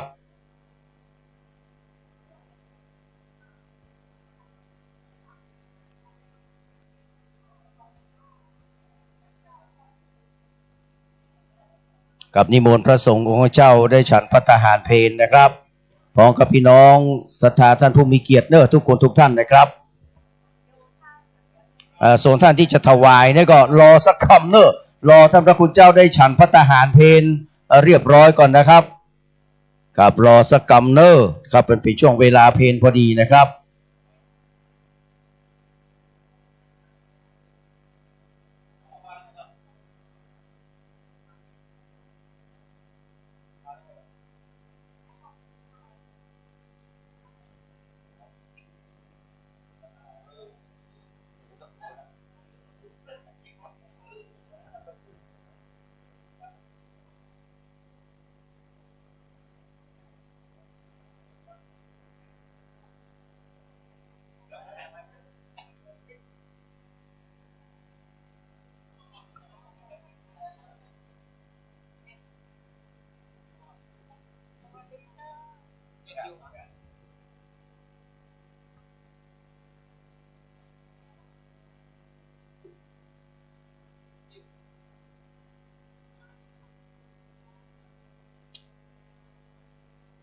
โต๊ะยาวด้านล่างนี่เป็นของพ่อแม่พี่น้องเด้อท่านผู้มีเกียรติทุกท่านนะครับเรียนเชิญได้ร่วมรับประทานอาหารกลางวันนะครับขณะนี้พิธีนะครับบรรจุพระบรมสารีริกธาตุนะครับพระจิกโมลีนะครับพระอุณาลมพระเนตรจบลงไปแล้วเนอะขอบคุณท่านเนตรด้วยนะครับท่านได้กินข้าวกันเนอะรับประทานอาหารกลางวันก็ได้ลองเนอะครับ เรียนเชิญครับ